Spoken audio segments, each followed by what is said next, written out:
Good evening, ladies and gentlemen, boys and girls, children of all ages, and cats and dogs, and maybe frogs and cats, and goats and horses and pickles and chihuahuas, and I don't know. Ooh, well, it actually can show that on there. I don't even see the point of that. Anywho, I guess I'm just going to leave this thing running. I'm going to go get a beverage because, nobody's here yet.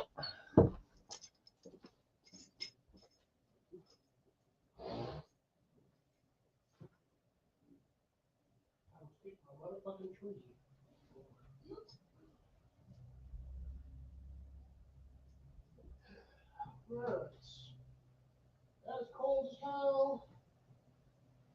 That's over there. Not as cold as I would like it to be, but it is cold. Good evening, Grace. Good evening, Nicole. Deb. Hello, hello. Mr. Rob on the road or in his house today, maybe?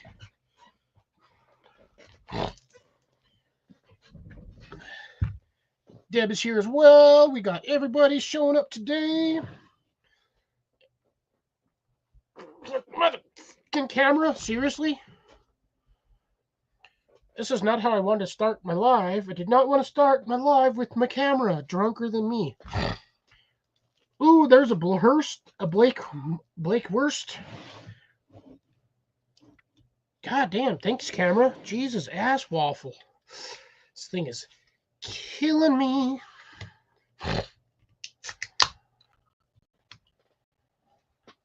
Blake is now combining the word fox and fecker all in one, so I am now Foxer. Just because YouTube thinks his doohickey that he normally gives me is spam.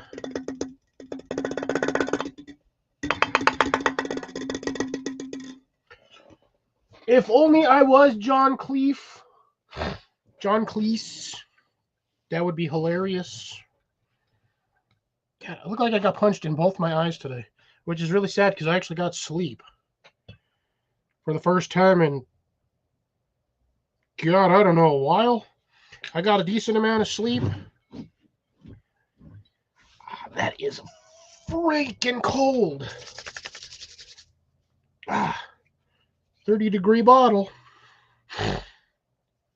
And it's like 65 degrees in here, so yes, waffles and sandwiches and horse pickles and chicken. Ooh, you got snow again. It tried to rain on me today. Didn't do very well. It's enough to make everything damp in certain areas, but other than that, the effects of the rain were negligible. Don't do it, Grace. Don't do it. I'll send rats to pee in your garden. Pee all over your okra. Which can only grow in Oklahoma.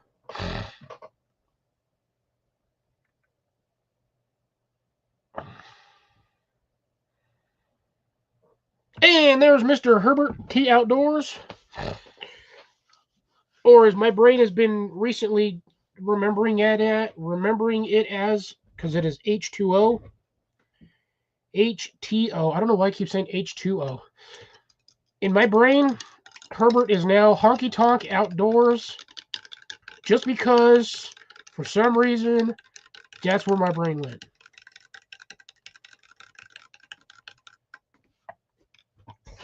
There, is that short enough for you, Rob? Dan, is that short enough for you, or would you like me to be taller? I can really get short, or I can do it this way and make myself look really ass short. I can't step away from the bottle. Bottle's already over there. Well, sorry, bottle's over there in the corner on that side by the light, the thing that makes this illumination so you all can see my ugly ass. See, now I got to actually stand up again and readjust.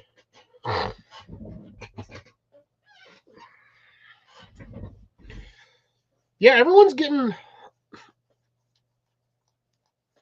Ragtime Rambler. I do not know. Shitters or quitters? Oh shit! Why I still look like I'm short as hell. Hola, Mr. Other Rob. Rob one. Tazzarello, good to see you.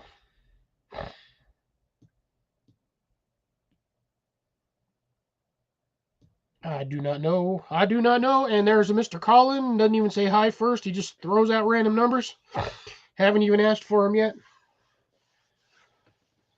Oh, everything's getting expensive. Everything is getting expensive, and I'm getting chickens this year.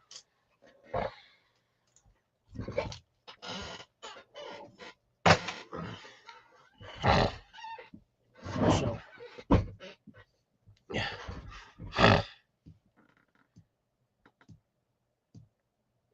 Yeah, well,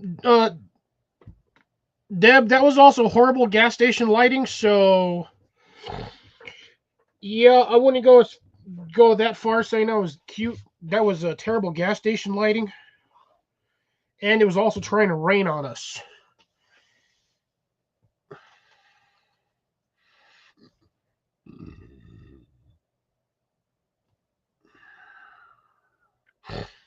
And I did eat. I defaulted to nachos because I couldn't figure out what I wanted to eat. That steak would have taken too damn long to cook. No, hay and corn are two different things there, Nicole. Hay you feed to your cattle. Corn you feed to your car. Same with you, Blake. I've also got tortellinis to munch on throughout the beering. So the beering shall commence shortly. I should.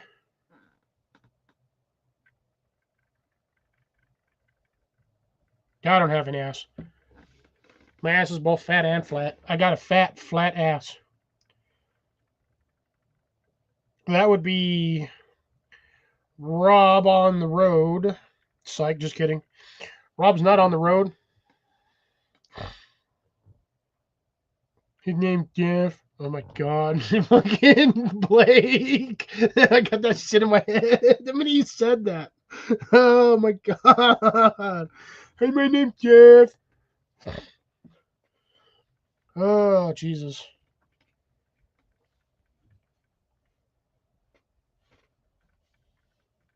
Isn't Michael Dorn a midget?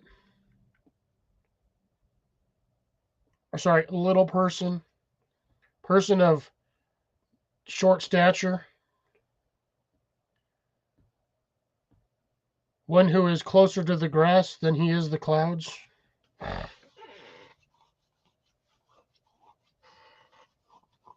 Whoa. Oh, yeah. So, anyways. Yes, that is the corn-fed is the original Rob, and then we met Rob on the road. That's why we got Rob with one B and Rob with two Bs. Here's something for y'all. There are two E's in the word B, and both of them are silent.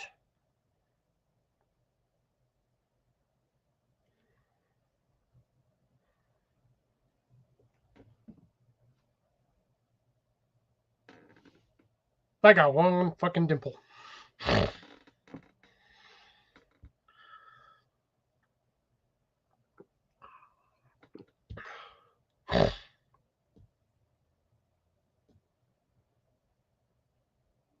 Yeah, okay, so yeah, he's not exactly Michael Dorn's not exactly tall. That's why he played Worf. Worf was not exactly a tall dude. I've seen him in other movies without his makeup, and the first thing I didn't even like, I just automatically I'm like, that's freaking the stupid ass Ferengi. Oh, Michael, no, sorry, I'm sorry, wrong person. You're right. No, yeah, Michael Dorn is tall. Actually, how tall is he? I think he's like 6'3".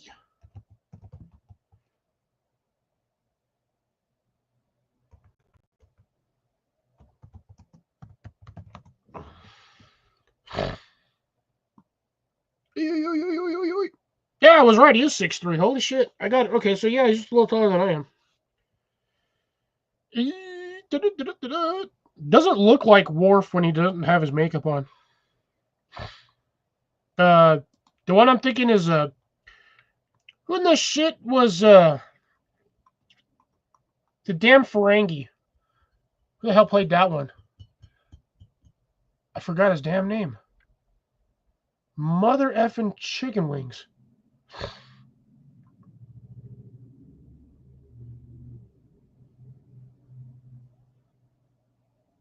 I think that's his legit legal name. But he played the damn Ferengi on Star Trek. I've seen him without his makeup, and I knew automatically who it was. I don't know why. Same with Odo. Odo did not have a lot of prosthetics done when they did that. So, like, when I've seen him like in other cast as other characters, I knew who it was automatically. Like, it's just it's one of those things. Sometimes you can just tell an actor without the makeup when they don't have the makeup on.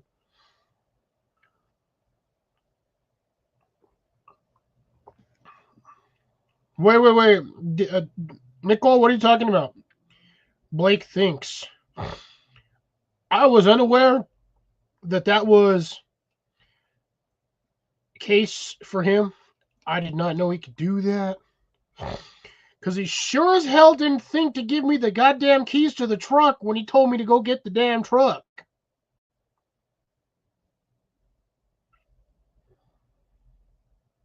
Yeah. So, Blake, if we ever meet again, your ass better give me a goddamn copy of the keys. So I don't have to do that shit twice.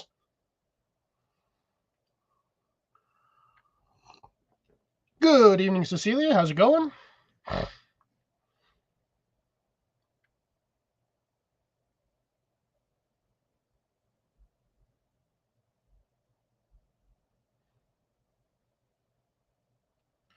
And ain't no pocket shit either. It's going to be going on a clip. It's going to be attached to me. Carabiner, if I have to make one there on the spot for it, I will make one. I will not be wandering around keyless to have to go up a freaking 200-yard dock at like 45 degrees.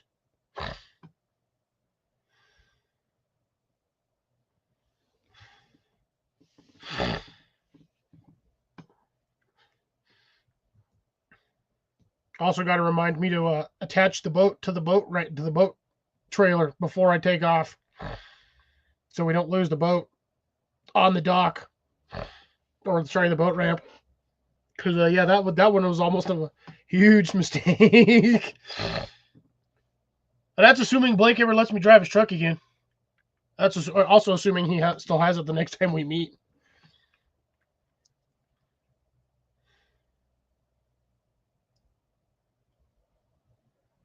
Really? Who was 7 of 9? Whoever played her she's pretty tall for a female herself, ain't she?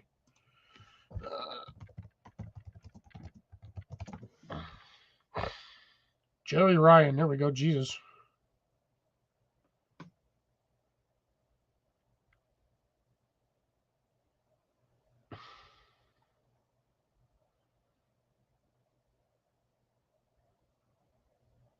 Oh, I forgot about Chakotay. Kind of, but not really.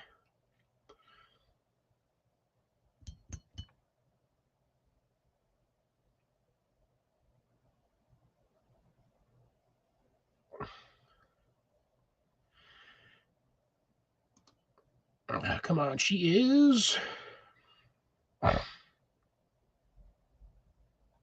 Girl, I won't tell her. Oh, won't give me any information on how tall she is, but sure, let's all the guys. Oh, she's 5'8". Wow, I thought she was a lot taller than that.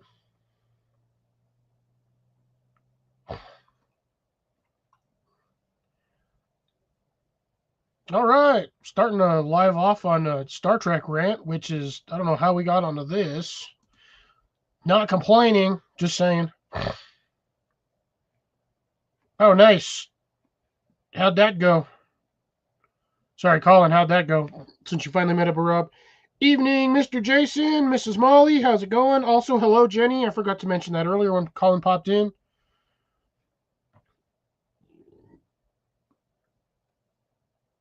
Well, I figured you weren't going to meet up with Rob because that's a long ways to go to meet up with him. I didn't say I wasn't complaining on that one, Deb.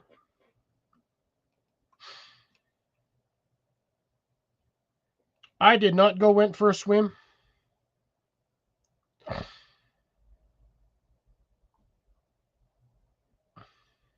Oh, he washed out the boat. Did you ever get that zipper fixed from the awning cover, or the awning snake?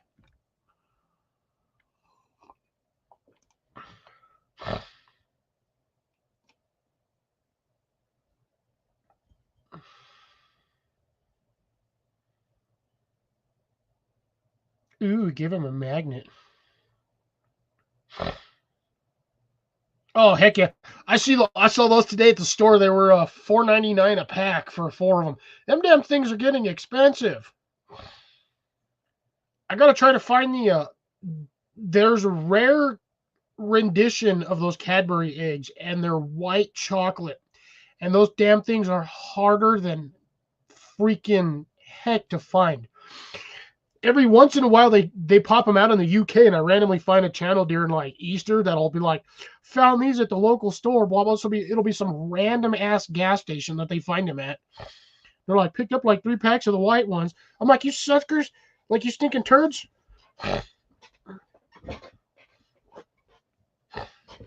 So right now we have the standard chocolate ones, which I don't know. Then they have the white cream eggs, and then the chocolate cream eggs, and then the normal ones.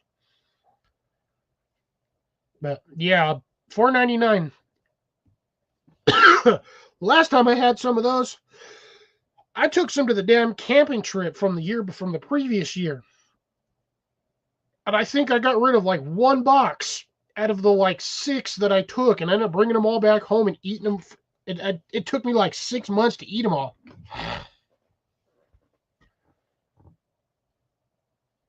Now, Blake, what I'm looking forward to is the hard chocolate eggs. Those ones, the $15 bag of freaking Cadbury eggs. I'm waiting until they get those in stock so I can go buy like 3 bags.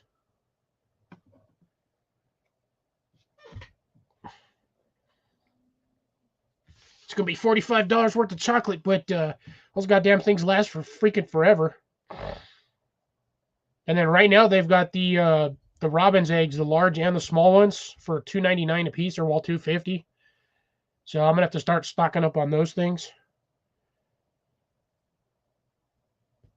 Because man, do I like Robin's. I'll sit here and eat like 2 bags of Robin's eggs in one sitting. That's how bad I am. Oh, you got the hard-coated mini eggs already? Ooh, I thought you were actually talking about the. Oh yeah, you're right. You did say the Cadbury mini eggs. Ah ha ha, nice. Yeah, I'm waiting. Mine didn't have any in stock this year. Not yet, at least. Heck yeah, man. Those things are going. Oh man, I don't know what it is with those damn hard chocolate mini eggs, but Jesus Christ, eat like 10 of them, and you're like, I don't feel like eating chocolate for like the next month. But the next day, you're like, I'm gonna eat like 8 more. I don't know. It's what, $15 for about a pound and a half of chocolate. Like those bags are heavy, but god damn, they are good.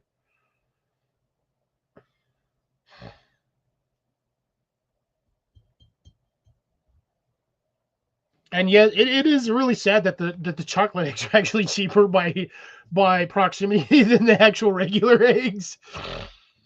Which is why I'm getting chickens. Speaking of which, since I got most of everybody here, I have been approved for chickens for the property, which was kind of actually came out of nowhere, because I had talked about it before with the folks, and They were like, no, we won't get chickens. We don't need chickens. And now all of a sudden, we need chickens. So I don't know how many I'm going to start with. I think I'm going to start with 6. I just have to get a spot set up for them to go. I have a location where I'm planning on putting them. Right where the Jeep is at on the property. That will be leaving sometime this year. I will be putting the main coop there. I think for now I'm going to have to put it in the back of the property by the apple trees. So that'll be a spot taken over by the chickens for now. But yeah, I just have to get a small thing for the chicks so I can keep them. But first, I got to get the greenhouse going. So I think I'm going to get the greenhouse going and then take apart one half of the compost bin that I have over there. And I'll have that small section for the chickens. So the chickens will have the greenhouse for now. I know, right? Fox in the hen house. Exactly.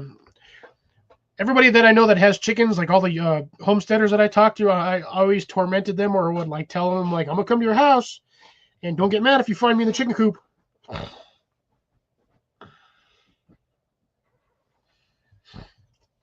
Everybody, chicken jokes today. It's just whatever Tractor Supply sells. So I think they're just the standard, regular ass, normal chickens, like the ones we eat at the stores. I doubt they're going to sell the Astralarps or the Rocks or the Brahmas.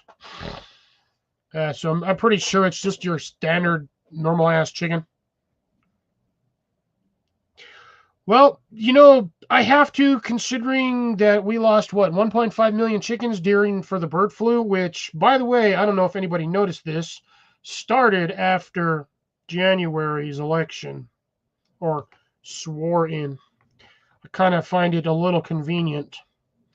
But anyways, that's just me. I'm also paranoid half the time, and some things that are coincidental and happenstance at certain times seem a little too coincidental.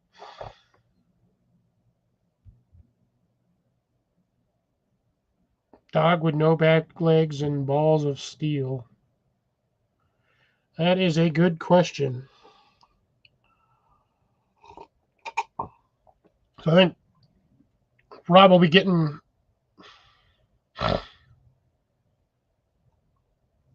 Well, it's whatever I have, whatever they sell at Tractor Supply. Sparky.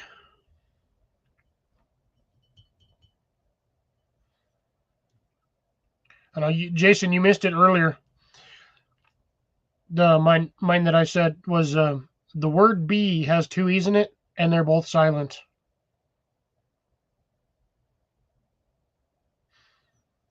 Wop wop wop. Yeah, I'd get the Australarps if the damn chickens weren't like freaking expensive as hell. Brahmas, I could probably get some Brahmas down here, but I don't think the Brahmas would do so well in the heat. They're more of a cold hardy bird because they have thick plumage. So I think, because my neighbor has chickens, like 2 houses over, he's got 2 chickens, or a couple of chickens. Actually, I don't know how many he has now because he's got like 6 dogs, and I think the dogs kept killing him. He had like 6 geese too, so he was getting geese eggs too. Or sorry, ducks. He had like 6 ducks, and the dogs killed him. I would have killed the damn dogs personally, because the dogs don't give you anything viable that you can eat.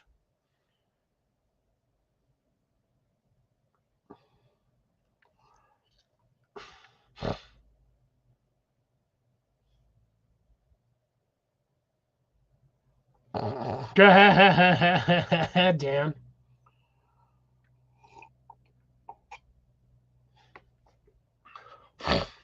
Yeah, pushed or pulled.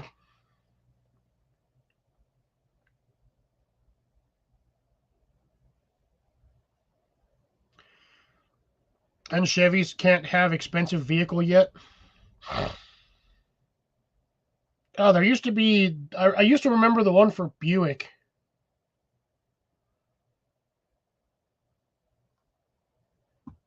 And I can't remember the one for Buick.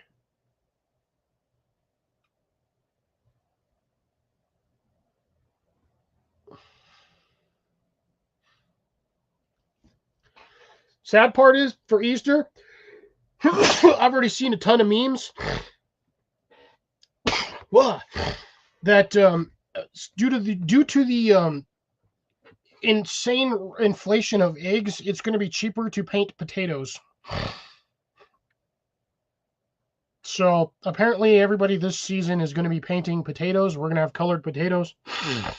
Oh, my sinuses all went all weird all of a sudden. Instead of eggs, because God almighty, I am not going to sit there and try to do eggs.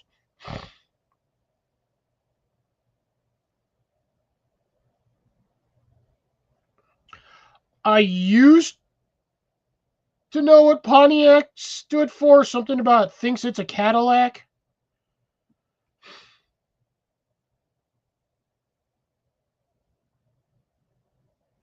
I remember that's the other one. Pontiac was the one I used to know too. It was the last half of it is thinks it's a Cadillac, but I can't remember what the first three were.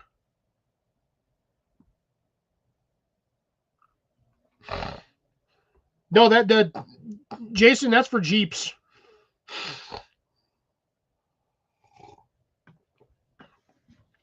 I don't think the bird flu is transferable, but then again,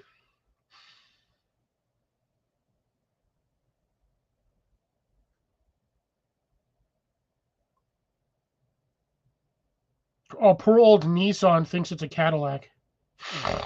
Hey, look, there's Amanda.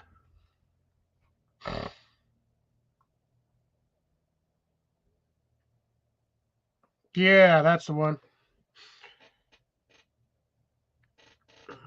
Poor old Nutter. Butternutter. Butter Nutter. How are you doing, Miss Amanda? Or Mrs. Amanda? Or Mr. Amanda? I am not judging.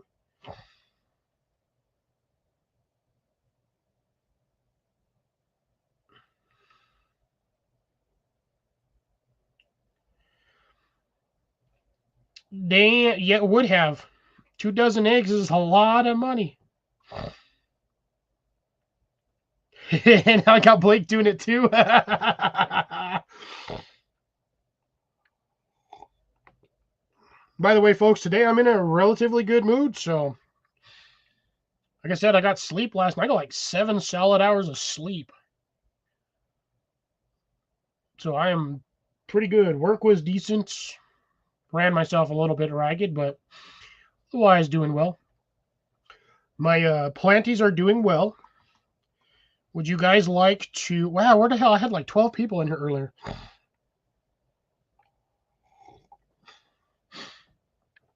Ooh, that sucks. It definitely sucks. Who wants to see a non-recorded video update of the citrus plants? I will only bring in 2 because I only have 2 hands.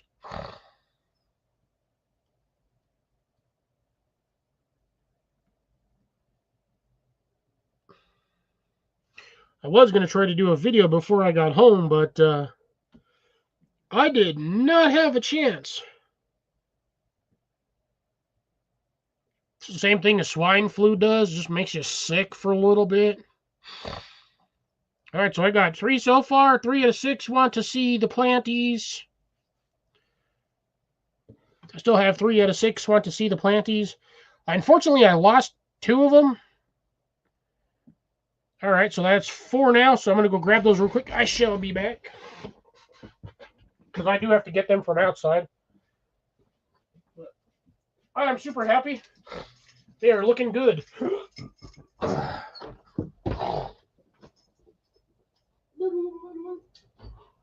What you win? What you win?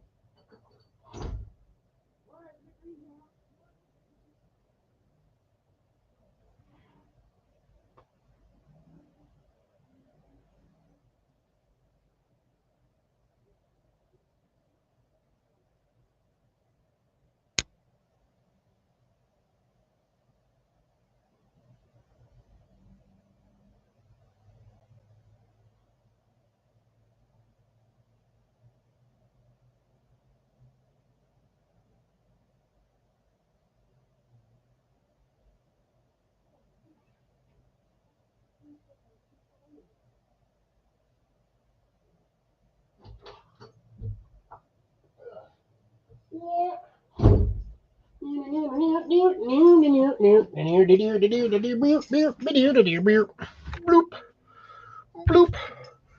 I will have to take those back out, but I can do that at the end of the live stream. I don't have to leave anymore. Look at my planties. Look at my planties. Like, I actually got two of them here. Two little planties. By the way, these things are only about 2.5, 3 inches tall, and these damn things have thorns on them already. I don't know if I will actually be able to show this to you. Hey, piss off, bugs. Let's see. Will it focus on the pointies? I'm trying to find it on here. I can literally see it on here, but it doesn't want to focus. Got my hand in the way. It is right, that little pointy bastard right there. It's hard to see right where this knuckle joint is at. You can see the little thorn right there. Bastards are hard and pointy too, by the way. There's my other one. That one's got a little thorn on it too. Right. Where the hell's it at? There, right there, the little thorn too. Look at that shit. And unfortunately, this little nubby one down here, that little, where'd it go? This guy right there, I don't know if he's going to make it or not. It's green, but it hasn't grown any leaves. But I'm super happy. I'm hoping these guys take off. I do have 3 more in the greenhouse. Hey, Pappy, how's it going?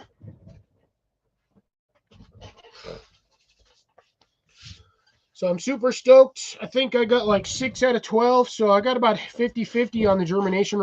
I got a little bit more on the germination rate, but I think due to overwatering one of my plants, I killed 2 of them. So that one was on me.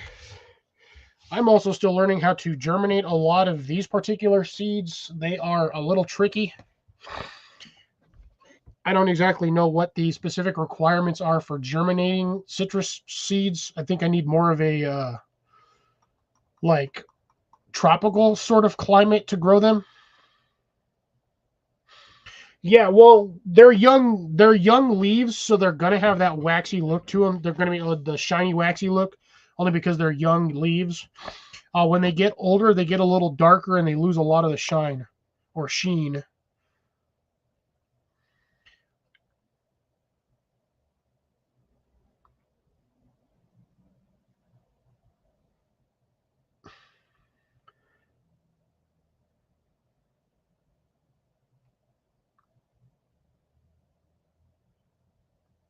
Gotta get them, Jesus.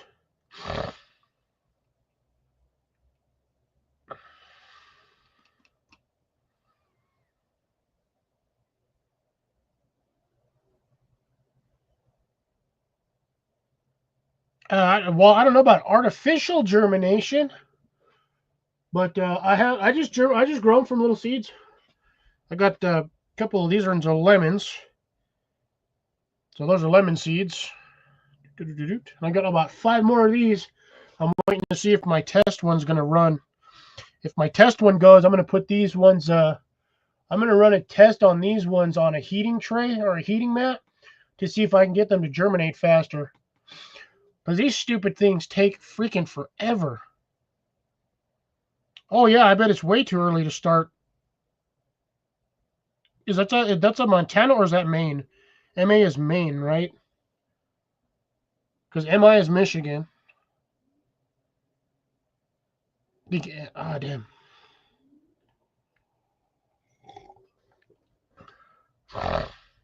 I probably won't be growing pears anytime soon.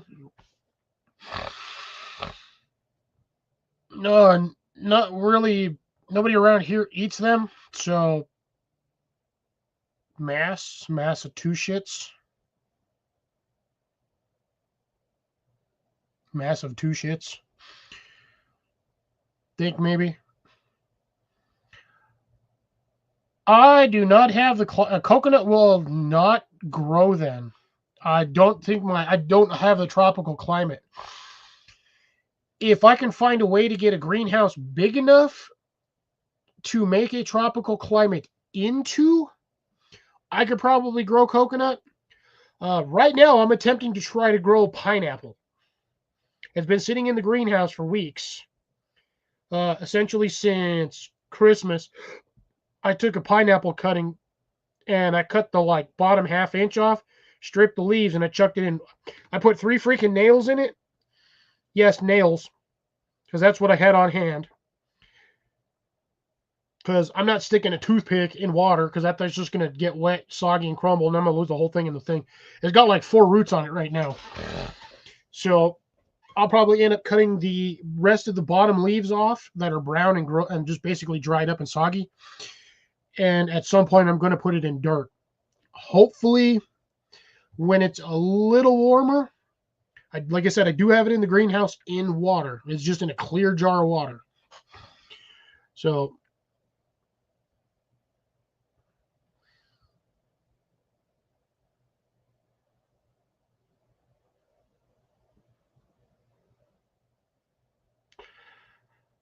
I don't think you can make apple whiskey with pear because then it would be pear whiskey.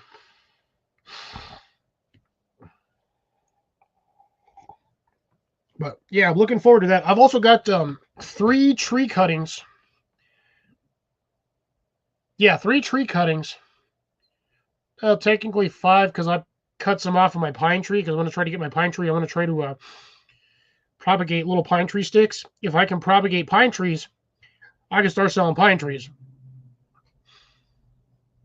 And mine is actually, I found out, mine is actually a pinon tree. And if I've only found out recently, because pine tree, I've had this pine tree since I was a kid, since I was like 5. The pine tree is 37 years old. 30, shit, sorry, no, it's not. That pine tree is like 38 years old. I've had that pine tree since I was a kid. Planted it when we were still in the process, not peeing on a tree. Pinon tree, pine nuts. I have a pine nut tree. Ooh, lemongrass does well on selling, honestly.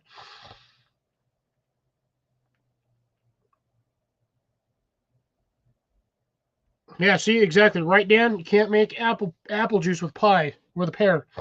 It's not the same thing. Pinon pie. No, unfortunately, it's the one pine tree I have, Colin can't, he can touch it, he just can't eat the stuff off of it.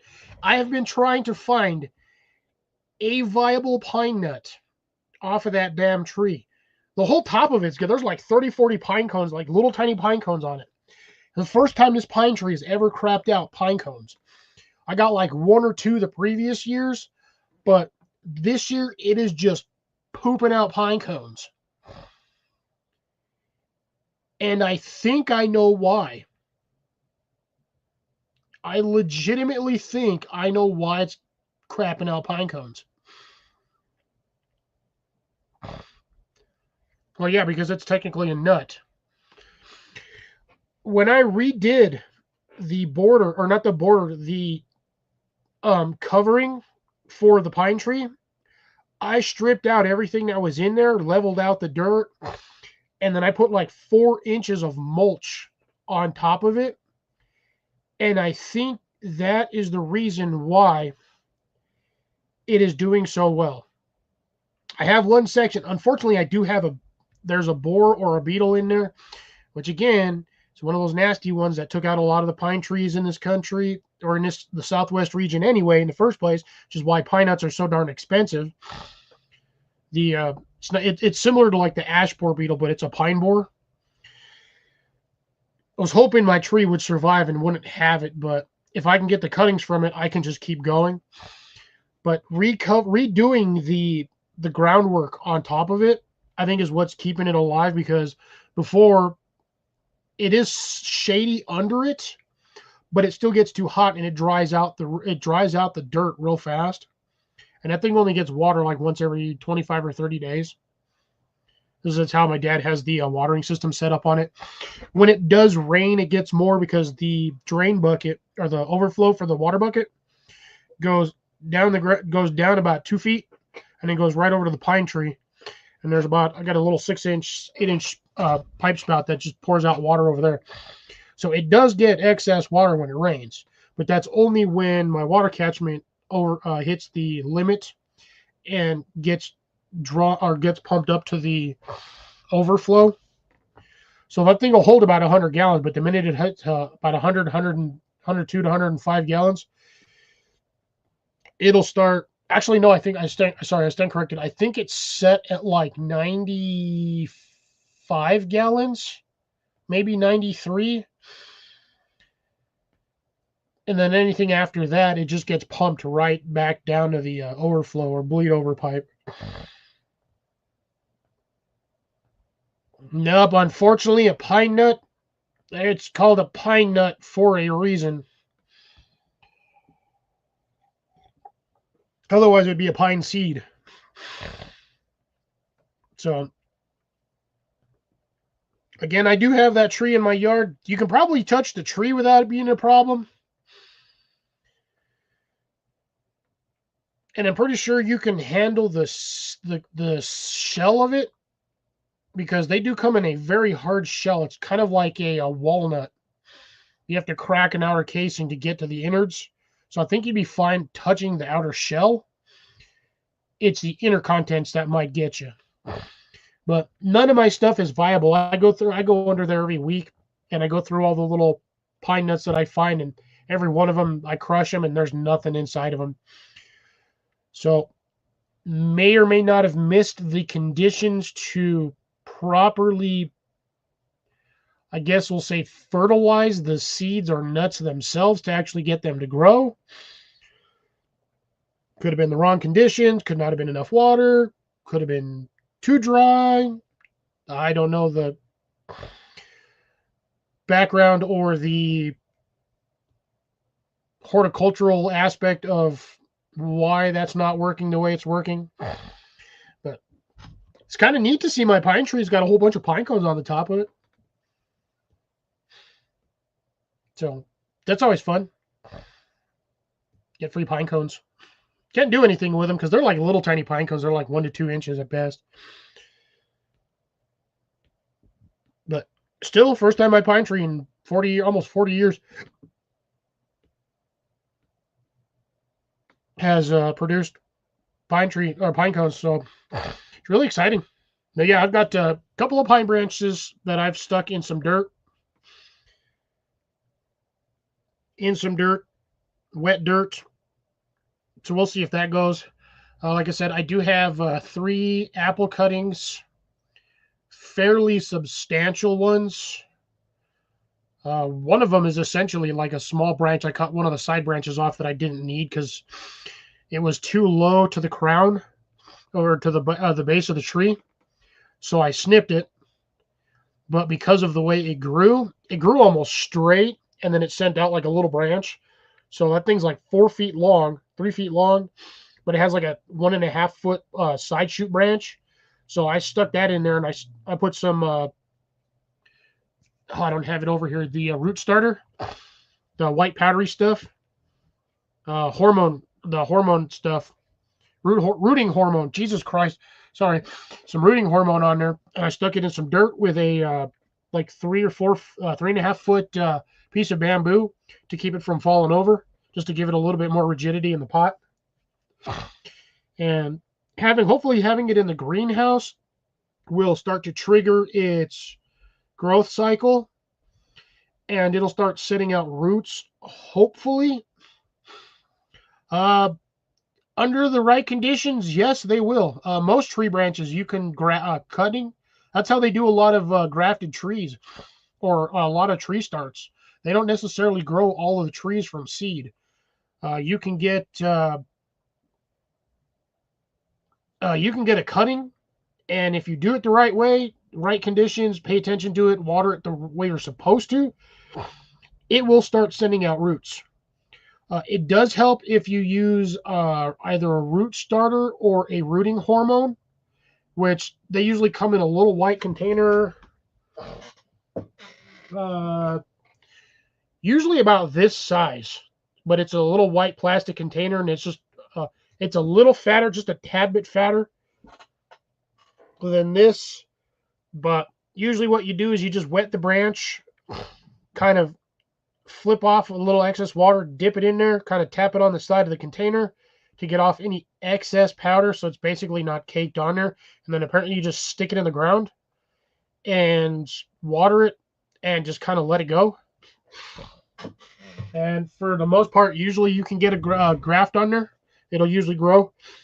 But right now I've just got, well, like I said, I've got the pine tree, 2 little pine tree cuttings. They're like 6-8 inches. They were some of the straighter ones, but somebody just drove by with a flat tire. But if they root, they are kind of crooked, but they were fairly straight branches. They didn't have anything jutting off to the side.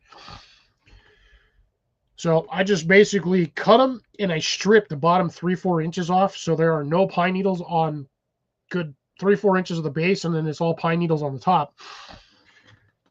So I'm hoping, because it is an evergreen, that in the greenhouse that I have, where I have it, it will set roots. If I can get it to set roots, I have now 3 pine trees, assuming I don't kill it. I tried to do the same thing with rosemary. I got 1 to go, and then it just died on me. I don't know what happened. And I did like 12 cuttings. So I probably need to get some horticulture books and some boreal books to start learning about trees and better methods to grafting or doing cuttings. Because, dead honest, pretty much since the beginning of the year, every day I've woke up, I have not wanted to go to work. I have been incredibly tempted to just quit my damn job and garden full time. But I know I can't do it right now because I'm not making any money off of it. And unfortunately, more money goes out because of my truck than I'm bringing in. Well, I'm kind of right on the fence, on the cusp of the fence. But that's really not neither here nor there. But yeah, I would like to maybe try to help people out by selling some tree cuttings, something that, you know, be beneficial for everyone else around here, not just myself. Because like I said last week, I'm trying to get my neighbor into gardening a little bit more than she already is. She was doing it for the first year or two, like a couple of years ago, and then she took a year off and then was going to do it last year, but never really got around to doing anything. Had a couple of pepper plants and some tomato plants, and that was about it. I do need to help her out a lot more this year. Usually her sister comes over and they do a little bit of work, but there's a lot of stuff to do. She's got a fairly large property. She's like 2/3 of an acre. I'm on 1/3 of an acre or 1/4 of an acre. No, I'm on 1/3 of an acre. She's on 2/3 of an acre. And then I think my adjacent neighbor has 2/3 or half an acre on his property. But yeah, I've got neighbor that way, the neighbor this way, which I don't know where he's at. I haven't seen him in like, well, I've seen him outside, talked to him a couple times last week. But where he's at, where he's been on here, I don't know. I could technically go outside right now and probably scream at him. He's probably sitting outside in the damn dirt doing something weird. But yeah, I'm probably going to be helping him as well. Even my other neighbor. So I have 2 neighbors. The property behind me has 2 housing units. So I've got 2 different sets of neighbors on that one property. And she wants to start gardening and growing certain herbs and seasonings, stuff for her and her kids. I told her I'd help her out with that one. So I've got a lot of work ahead of me. And, well, we're just going to see what happens. See where I go, see what I can do. I want to start doing tree cuttings. If I can learn how to get those better, I might have to go the aquaponics route. Maybe have to figure out something there. Or sorry, hydroponics, not aquaponics. Same, 2 different things. Aquaponics requires fish. Hydroponics just requires water and timing. But we will see. We will see what happens. I'll see what I can do. I would like to do more because, to be fair, I'm actually enjoying gardening. I'm quite fond of it. It is a little tedious on some days. It does get a little bit overwhelming. I can see where a lot of these homesteaders and gardeners are just, they get to the point where they're just like, I can't do anything anymore, and they take a break. I have those moments quite often, even though I have a small amount of gardening and a small property that I'm doing it on. I can only imagine what would happen if I was on like a solid acre or 2 acres or even 5 acres.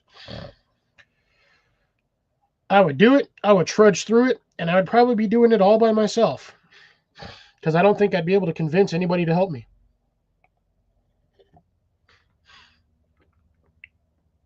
But then again, if I was gardening on 5 acres, I most likely would quit my job, and I would just dedicate myself to that. And my supplemental income for that would actually be selling seeds, starters, and trees. So we shall, like I said, we shall see what happens, where the future takes me. Again, I've got a spot where I can increase my garden space by like a good 80 square feet, give or take. Haha, Herbert. It's because you retired, boy.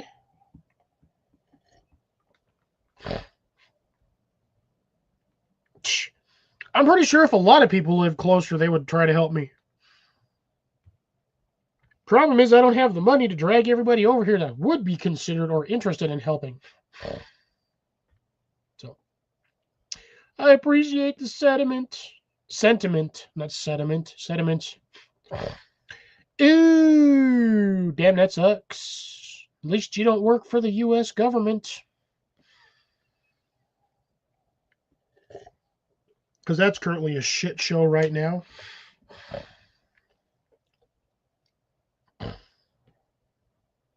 Well, Dan, you got a good amount of property, don't you?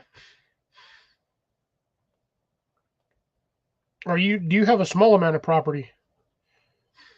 Like, are you more than an acre, less than an acre? Do you have farm property? What do you got?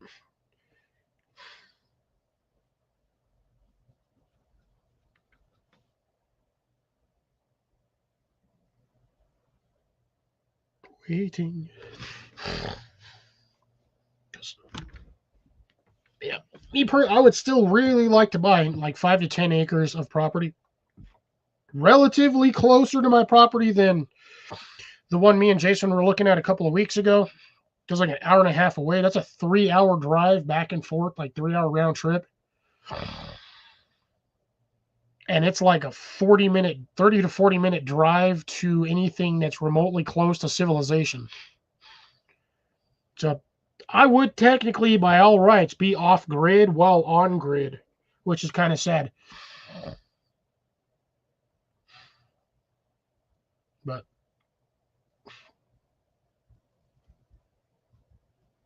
oh no, Rob actually has to work at his work that he applied to work for, and then was lucky enough that they hired him for the work. So now they're making him do the work? Oh my God, Rob. What has this world become?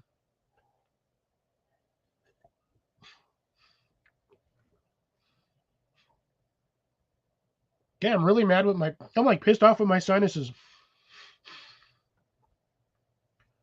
I was doing good until like the first, 5-10 minutes into the live, and then I started sneezing, and now my sinuses are being all dumb. Heat. It has nothing to do with hay fever or nothing. I don't have allergies. Maybe I should have just not eaten.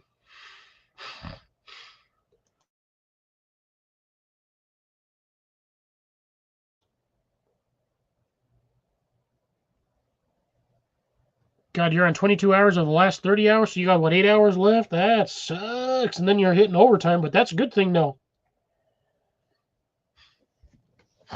Overtime's where the real money's at. Oh, speaking of which, Rob, have you gotten any more information on the plot that you're looking at? Or we're looking into? I think it was you. I'm almost positive it was you that was looking into getting a plot to do stuff on as well, if I remember correctly.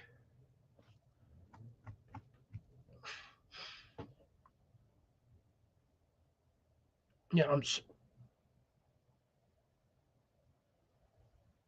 dude, damn, no overtime. That sucks.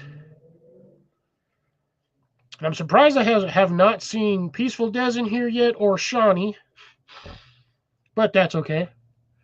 It is what it is.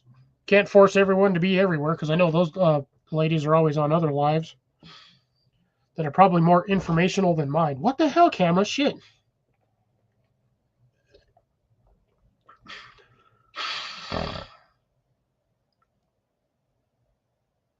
Oh, that sucks.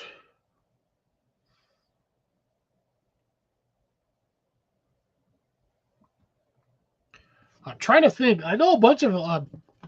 I've run across a lot. I constantly do the quote unquote BS. Like I've run through a lot of YouTube videos of like UK plots, but the problem is I can direct you to some of them. The only problem I see would be that you may or may not be anywhere remotely close to where any of these people are. That may or may not be able to tell you if something is open or if, they're renting out a plot in that area. And sometimes these plots that they rent out, the owners are incredibly strict on what you can put on the property.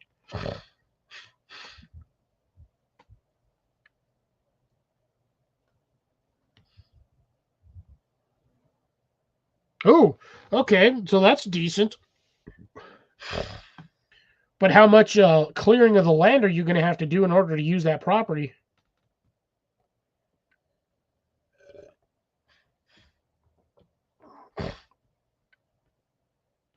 Oh, time and a half, no taxes? Damn it, Rob. Man, I wish I had that. I've also considered trying to get my own business started. Since I already have the LLC on here, I would just probably change up the name of what my LLC is. I might go Desert Fox Gardens LLC. Maybe, I don't know. And then, like I said, I've considered starting my own business, or at least getting a business license. Problem is, you got to pay taxes on a business license. And frankly, I don't know what I would do yet because I do not have the technical skills to start all of that stuff up. I can probably get the business license. That shouldn't cost too much. It's just time and effort getting the paperwork and all that other crap done. At that point, I would have to probably hire a web developer to develop a website. And I don't know if I would just... I mean, I could sell seeds.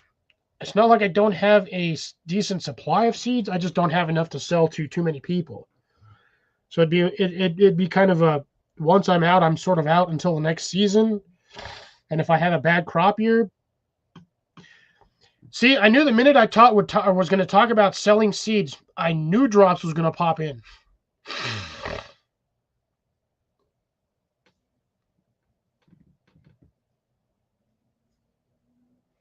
I can have, well, I mean, Baker's Creek can distribute them, but I mean, it's not like I'm going to start selling, 500 varieties of different seeds. I'm probably going to, maybe 15, 20 varieties, most of which I can grow here. Jason, you may or may not be right on that one.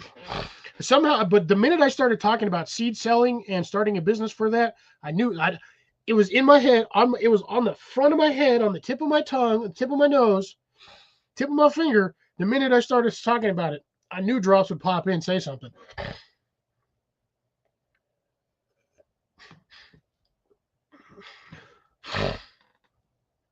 Some tree lines to the southwest.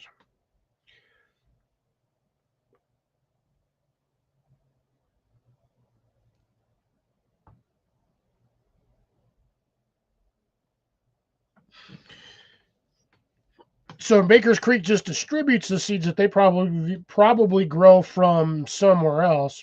Most likely, probably China, which that's going to be issues.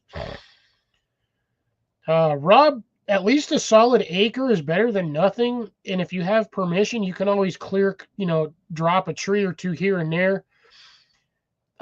Get a tree company to just shred it into a mulch pile for you, and then you basically have free mulch for whatever.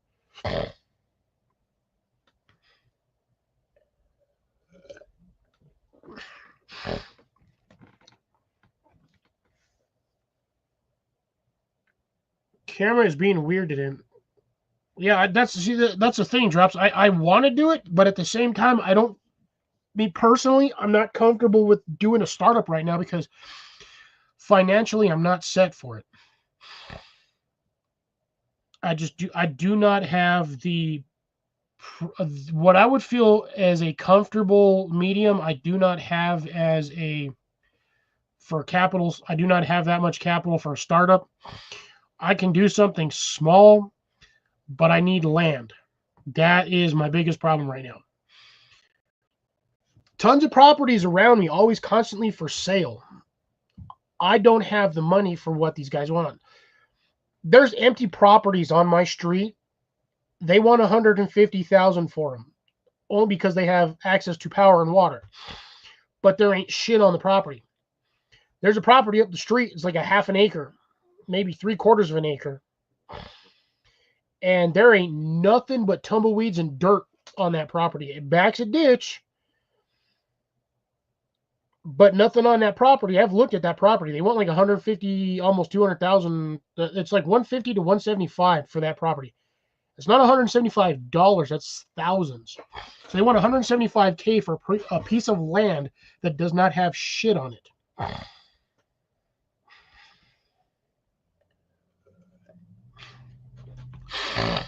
Because I've been looking into that property for, God, the last 8 years or so.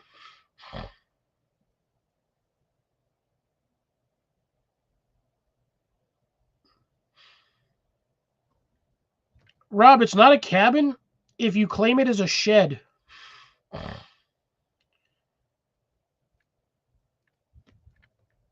No, what the thing is, once you buy property, you can work with the city or the state, and you can get it registered under certain titles. Hey, Obstacle, how's it going? Cheers, brother. I'm having one. Hope you're having one too.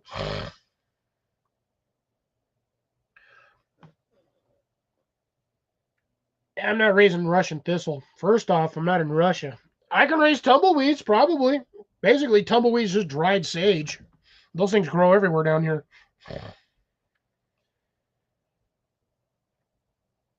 But yeah, see, that's the thing. I mean, I don't need a lot of square footage for a house, to be dead honest. As a single person, I could probably do 500 to 800 square feet and probably be more than enough room for me. And the only thing I would have to do is probably erect a small shed or basically just buy like a tough shed from like Home Depot or Lowe's. Do a little bit of work on that one, reinforce the doors, put better doors on them, and then just use that as a storage shed. I can do that, no problem. Modelo Black. Nice. Not a Modelo person myself, but cheers either way.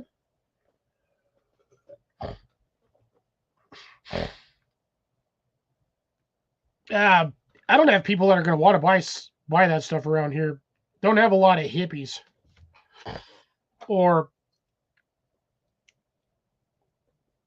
hippies or carnies. I don't have a lot of those down here, so selling sage smudges wouldn't do well.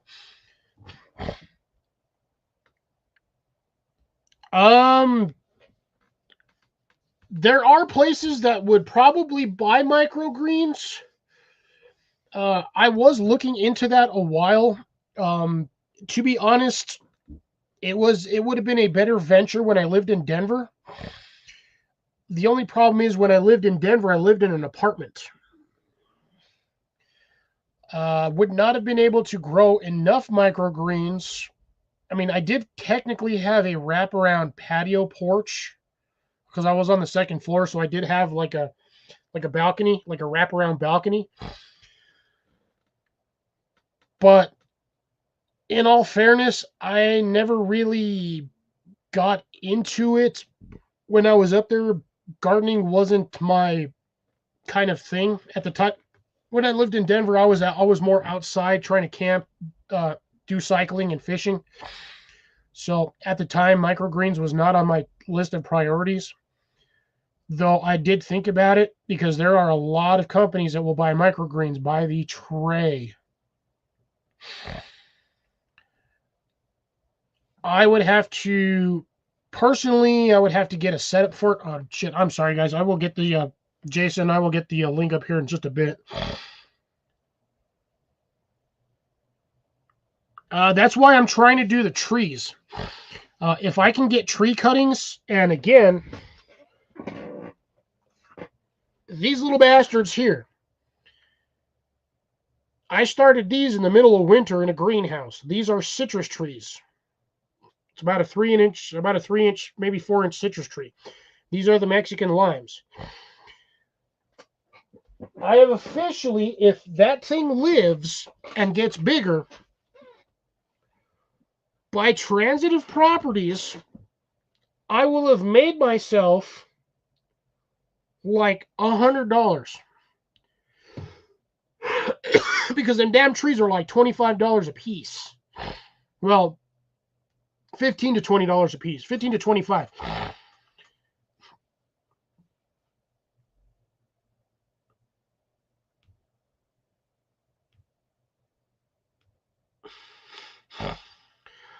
Rob, here's the funny thing. If you get property in Illinois, I actually have family out there.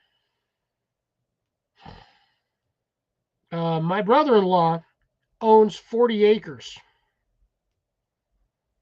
Well, sorry, inherited 40 acres from his dad. His dad is still alive, but his dad basically willed or whatnot 40 acres off to him.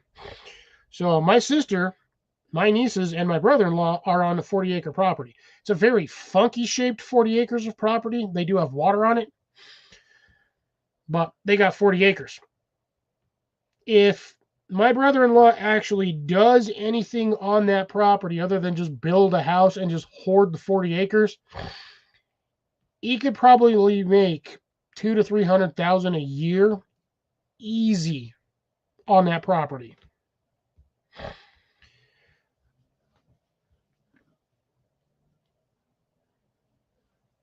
Yeah, I've got Dan there too, but he's not really family. Oh yeah, no, yeah, it's great for farmland. It sucks because the winters blow ass out there. Illinois get cold in the wintertime, like badly.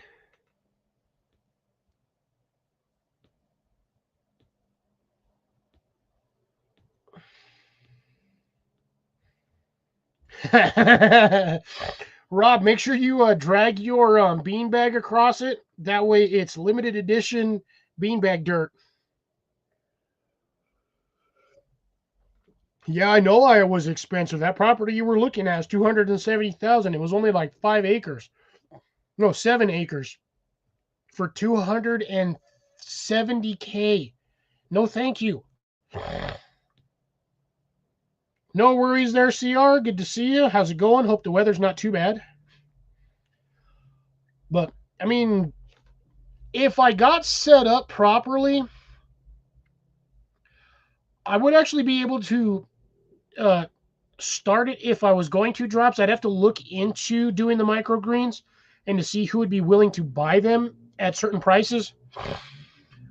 And or what specific microgreens they're looking for. So when I get my new greenhouse set up, I could probably try to run a microgreen, like a little test run of microgreens to see what I can get. But I've never really grown microgreens, so I don't know what I would be in for, how much work I would have to put into it, all of that wonderful stuff.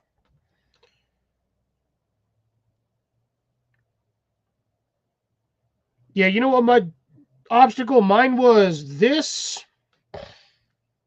Actually, no, what was today? What's the day? The 15th? So yesterday would have been a Friday. Yeah, I worked, came home, ate, and watched TV, and that's all I did because fuck it.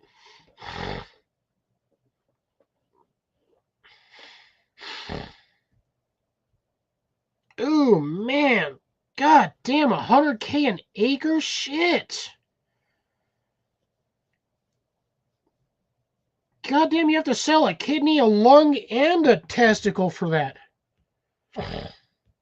Yeah, see, that's exactly what I was talking about, Drops, is I would have to find people that would be interested in buying that.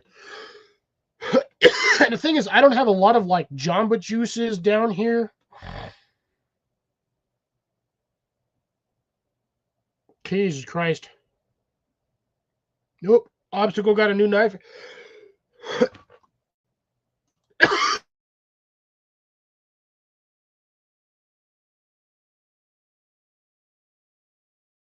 Sorry. I said this about almost 15 minutes ago. I'm going to get this thing in here real quick. Just FYI, folks, I have not gotten my YouTube chat out. I don't know why I didn't put it out here today. Before I started my live, I was in the middle of watching Nick Green a video. Because he was doing an update. That boy has lost like an entire teenage boy's worth of freaking weight. He looks so weird. Not that it's a bad thing. Like, I have the fact that he lost that amount of weight. I'm actually happy for him because he stuck with it.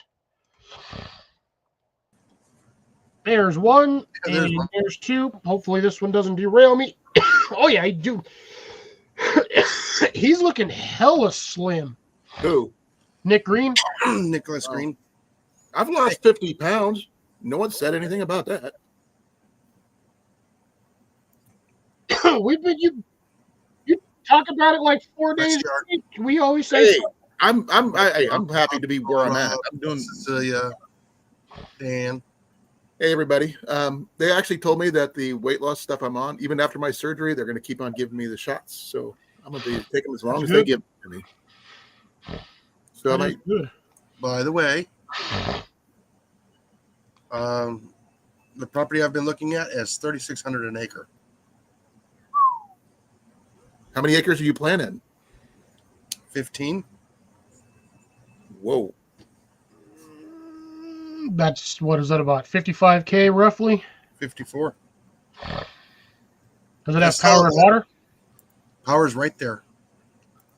Water, I can do a well. Water, yeah. You'd probably have to. Is it off-grid property or is it connected to city? It's 54K is what it is, you said? Yes. Yeah.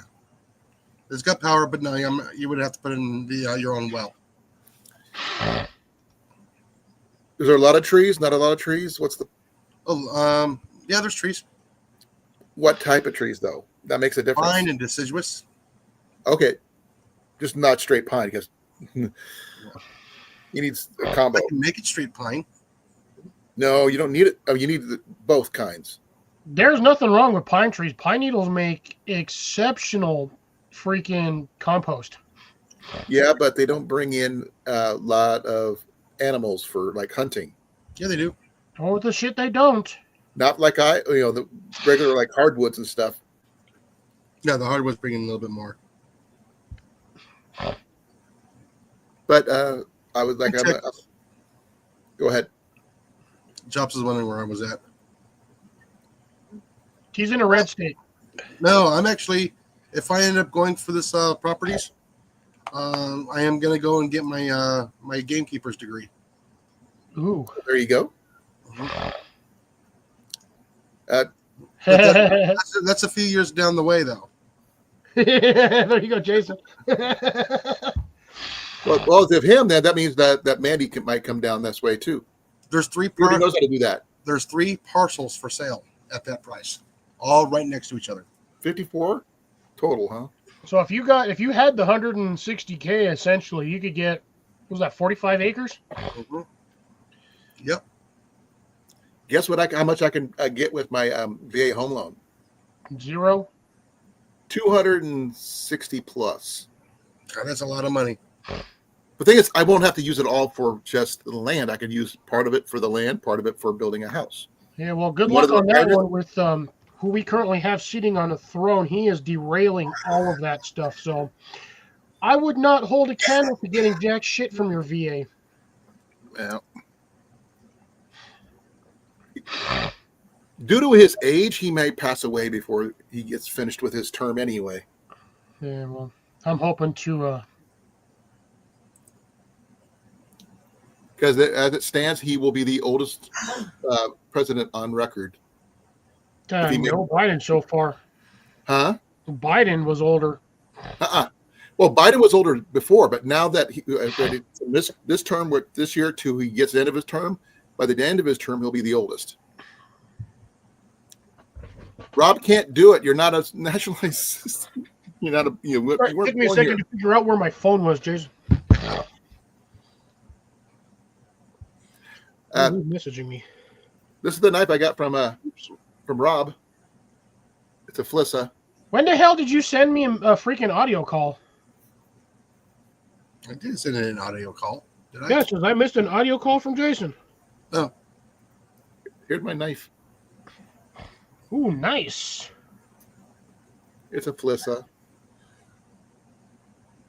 I have no idea who the hell it is, but that's a nice Scandi on there. Yep, and it's the micarta handle. Nice weight, and it sparks amazingly well with this ferro rod.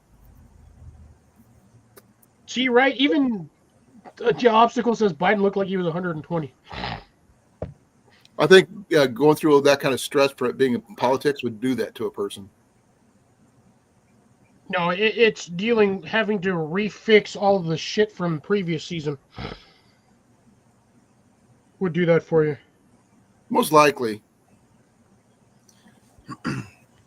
I could technically, you know what? Screw that. Where'd that go? I don't need that one. Jason gave me a. The steel is D2. Ooh, nice, Jason. That is awesome.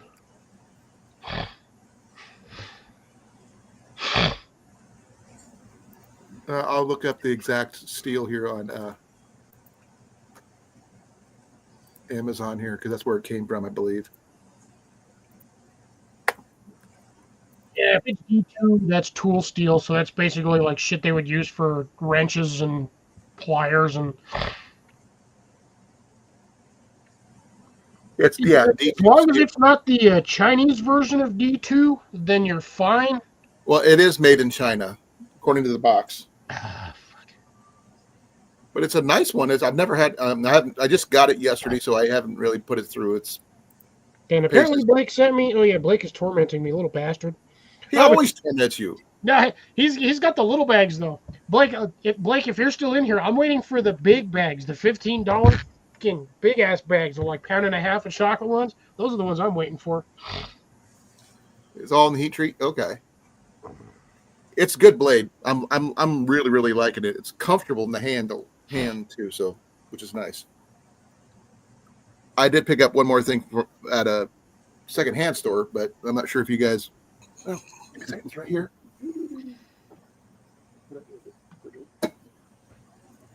Oh, here it is.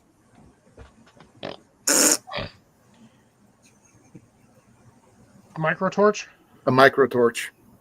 pen torch. Yep. 59 cents. Hopefully it still works. It does. Yeah, see right there, Jason. Look, missed a call at 7:30. Yep. What the hell were you doing? It's like we're alive, bro. I was trying to send you a message so you can at least read it. I just found out today. Nice. What did you just find out? Oh, it'll be coming out soon. I was just giving Cliff a heads up. I am one of the. One of the few that is in the immediate loop. this Jay. is stupid. Keep torch away from flammable materials. Yeah, no shit. In other words, don't burn your freaking tent. Don't use it is what it's basically saying, because it's supposed to be used for help melt things and stuff like that. I was thinking about using it with my archery gear for fixing arrows on the fly. Who the hell sent me a message? Oh, Blake did. Those get hot. It wasn't me.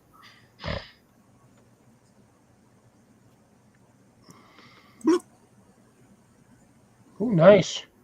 Yeah, I won't be able to stay up too late tonight. Like I said, Early morning?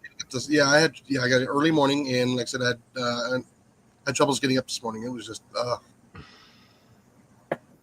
Are you okay?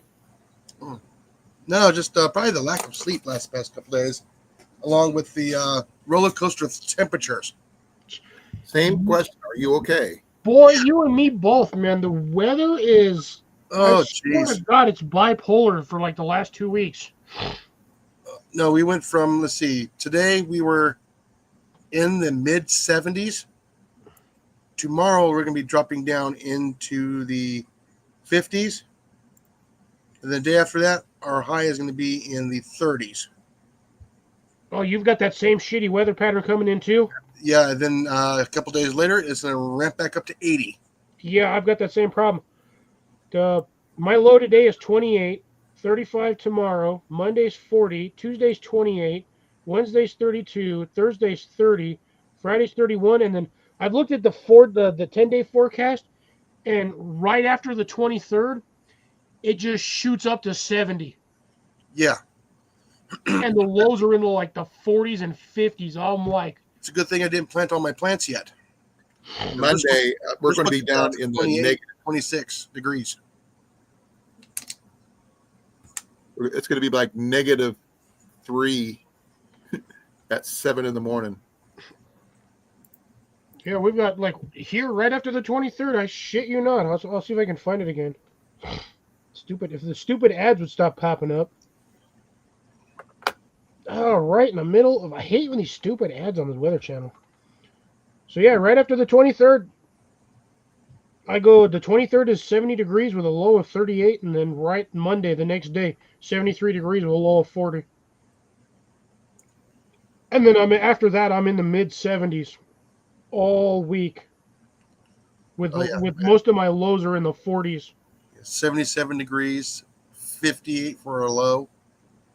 Yeah, I'm looking at the 25th, 75 with a low of 41, and it's at the same temps like almost all week. Yeah.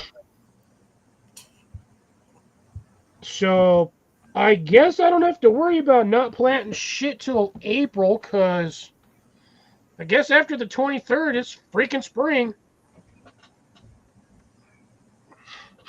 Yeah, like I said, I got some banana trees to plant, grapes, figs, seeds. I would kind of save for the bananas, Jason. I would wait, honestly, on those ones. Yeah, I would, because they're still too young.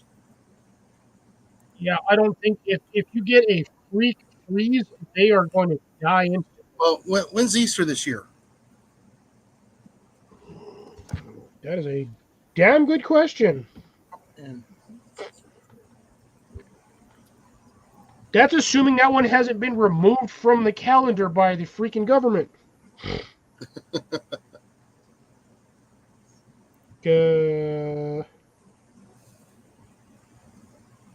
Apparently, it is Monday the 21st. Or sorry, it's either the 20th or the 21st Of what month? of April. Oh, yeah. Usually there's always that cold snap right at Easter. But probably not this year because it's in April.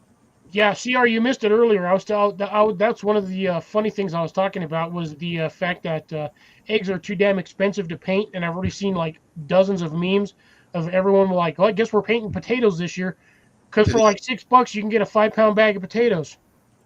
Why just go paint some rocks? Yeah, you got to find some rocks that are their right shaped. Damn, Drops is getting snowed in next week. Yeah, Zombie Jesus Day. I don't know what. Speaking of that, I swear, I feel like I'm the only one that actually realized that freaking Jesus is a damn vampire and a zombie.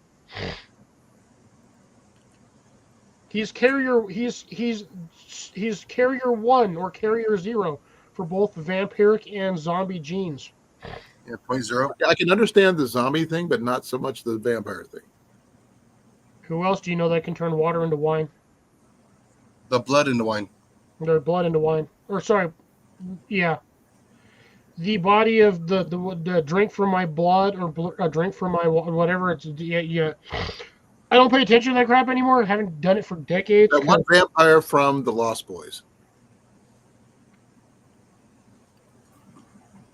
90-minute wait for eggs at Costco. Good. Oh, yeah, that sounds about right. So yeah, we're looking. Well, see, that's the thing though, because usually around April 12th is my last frost date here in New Mexico. And Jason, if I'm not mistaken, yours is like a week or 2 weeks before that. Yeah, usually about April 6th. You got about a week. So yeah, there's a week between where you can plant outside and I can plant outside. Yeah, so yeah, I'm gonna hold off for those banana trees until after that. But I could probably pop the grape in, and I can cover it up if I have to. Nobody's ever met God, Rob. But yeah, I would say for you on the banana trees, Jason, I would probably wait till March. Yeah. To plant them. That way you don't have to worry about potential freak freezes.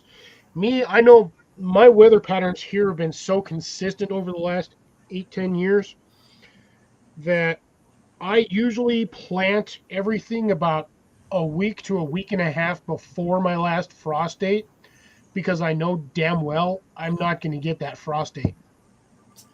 That is the only reason why I do it.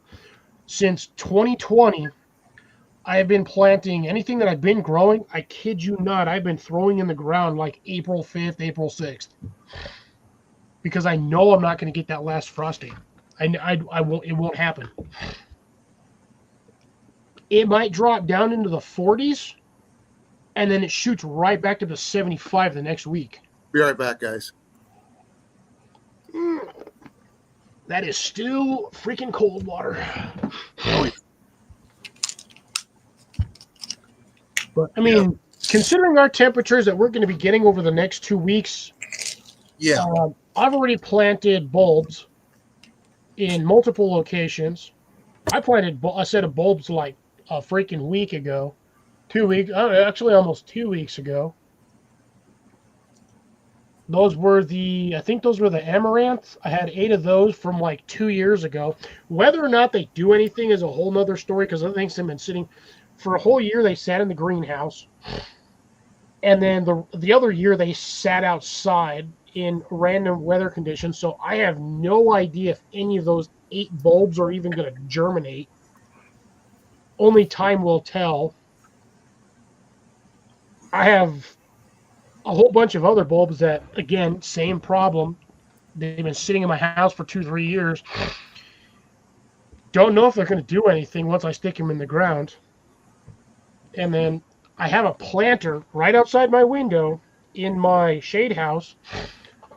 I have no idea what the hell is in the planter. They're popping up, but I don't remember what the hell I put in there. I thought it was garlic, but they don't look like garlic leaves. Garlic leaves are usually, they come out long, skinny, and like really tall right away. These have fat, short, thick leaves, which tells me it's a bulb, but I don't remember what the hell I stuck in the pot. Probably onion seeds that got in there. No. When I plant things in rows based on the size of the pot. So, like, I think it's a 16-inch planter. So I have 4 of them in the middle, 3 of them, and then 2 of them. And it's the same way on the other side. And they're popping up in rows, specifically in the rows that I planted in, but I don't remember for the life of me what the hell I stuck in the pot. Because I honestly thought that I put garlic in there, because usually where the house is at right here, The bottom half of this is 14-inch thick concrete walls, and it's rammed earth. It retains heat during the summertime, even with the wintertime sun. So I stuck them over there. That's why my onions don't die in the wintertime. Even if they get snowed on, I have onions. Now, they're green onions, aka, well, they're bunching onions. But if you let bunching onions grow to a certain point, and then you spread them out, like where you pull them out and transplant them, they get big. They get ridiculously huge.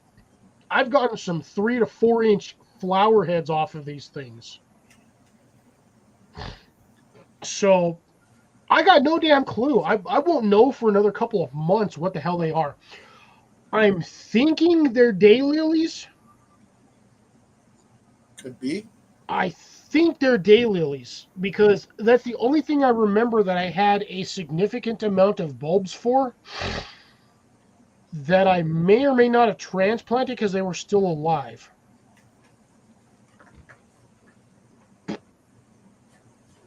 And this is what happens when you plant and forget to put labels on shit.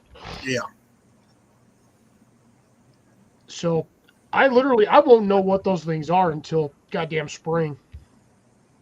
Ooh, a mystery plant. Drops, I did that already. I had them in the greenhouse in a ceramic container. I had 4 of them. Soaked them in there for about 48 hours. Actually, I soaked them in there for about 4 days, to be dead honest. And then yesterday, I planted them in. I have a little 2 foot by like 1 foot square of dirt that was part of my greenhouse planting, the one that I have above and in ground. So I planted them in that spot because I was originally going to put flowers or something in there so I could at least bring, pollinators toward that area. So if I have stuff in the greenhouse, they can go wander in there so they're not flying too far to get more pollen or whatnot for flowers. So I have 4 of them in a pot that used to have a sunflower in it. That's over by the fence. And then by the greenhouse, I stuck a couple of those in there yesterday. Yeah, yesterday. I was bored, so I decided to plant stuff outside. So we'll see what happens. I also put my wood chips from the video that I posted on Thursday. I think Thursday was when I posted it. For those of you who watched all my free mulch videos, I got like a half, like a bucket. I didn't see 3. The third one was called Making Some Sticks. It ended up as a short because I saw the a minute. First one and the second one. I didn't. Okay, maybe I saw the third. That was short. I remember seeing that one. The I saw another one. There was. Give me a second. One was called Part 1 of 3, Free Wood Chips. The second part was Making Some Sticks. And then the third one was Part 3 of Making Free Wood Chips. Like again, one of them ended up being a short because it was less than a minute. The other ones were about a minute and a half, 2 minutes. Actually, one of them was 3 minutes. One of them was a minute and a half. Or a minute 40 or minute 50, something like that. My short did great. My other 2 videos didn't do jack shit for views, which is really disappointing. But yeah, so I posted those ones. So I dumped a whole bucket full of that shit on top of the mulch, or on top of where I planted those bulbs. So we'll see what happens when it starts warming up. If they don't do anything by July, I'll just rip them out, throw them away, and honestly, I can just go buy more. They're like $5 a bag. Usually you get about 8 of them in there, so not too worried. Ooh, nice. Drops, that is nice. I'm not a big broccoli fan, and I'm not a big cabbage fan. But that doesn't necessarily mean that those aren't good crops to grow for other various reasons. Cabbage is mainly going to be used for coleslaw and other things.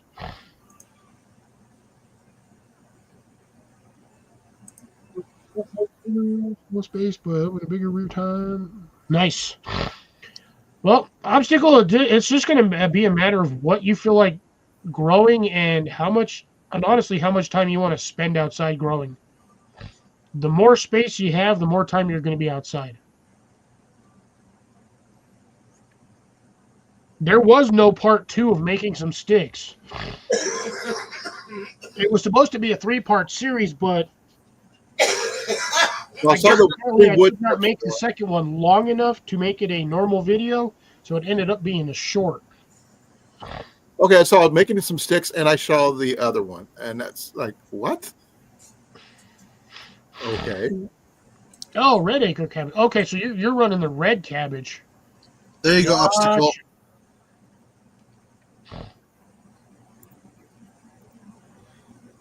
There you go. That one's for you there, Obstacle. Yep. That's not a bad price. No, there's a... That's too big for what I have on my property. My property's not big enough for something that big. No, that's for something small.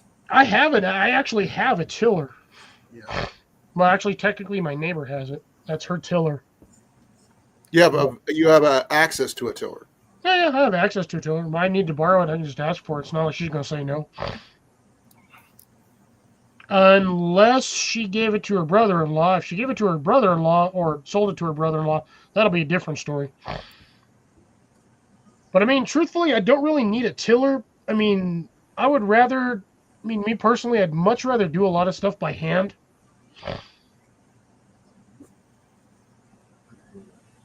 Yes. Those wood chips would have been great for a pellet-style stove. If I had, like, a hopper feeder that I can run them into and let them burn, that would have been perfect. I mean, I had that whole trough. That was a 1 foot by 2 foot by 6 foot trough, and that thing was, like, 80% full. So you get candles out of the sawdust? Say what? How You much make did it weigh? candles? One at a time. How much did the whole thing weigh? Do you know? If you would have Not bagged, much, honestly. That wood is absolutely 100% dry. I don't think it weighed more than maybe 30, 40 pounds. okay, but the size of a mulch bag, I guess.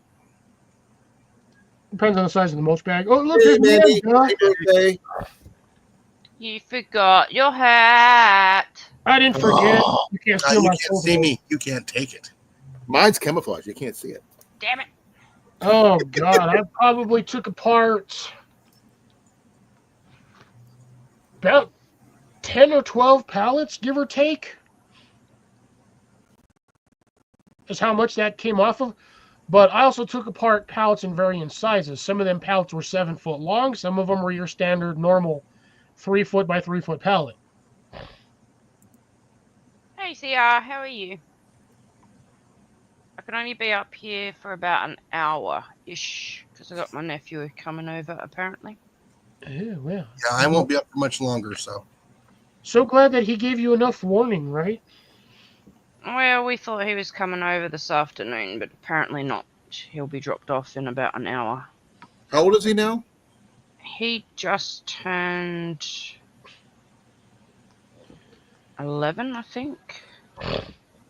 Oh, you're still young. 111 to 11. Yeah, so that gives you time to turn off the lights and lock the door. No. And Mandy just turned 21. Turned 39. 21.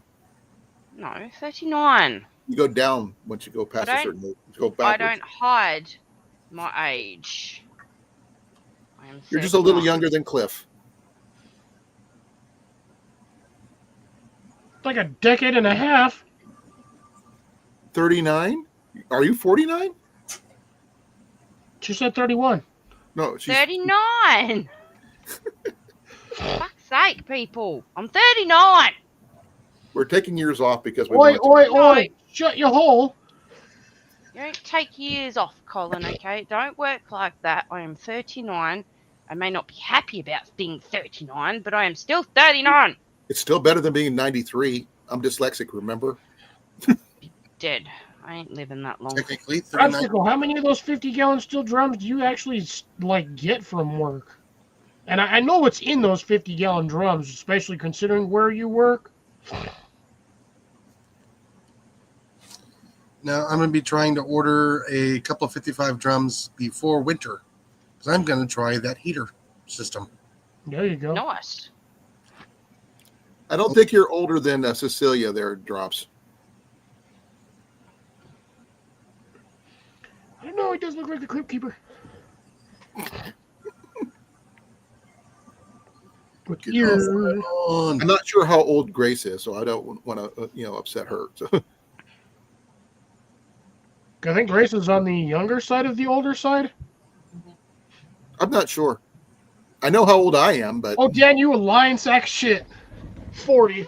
Yeah, more like 49. he's 94. pretty close to my age. Dan's 208. I think he's about my age. Age is just a number. So 21 is what you feel, is what you are, correct? I do not feel like I am 21, Colin, okay? Damn it, he did hear me.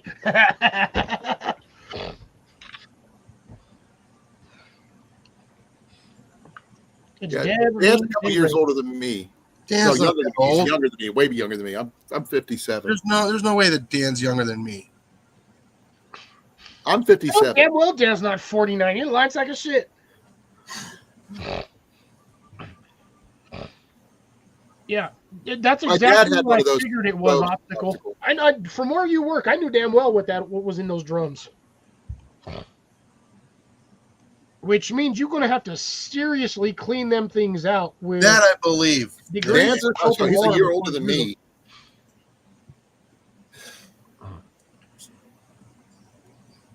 I'll be 58 in September. See, I gotta wait. What? I gotta wait 10 years to get my government aid. Excuse me, my U.S. government aid. If it's still around. was that the hearing or non-hearing version? Hey, I still get my state govy check. So Obstacle, I would have been shocked if they would have considered those food grade, considering where and what you do for work. What kind of the drums were they? Oil drums, essentially. You gotta But have it's not like you gotta burn off that crap before you could do anything with it, or it'll explode on you. they're not your typical oil drums. Oil not still flamm- combusts. the oil is not flammable. All oil is flammable.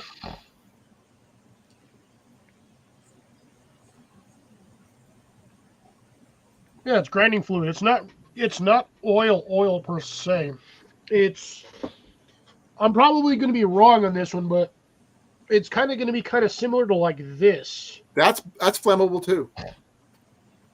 Yeah, at high ass temperatures, but you got to heat that shit to like 400 degrees. It is combustible, but again, you have to heat this thing to a lot of high ass temperatures. Now, is WD-40 considered an oil? Yep. WD-40 is flammable as all hell. No, the propellant is. Yeah, true.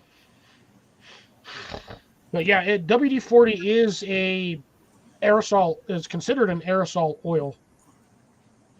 I've tried lighting WD-40 on fire. I won't do it. Really? Out of the the non-pressurized can. Ah, okay. Yeah, no, then it's probably the aerosol that's... Yeah, it's the propellant. They use butane now as the propellant. Yeah, butane is highly combustible. Oh, yeah. Even without even being pressurized, if you manage to drill a hole into something and just pour it all out, yeah, that shit will light on fire like freaking hand sanitizer.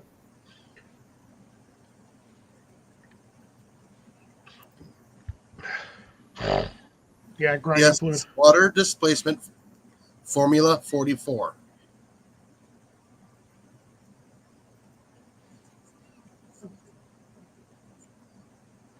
Water displacement 44. Mm-hmm. WD-40. No, it should be called well, damn 44. Now that came loose.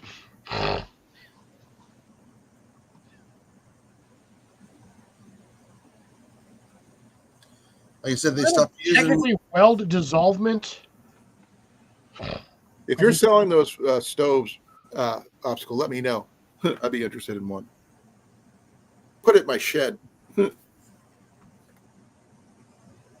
If I could heat that out there. Plasma cutters are cool. Oh hell yeah! I'd love to have a They're all- plasma. It'd be They're so much almost as crap to do cool with as one of those. lasers. You need with a shark with the freaking lasers on its head or something. Yeah. The minute I heard lasers, I was like, God damn it, this guy. We all heard the same thing. I don't think I've ever lit coffee whitener on or coffee powder or coffee creamer Yes, on fire, the but I do know it is carnation. flammable.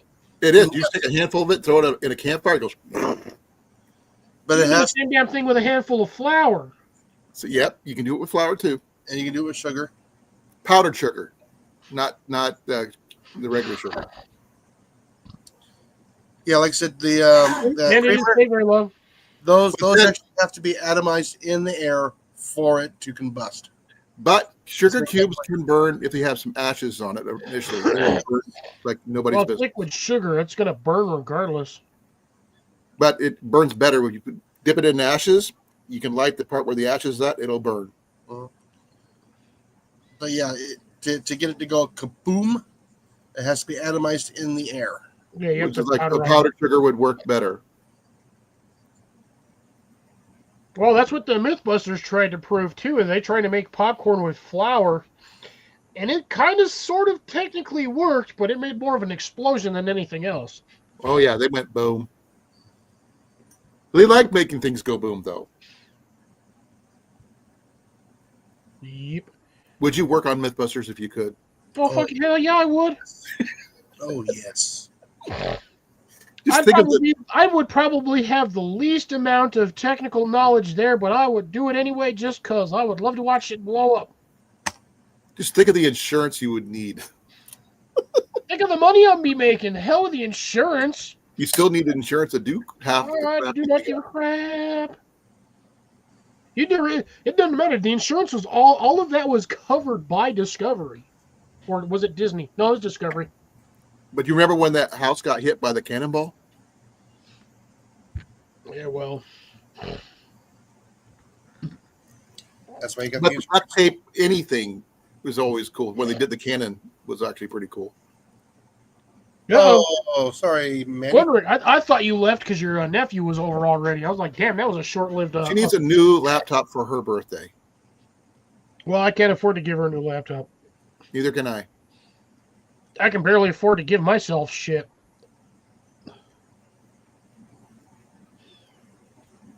And yeah, I was actually doing good during the month of December because I was not going to 2 places to eat during that. Actually, it was like 3 places I was not eating at because they had holiday decorations. So I was saving myself a ton of money. Now that that's over, I'm going everywhere again.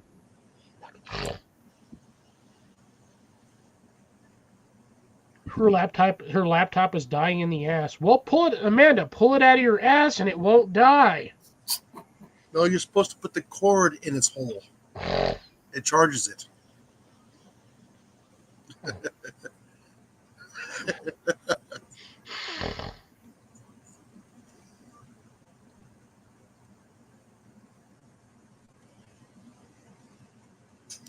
Yeah, but I would actually have to have a computer that would actually not be a problem.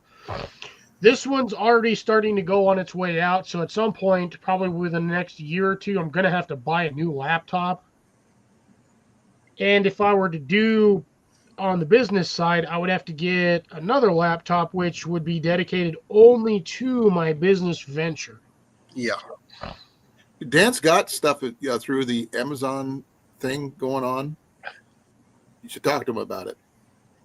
Oh, no, with the Amazon, that's just an Amazon affiliate. So he gets a percentage of certain things if he has it listed on his Amazon page or whatnot. So he can get like a little bit of a kickback from stuff that he sells. Yeah, he made like I've $11 looked the into other day. doing something like that, but again, that's a lot of time and effort that I just do not have, honestly, the time for. He's in between jobs right now, so that's, he has the time. Drops, I appreciate that. 100% I do. And when I get to that, when I get to an area where that might be feasible, I will hit you up on that one. Yes, Dan's been asking me to check into it. I mean, I can't figure that kind of stuff out. I've been trying to. I have no freaking clue what I'm doing. If I read a book or two, I could probably figure it out. I'm just dead ass lazy, to be honest. I'm 100%. Or like everybody in the world says, oh, you could just YouTube it. What's the book supposed to be here Friday? What books? The one we ordered. I don't know. What book did you Oh, you mean order? the one you ordered like a year ago and never got because No, Amazon? the one we ordered on Tuesday. What book did you order? That dollar something. That dollar or something book. The The fish one. Fish, yeah, the fishing game. Yeah, that's a good book. Oh, you got the one of the used ones off of Amazon? yeah. This book right Nice. here. Yeah, that is still a really weird book. But in all honesty, that's probably one hell of a survival book right there. And it tells you how to cook pretty much everything. So, yay. Ian found a gem when he got this thing. I mean, drops, you're more than welcome to. You've got a wrench, so you can post links all willy-nilly. Yeah, it says bass, catfish, trout, crappie and bluegill, salmon, pike, walleye, and I'm not sure what a sauger is. A what? Sauger, S-A-U-G-E-R, sauger. Probably a funky fish. It's a fish. I just don't know what it is. I have no idea. I've never heard of it. It's a Neither have fish. I. If you don't know what it is, but you know it's a fish, then you know what it is. It's a goddamn fish. Well, what type of fish it is? A funky ass looking. It's like a cross between a trout and a freaking catfish. I'm looking. Yeah, I'm looking at it right now. Oh, is it a Oh, sucker okay. fish? Yeah, they're small fish. I'd say more or less. Actually, sorry, I think it's like a cross between like a trout or a bass and a like sunfish. Oh, so a chub. I have no kinda idea. I've never even similar heard to of it until just now. So,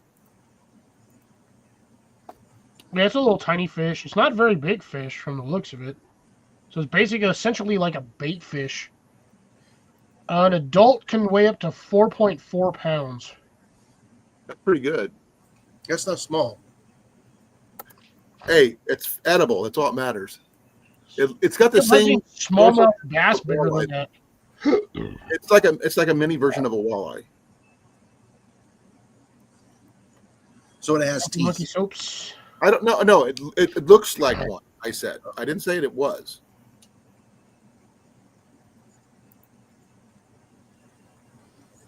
They can breed with walleye though. They're related to the walleye. Yeah, so it has teeth. Relative. Kill me. Close Come on, relative. Jason. Are you drunk? Jason, are you drunk? No, I don't have my glasses on.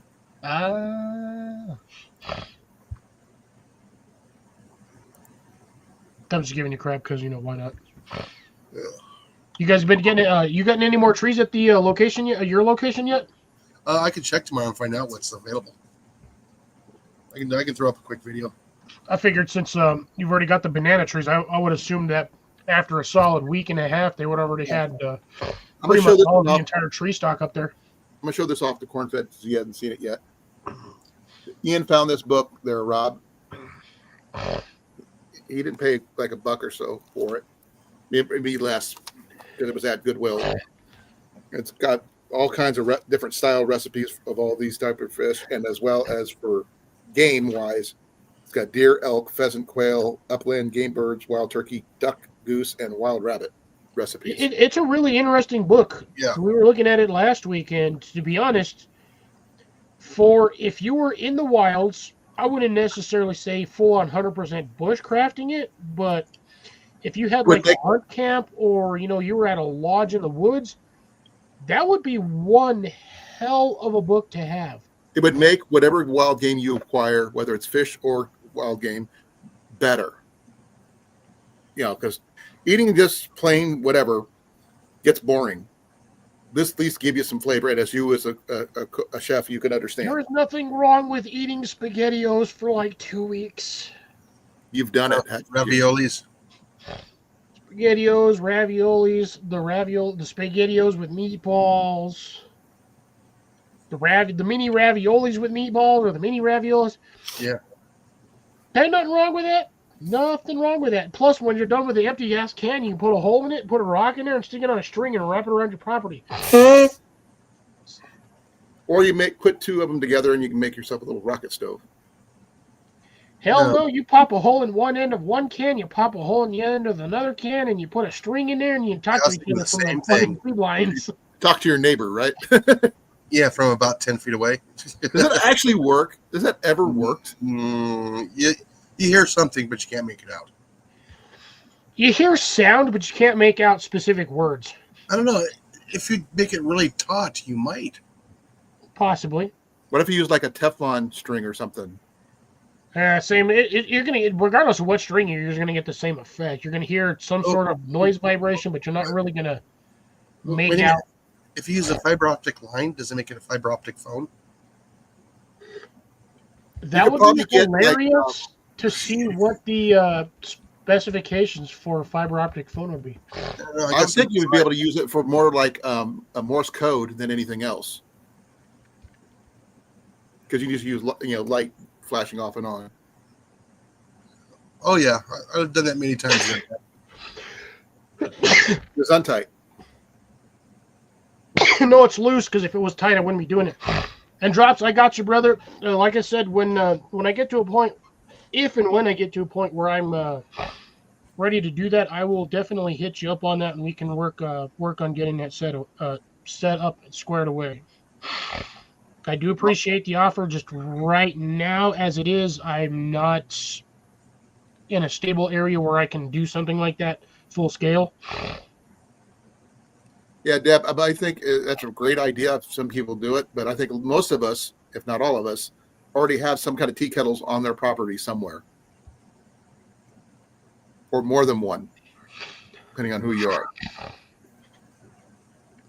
I know I have at least 4 or 5, not including the coffee pots that I have.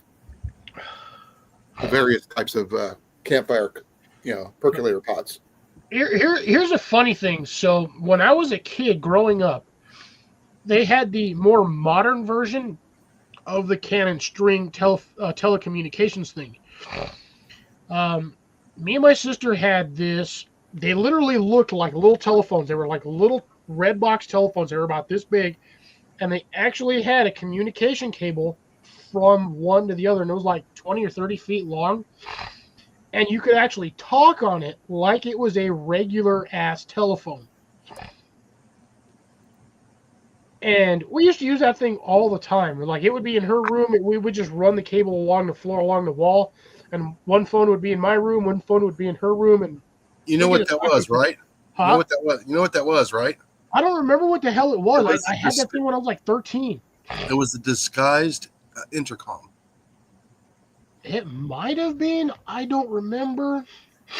Yeah, they made them look like little telephones. Yeah, they were. They literally looked like the old handheld telephones that had like the receiver, and then you set the phone on top. And all you needed was a battery in each one.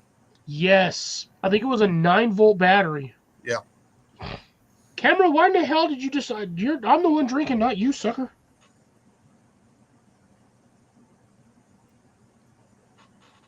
Oh damn! 50,000 okra seeds. Good Lord. Is he in Hey, Oklahoma? I found it. I think. No, I don't. Obstacle. Tell me I if this do is not. To be honest, I probably can't afford one of them. Yes, that's exactly what the hell it was. It's from Sears. Yeah, I think that's where we got it. I think they were like $10 or $15 when we had them. There's the box. Yep, cradle set. That's exactly what we had. That's exactly what they looked like. Yeah. Like I said, I believe it was a 9-volt battery in each one. That's actually pretty cool. And it used a simple phone cord or, a simple phone There's the- cord Oh, or those are not 9-volt batteries. Those are D cells. Yeah, that looks like a D yeah. cell. I couldn't remember. It's been so long. 1.5 volt. Yeah. 3 volts each.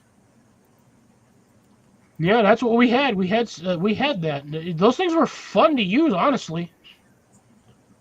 Now those things are basically like the old landlines that the military used in the field. Very Field similar. phone. Yeah. But the field phones are a lot more sophisticated than that one, but pretty similar. Well, I mean, considering the price for that and the length of the cable, I mean, really, all you would have had to have done and make that even longer would have just been to splice more cable onto the used cable. You can still do that with phones today. You know, just all you need is just a battery and a cord.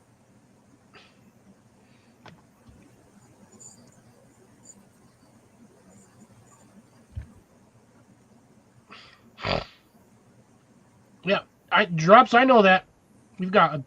I'm trying to work my way towards that. I do not have the current growing space. That's my only problem. If I had 5 to 10 acres, I could easily do what you're doing in like 2 years.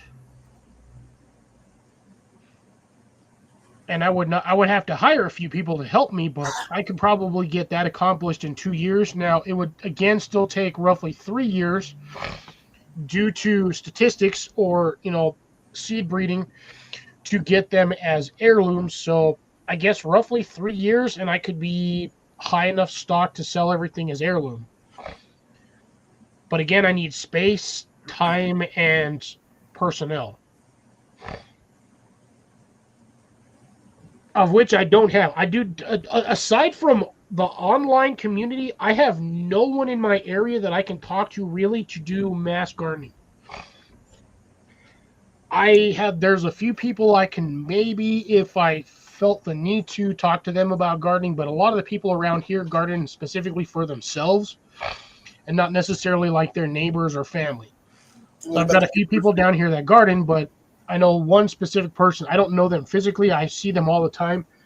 Him and his wife. I know it's him and his wife because no man in their right mind is just going to sit there and grow like 7 freaking raised planters full of like daylilies or daisies. Hey, Cliff, check this out. You think you might be interested in this? Probably not. We'll throw it up there anyway. This is the Swiss Army version of that setup. Yeah, but that looks like it's got the SOS beacon on there. No, that's not. No, that's basically you have to crank like this old system like radar used. You crank it. That's what allows the other one to ring, and that's the wire that runs between it. Interesting. So the phones plug into the base, and when you crank them, you can talk to each other. Looks like that phone plugged into the wall. It's an intercom system. Yeah, there's the wiring. I'm not sure how many feet that is, but that's a lot. That's probably 5,000 feet of wire. I don't know how big it is. 200 meters. 200 meters, yeah, that's 5,000 feet of wire. 100 meters? This would be 600 meters. 600 feet. 660. Yeah. 660 feet, I think. Exactly. 660 is what I said. But that's not bad, though. I mean, that's basically the same thing, but more modern version. I don't know. I kind of like the older ones. Oh, yeah. I think that if you could, there's the one I showed you was on eBay. Now, have you thought about going to the university for growing there? Yeah, they got them for $27.99 on eBay right now. Yeah, Obstacle, if I'm not mistaken, you actually, at the moment, due to restrictions, you actually need an operator's license to have a ham radio. Yep, you have to have a license for any ham radio. The GMRS radio. No, you don't need a license to own one, but to transmit on one, you do. But yeah, you need to operate one. You have to have a license. CBs are pretty much general use over a wide range, but yeah, for ham radios, you need a license. On CB radios. My dad he had a base station for years up until he died, and he had a ham station too, which he talked to people in Australia on sideband. But he had to go through the classes to get the license for the ham station. Yeah, I got you, Obstacle. $35, no wait, how do you? Oh, so you basically just paying $35 for the license to get it. Yeah. And then Just like drops fishing or whatever. Vertical for what? Because I know not everything grows vertically unless you're growing specific plants. If it's a climber, then yes, vertically. But a lot of other varieties of plants are either in ground, short tubers, or bush. Ooh, pardon me. I hope nobody heard that. That was rough. Man, I'm so glad my time resets in like 2 days because I have like in 2 hours and 13 minutes left of my 20 hours of free time. Mine just reset today. Mine resets on the 17th, I believe. Mine actually literally reset this morning. But I've got 1 month worth of the Talk Studio thing right now, so it was cheap. Oh, look at it. What's on the private chat here? Yeah, I missed it. Oh, okay. That's not too bad. So Drops has a ham radio, and Obstacle has a license for 10 years, or the license is good for 10 years. And extends to family members. Okay. Ooh. Ooh, Yeah. I've seen that. I've seen Uh-huh. those, like the radar version. That's pretty cool, Grace. My uncle had one of those when I was a kid. Ooh, damn. You know, Taro. Whoa. Then my other uncle took it, cannibalized the crank out of it to use it as a shocker for worms. I mean, it works. It's no different than a dynamo. That's what he snagged the dynamo out of the crank and everything. My That's essentially uncle what that was crank is a dynamo. my uncle George was pissed that he did it because he got it for a reason. Because he used that particular one when he was in the Air Force, when he was back in the day, back in the early '60s. Ooh. Second one's kicking my ass. I've seen those. Was it Baofeng? I'm not sure how you pronounce it. Wolfang or Yeah. Baofeng, yeah. I can't. I don't know if they trust them or not.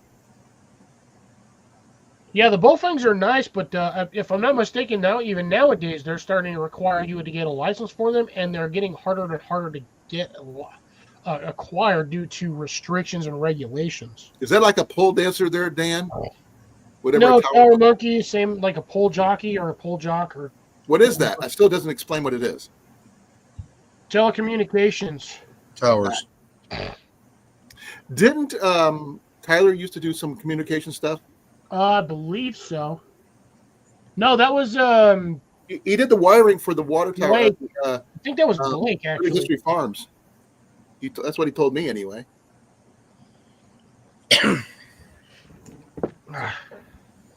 Oh, I wouldn't do that. You couldn't get me off the ground. Nothing for something like that. No, we had the T-Rex to do that for us. I'll have to. Well, if you could send me some more information on him, I might consider it. But I mean, without getting my license, I don't want to. No, the Bowfangs you can generally still acquire, but you're not going to get the like high end ones that'll from here to goddamn China. No, I just want to be. If I want to contact, say, Dan or Scott or even Rob, Rob would probably be easier to get to from here without using my cell phone. I'm not sure where Obstacle is, so I can't say how far that is. That phone. Or even call either one of you guys. Yeah, no, it's still cheaper just to use Instagram or message. What if that stuff's down? That's what I'm talking about. Well, then you're going to be shit out of luck on that one. Well, you guys are on this side of the Rocky Mountains, so that's the good part. I mean, I'm on the tail end of the Rockies. All right, honey, I cannot stay up much longer. Yeah, you're good, Jason. He's. I can hear him. He's. Oh yeah, slowly I've down. been winding down for quite a while. I think I I got hope you feel better 3 hours last night, Oof. and I had a hard time getting up this morning. Well, Jason, I hope you feel better. You're not recovered yet. You Go get some need to sleep. get some rest. No, I'm just fatigued. Well, the thing is, it means you're sick. You just don't want to face it. No, I've been up late the past couple nights. Why? Is it because you're sick, or is it just something else Is it me? that we don't need to know about? Molly's been up all the time. She okay? Yeah, her hours have flip-flopped for some reason. Oh,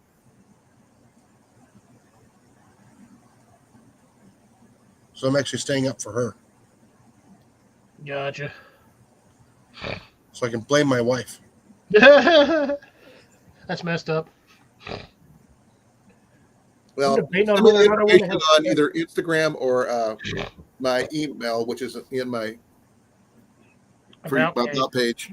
So, because I mean, I'm not gonna. If my dad was alive, I'd ask him about it.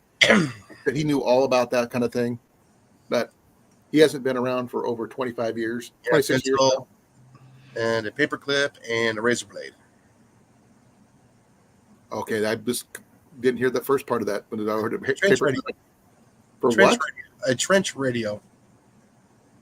Well, like a crystal radio? No, trench radio. Never heard of them. Yeah, they used to use it in World War II. I know people made crystal radios back in the day that didn't require power. That was So I think I know what Jason's talking about. You basically you unwrap the paper clip and then you wrap the top half around the razor blade, and then you just stick it in the freaking Earth. antenna receiver. In the earth. Never heard of it. Oh, so you're basically an Earth radio. Yeah, it's earth radio. I know what you're talking about. Sean used to talk about stuff like that all the time. If Well, I you would have ask metal Sean. gutter, Sean's been gone for a while. you have to ask him, but I remember it's a signal repeater. So really, what you do is you just get a Just whole a bunch of receiver. like 8-foot pieces of like gutter, and you stick them in the ground, and you run wire across all of them, and one connector to your receiver, and it basically just turns into a giant antenna receptor. My dad mentioned something about using one with a weather radio. Not weather, weather balloon that shot up a wire straight up. Yeah, you can do the same thing. Best thing to do, you're not going to really be able to just afford or purchase a weather balloon. The next best thing is those punch balloons. Oh yeah, the little bouncy balls.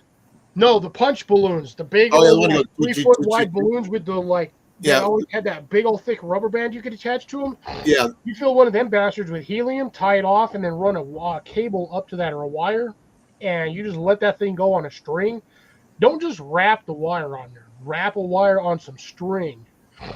That way you can pull the damn thing out without breaking the wire off. And if you break the wire off, you at least have a backup that's connecting your balloon. You just fill that bastard with like a tank of helium, and you just let that thing go up like 200 feet, and you're good to go for God knows how long you can get a signal on that thing. my dad mentioned said I could actually attach a wire to one of my arrows and just shoot up into a tree. Oh, you can do it that way. But again, you still want to run string onto it, because if you just do it with the wire, you're going to break the wire. Yeah, the No, wires become too Let's heavy. talk about something more like a fishing arrow, because it's got that hole already in it.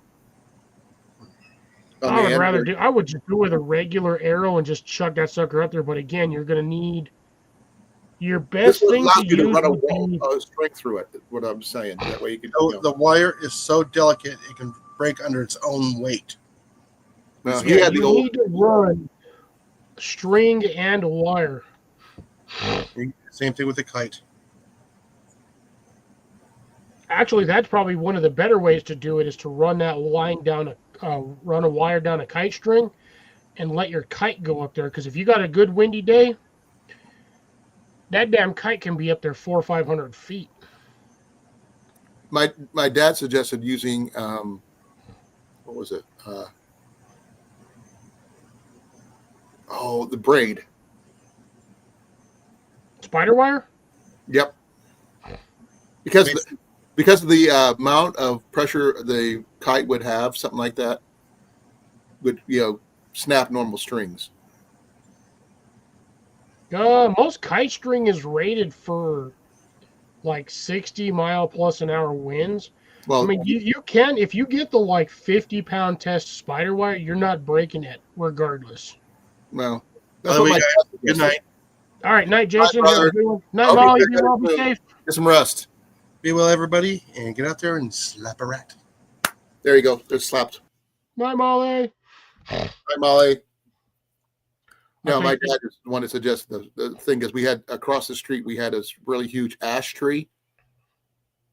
He said, if we ever needed to, you're going to shoot an arrow up there with the antenna. Even though he had a tower already up. He had an actual physical tower but 3-sided, triangular tower up the side of the house. Oh yeah, that's your standard CB radio tower. Those things are No, this usually was a only ham. about 40, 50 feet at most. His was, I think he said 60, but I could be wrong. But he ran a ham station, so Yeah. So he might have had a slightly larger tower so he can get better receiver or a better signal. But that's like I said, my dad was the ham operator, not me, and he actually used it for fun things too, not just talking. Especially around Halloween, he used it to rig up a wireless speaker to a scarecrow he made and scared kids on Halloween. Oh, God. I still kind of wish my sister lived in the state and had the house over here because, man, I had fun that one year. I scared the shit out of so many That's people. what you said, yeah. But he hooked up a speaker to its head, and kids didn't think it was real. No, somebody started, "Hey, what are you doing?" And one kid just basically levitated off the deck. Yeah, I bet he did. He probably shit his pants, too. I don't know about that, but I know he levitated a couple feet off the deck, and his mom said his feet didn't touch the ground until like 10 feet out. Oh no! When you get something like that during a Halloween, yeah, you're basically gonna have to go home after that because I almost guarantee that kid shit himself. His mom was laughing her butt off, though. Look, there went my freaking flashlight. Smashed on my damn chips.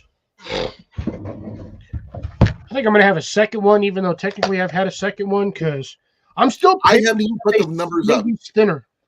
I never put a number up this time. I know you haven't put a number up the whole time, and I've been sitting here drinking since the beginning. So I'll do this for you, Cliff. It's a good thing I have. Oh no! CR is leaving in 12 minutes. Crap! Whatever shall I do? No, I really like the knife that Rob gave me, though. This Flisson knife is actually pretty nice. It's comfortable in the hand, that's for sure. Blake, like are you still here? Did you finally pass the hell out? Ooh, good, I got enough for another one. Who? I don't even care. I don't know if Rob's still here or not. I haven't heard from him in a bit. Rob just freaking Either one. 10 minutes ago. No, other Rob, corn-fed. Yeah, it was like 10 minutes ago. I swear I seen him pop in, said something. Okay, I'm looking. I don't think I seen him leave because I've been paying attention to the chat. I'm scrolling back trying to see.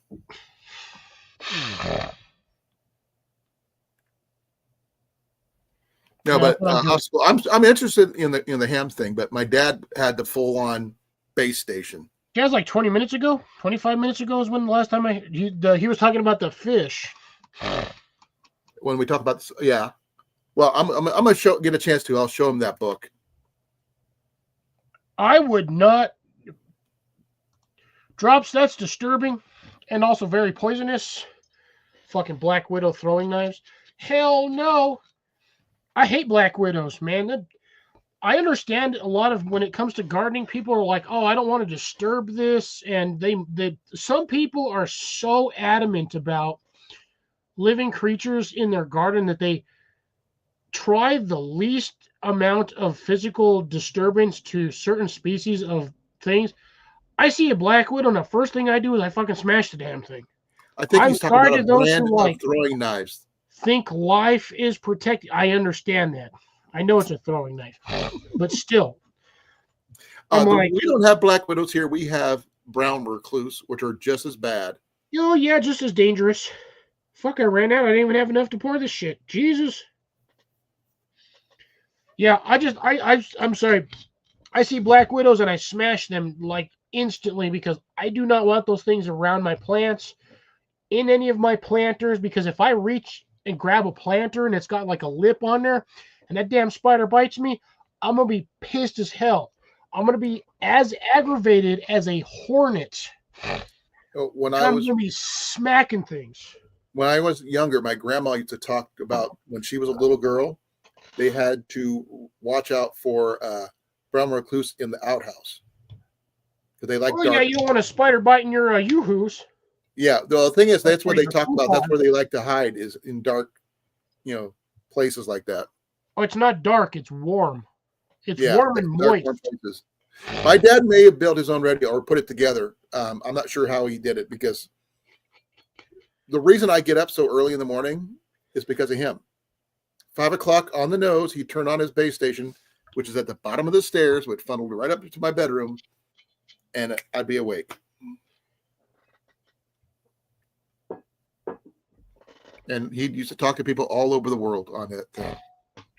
I used to do when I was younger. My uncle, I mean, he still has a CB radio. He actually has a CB tower at his house, and a base station.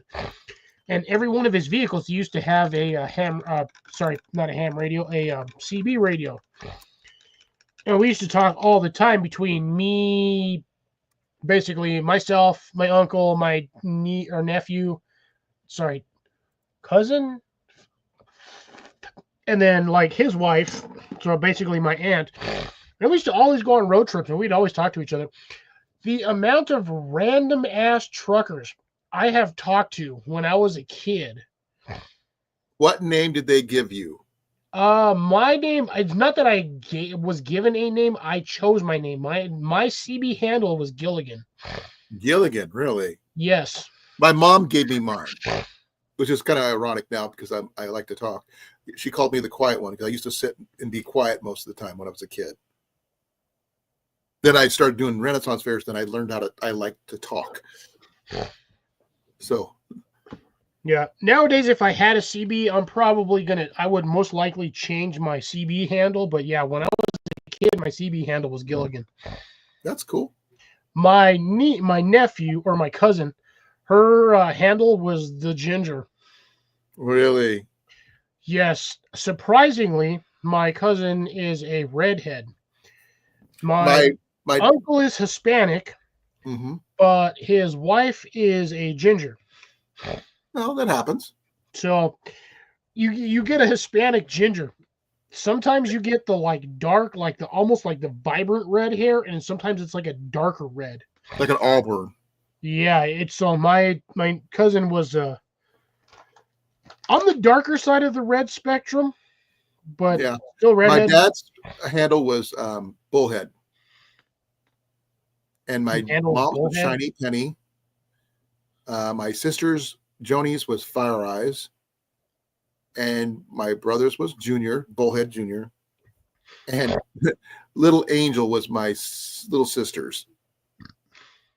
Which, for those people who know what's going on with my family, yeah, I'm not sure if I told you yet. Cliff. Jesus Christ, Hickory Hillbilly. Nothing wrong with that. What was I saying for the HTO was a? Oh my God, my brain just shut off. Oh my God, I almost want to say Hillbilly Taco Outdoors, but no, that's not what it was. Fuck, what did I say at the beginning of the damn live? I don't remember. I don't either. I remember you saying something, but I'm not sure what it was. Oh my God, it was Hillbilly something, but I can't remember. Hillbilly Taco sounds better though. Hillbilly Tacos. Hillbilly Taco outside or outdoors. Oh, he lived in a subdivision called Hickory Hills. That makes sense. Okay. GMSR call sign was WSDV 408. That's kind of a shit call sign. I'm like, you at least come up with something decent. What about BR549 if you know who that one is? What is it? Oh my God. That's from what was it? FN 101 or 1101. I'm not sure if that was actually from BR549 was from Red Dot. That TV show. It's from a TV show that had like Roy. I can't remember. I have to look it up. I want to say Red Mars, but I know that's not it. From Hee Haw. Jesus Christ, that was what, the 50s? And in the late early 60s. Okay, so this is pretty much. So getting an issued a call sign is basically essentially like having a freaking either an NSN number or like your what the hell's that thing issued when you're an American citizen? What the fuck is that thing called? Social Security ID? K9 QNF. Jesus. What the hell? I almost dumped my fucking beer over while holding my beer. Actually, you can pick your own ham radio call signs if you want to. You get a limited you can choose from, but you can do it. I would do FOX, IN, BRN. It says it's but only within the limitations of the vanity call sign system. But you said you can only, which means you can only choose a specific call sign if you want, but it must be available and only can request it if it does. You already hold a existing ham radio license. Yeah, so my call sign would be FOX, IN, BRN. Say it again. FOX, IN, BRN. Okay. That would be Fox and Barn. And I fucking guarantee you ain't nobody got that bitch. But Fox and Hen House. Too many. I'm pretty sure there's a specific limit on how many letters you can have in your call sign. Well, okay, like K9QNR. Yeah, but QNF. Yeah, that's 5 there, but then you have obstacles was 7. No, 6. 7. Oh, you're right, 7. The V kind of threw me off. No, Fox and Barn. It'd be BRN, but BARN. I'm missing a letter. Or I could do Fox and COOP, but then that would be like, some people would think I'd be like, why is there a Fox in the co-op? Because I know how dumb people are. About Fox Core. That would almost imply that I was military to some Not extent. necessarily. Why does this taste so weird after drinking this? Because you don't have as much alcohol in it. Oh, I filled the damn thing the way I normally. This is only 8%, but I'm pissed that they made the can smaller. Is it the same amount, or is it they reduced the amount? No. This goddamn can here is the same size as the Red Bull cans. These used to be the same size as the Monsters. Okay. I don't know how much that is because I don't drink that The stuff. standard pop top Monsters, not the ones with the twist tops. Can you polish the bottom of those? Oh hell yeah, you can. The easiest one probably would be the Red Bull. Actually, no, that'd probably be the easier one. That doesn't have shit for labeling on there. I would. I'm gonna try. I plan on testing the bottom of my Coleman butane canisters at one of my things that I'm going to be doing, just to see if it would works. say Barkeeper's Friend and a Green Scrubby would probably be your best friend, and then after like 5 minutes of doing that, I would say probably go to like a regular rag or like a denim rag. I was going to use Neverdol, which works on most polishing things for the It's military. the same thing as Barkeepers, essentially. Probably. It comes in a nice big canister. It's always reusable. You just throw it back in, it recharges itself. One friend had one for a can for 7 years, and it kept on working. You could probably use what is that? Fuck. They said some people say toothpaste, but I don't know about toothpaste. There was another one. It used to come in a green can. It was like the 404 spray, but it was God damn it. My brain literally just shut off trying to figure out what the hell it's called. It's similar to Barkeepers, but it used to come in a green can. Like the whole canister was green. Well, this is what I used when I was in the service. Oh my God. Somebody help me out here. My brain is not processing. Clef, this is what I used in the service, which they still do. Never even heard of it. That stuff polishes like nobody's business. Thank you, Grace. Thank you. At least somebody's brain is working. Comet. I wouldn't even on the same planet right there. Soft Yeah. Scrub might work too. Never heard of Soft Scrub. It's basically it's owned by Comet, but it's basically a Soft Scrub version. I think I might actually have some in the underneath my sink here. No, that's what dye. That's what freaking food dye does to you. If you eat a lot of like blue food coloring, for some reason you poop out green. I don't know why. No, baking soda and cardboard would work, as opposed to an extent.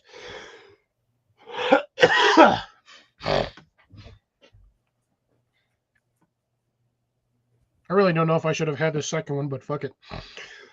All I got to do is work tomorrow. And I ain't got nothing going on because it's going to be dead. No more fucking football. Yeah. Tomorrow's going to be dead as shit. But I got a stupid concert on Tuesday, but I won't be there because I'll be at home by the time that damn thing starts. Yes, I do know the Bonami.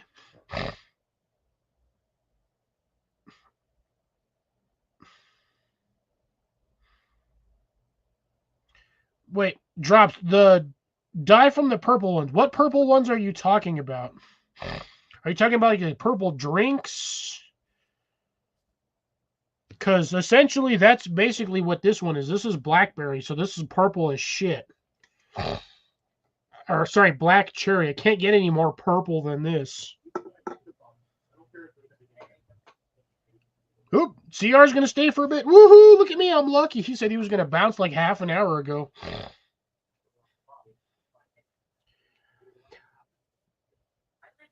Well, that's why Comet was used a lot of the time, and a lot of cleaning up. Yeah, but these are the Mike's Harder lemonades, or Mike's Harder. It's not the lemonade. This one comes in a, I guess, a variety pack. You get lemonade, cherry, mango, and the black cherry. You get like 3 of each. Ooh, CR, don't make me. Now you're gonna make my ass scroll all the way the fuck up here to show you when you said this. God damn it. Coffee whitener mixed with oxygen. Who the hell mixes coffee whitener with oxygen? Technically, it'd already be mixed with oxygen. Yeah, fuck me. Where the hell did that go?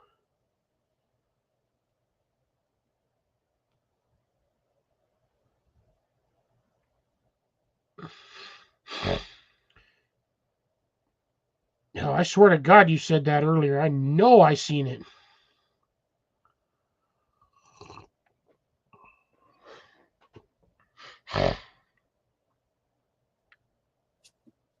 Well, it's 8 o'clock. No, I couldn't find it. Might go too far back, so let's scroll down a bit. Hey, Des. Yeah, Ian used the last bit. Peaceful Des or Desiree? Peaceful Des. I have Ooh. no idea. Welcome. Give me a sec. If that's who I think it is, I'll scroll back down here in just a minute, and I will say Peaceful Des. Because I'm scrolling up halfway through this, trying to figure out. Because I swear to God, CR said he was going to be out like 30 minutes ago, and now I'm not finding the thing where he said it. Oh my God! I don't know, CR. I'm not seeing it, but I'm also fairly buzzed. For what? Trying to figure out where CR said. I swear to God, CR said he was leaving like 30 minutes ago, and then. I remember seeing that too. I read it. Oh no! By the way, I'll be sliding out at the top of the hour. That was at 8:47. I did find it. See, look right there. Yeah, I remember seeing that. Timestamp says 8:47. Mike. Yeah, he's still here. Yes, he said he'll stay for a little bit longer. So. Wait, it must be a good topic then. Yes. Hey, Des, how's it going? Good to see you. Thanks for stopping by. Oh, so her legal name is Desiree. That's funny because we have another one in here that's her YouTube name is Desiree, but her name is Nicole, which is funny. I call her Sis. Yeah, known her for a while. She's like one of the original. We are all of my originals. It did. It's funny too that everybody started popping in on my channel as all of my like old school followers. From Okay. Tyler has the Wood Squad. Yep. What do we call yours? The Fox Den? Yeah, I'm literally the Fox Den. We established that years ago, back after like Wood Squad. Yeah, mine was officially the Fox Den. I would call mine the Clan. So I claim everybody. Archery Clan or Archer Clan. No, well, it's a Celtic thing. Clans are not made up of the same family. Clan They're made from- McClan. Huh? Clan McClan. Not that kind of clan. That's an old. Des. Definitely not with a K. My name may start with a K, but it's not that kind. He doesn't have two more following it. No. No, Clan Kincaid is a real thing over in England, Ireland. So it's a real deal. Well, technically, the main branch is Scottish. My branch is from Ireland. Well, for those of us who are in the know, that is actually not his real name. But for those of us who are in the know, I will not say that out loud. It's still a family name. It's still my family name. The Clap. That's terrible. If that's what you have, Drops, I'm sorry. Oh my Don't God. forget there's shots for that now. They've got ointments for that now. No, they have shots. Well, yeah, it's usually a 30-06 or a 45 or 357 long barrel. Oh man, you know what? To be dead honest, I would love to have a 357 long barrel. And I'm not talking. You want to be? I'm not talking HG. I'm talking rifle. Oh, I want a 50 caliber black powder. Yes and no on that one. For hunting season, that would absolutely suck because if I'm not mistaken, most places have a limit of 3 rounds for black powder. Mine would be a single shot, but like I said, I've talked to you about this before about using it in conjunction with the deer season because the bow season and muzzleloader season cross over for about a week. Ooh, obstacles. Here we go. That's an interesting. His ex-wife is from the Kelly clan. Ooh. Hey, a lot of Ian's mom's side is fully Norse all the way back. That would explain the long hair. Mm-hmm. He's got Viking in his blood. They're actually from Norway. Which is funny considering he has nothing but U.S. military garb everywhere. Oh yeah, I told him he could join the Viking clans if he wants to because there's a Viking clan that works at the fairs where we go, and he wants nothing to do with them. Though they do have a really good blacksmith, which he likes hanging out with because he likes blacksmithing. Blacksmiths are funny. Sometimes they're hysterical. Oh, I know a lot of. I mean, I have several friends who are blacksmiths. Well, a lot of them, and one of them is just Uncle Stinky is what he goes by. That's terrible. That's fucking terrible. Because he works with actual real coal.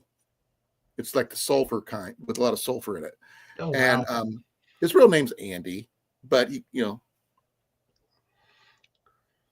but he's a really cool guy. He actually made me one of my my archery stands. Nice. So I told him I was trying to replace the ones that I couldn't find him. And he said, "Here, let me make you one." I go, "Okay." He made me. He didn't say he was going to make me one. He said, "Oh, okay. We'll see what I can do." He comes back the next fair, hands me one. Goes, I go, "How much I owe you?" He goes, "Nothing. Let's just see if I could do it." Jesus Christ! He wanted to test his practice. This one was made out of steel pipe. This thing weighs a ton, but it's solid. Nothing will damage the dang thing. It destroys arrows when people hit it. He goes, tink. That's crazy. But it holds targets up really well. It's just really, really freaking heavy. Holy shit. It doesn't get blown over, that's for sure, in the wind. But now I got to find. You can make something out of targets. steel. Yeah, that ain't going nowhere. It's just a regular pipe. You would, water pipe that's, about that big around. Yeah, galvanized, whatever. Yeah. He took my old one that was falling apart because someone ran it over and made his own version of it. Nice. I tried to pay him for it, but he wouldn't let me do it. But now that the company that I used for getting my targets went out of business, which really sucks, I have to find a new place to get targets. Because if I want to get my range back up and running, I'm going to have to. The only thing I can think of is either shooting range that would normally have something like that, because they're normally going to have access to whoever makes those targets. Saunders archery mats, the ones I used to get, went completely out of business. So no one even makes anything remotely like them. Or you can go to this is going to sound ridiculously stupid. Schools? Yes. Find out through the They schools, use like the junior Etherphone? highs who get their targets. Oh, I already got an account for places like that. But Etherfoam is really light. You can get them in the sizes you want, but they're highly expensive.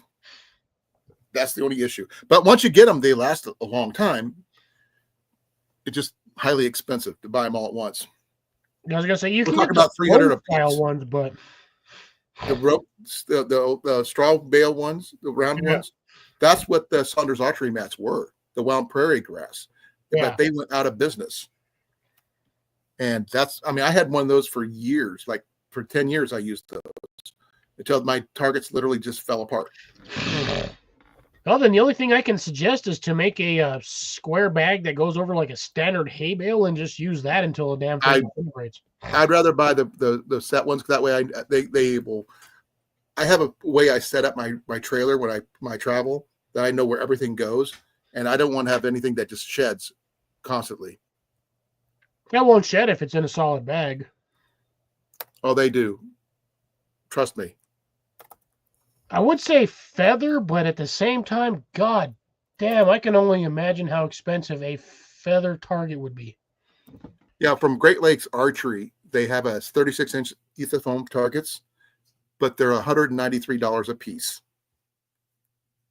And I would need at least 3 of them. So about $600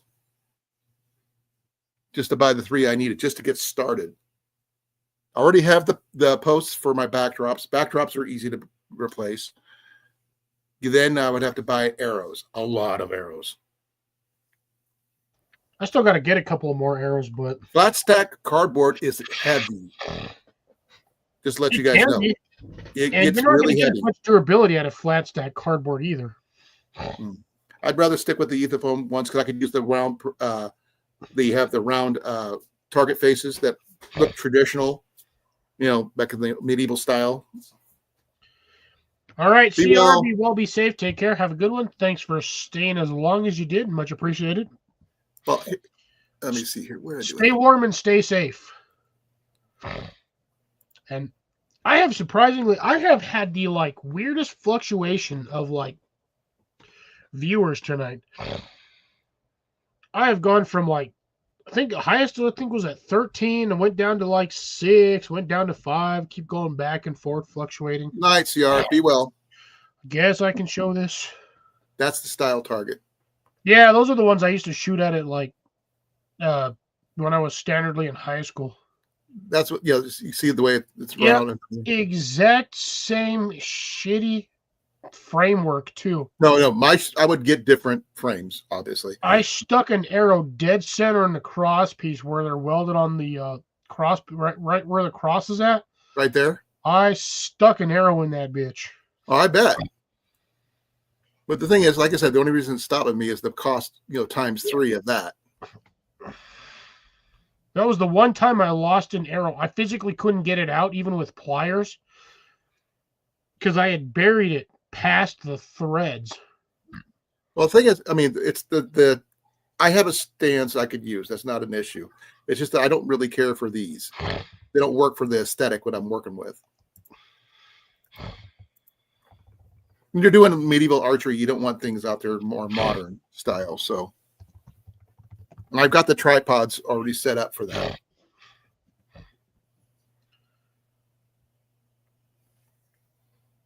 And the fact, I mean, one thing though I liked about the Wild Prairie Grass ones that they actually held up to hundreds of people shooting at the targets every day. Because it's essentially a compact straw bale, a compressed straw bale. Yeah, I'd end up replacing the target faces like 2 or 3 times a weekend, once every day, because the amount of people shooting at them. I would get between 500 and 1,000 people shooting a day. Yeah, that's true. I mean, that's a crap ton of holes being poked in them. Exactly, and they'd wear out. And these would be the fiberglass style target faces, the ones that wrap around and tie on. Yeah, tighten in the backside. It was basically like a tire cover. Exactly, and I made good money on a 3-day weekend, like nobody's business. But they get multiple people shooting multiple arrows a day.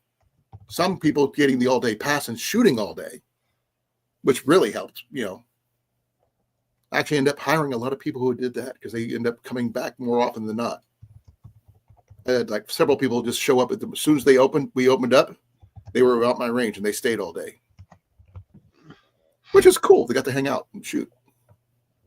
Yeah, most of the time in the Renaissance fairs, you can't really do that because usually when you go to like the archery range that they have there, you start the first couple of arrows, you do the 15 for 20 or 20 for 20. I did 10 or whatever. 3 for the minute your ass starts, somehow there's 1 for 3, 2 for 7, and 3 for 12.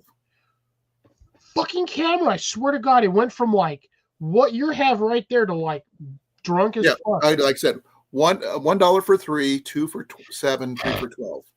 But if I was going to do an all day pass, that would be about $40. Good Lord. Well, that's a shit ton of arrows, though. I mean, for $40. Yep. And the thing is, most people would get tired before the end of the day anyway. But then I would stop at the last hour of the day and I'd hold a tournament for $20 a piece and for cash prizes. Yeah, I would. I think the last time I went to a Renaissance fair, which was with the Larkspur Renaissance Fair, and I think that was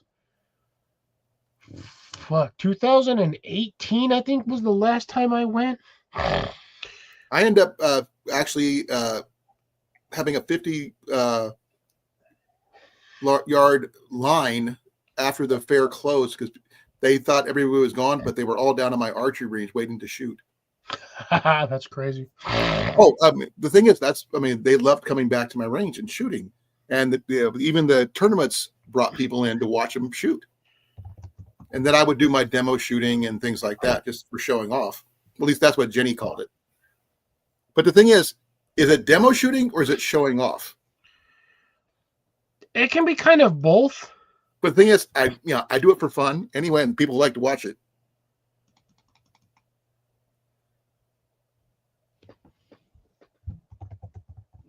What is it? Drops, that actually sounds reasonable for a 4 to 6 foot magnolia tree, or 4 to 5 foot magnolia tree.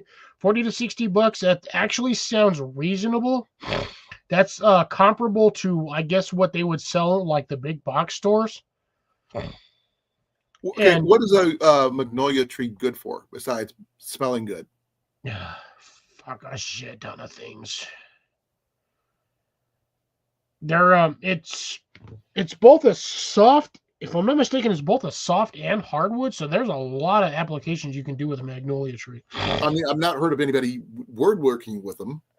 Oh, you can work with a mag. I said I haven't. Doesn't mean they haven't. I just I've never heard of anything. You can't make a bow out of it, so that's probably I've never. The hell you can't. And I always thought they were more of a southern tree than they would be a northern tree. Oh my God, I can't even fucking. That's me, because I've never heard about any of them here in Iowa. It's so I have to look this up because half the time my brain, at this point, my brain is no longer processing what shit is. They A do. They magnolia smell tree amazing, is Grace. similar to like the Japanese trees that you the sakura trees, or sakura trees. But it also depends on the variety of magnolia. It's, I believe it's a softwood, similar along the lines. I'm only guessing because I'm not looking at the technical definition. I would say along the lines of, say, like a cottonwood. Cottonwood's not exactly a hardwood. The bark is toxic and can be linked to kidney disease. Soak in drinking alcohol. Fucking who cares? They're pretty. Yeah, it's a decorative tree from the looks of it. It's And great yes, for I definitely agree there. birds, butterflies, bees, and other wildlife, but that's about it. It's a pollinator's dream paradise, is essentially. Pretty much. And yes, obstacle, I definitely agree 100%. The Larkspur Ren Fair is free.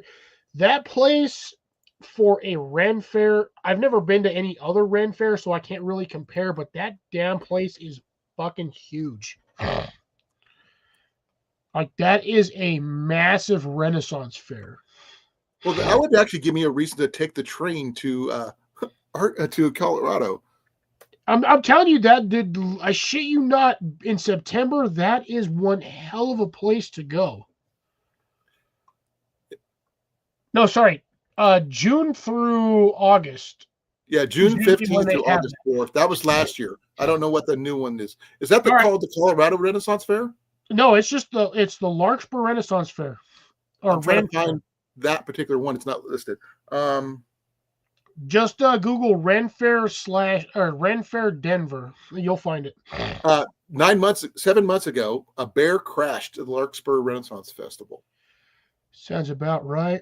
All right. Good night, Deb. Thank you for staying this long. I absolutely 100% appreciate it. Be well, be safe. Do not well. freeze to death, because that would suck. I would not Deb. like to find out next year. Thank you for coming. I'm still looking. Oh shit! Drops has 100-foot tall magnolia tree. God damn, that's a big ass tree. It keeps on coming up. The Colorado Renaissance Fair. Don't Yeah, ask me that's what it is. Okay, then what you just said? I asked you that before. You said it wasn't. No, sorry, I misunderstood what you said. Because that kept on coming up. I go, is that the same thing? You said no. I must have misinterpreted what you said. Remember, Colin, this was my second one.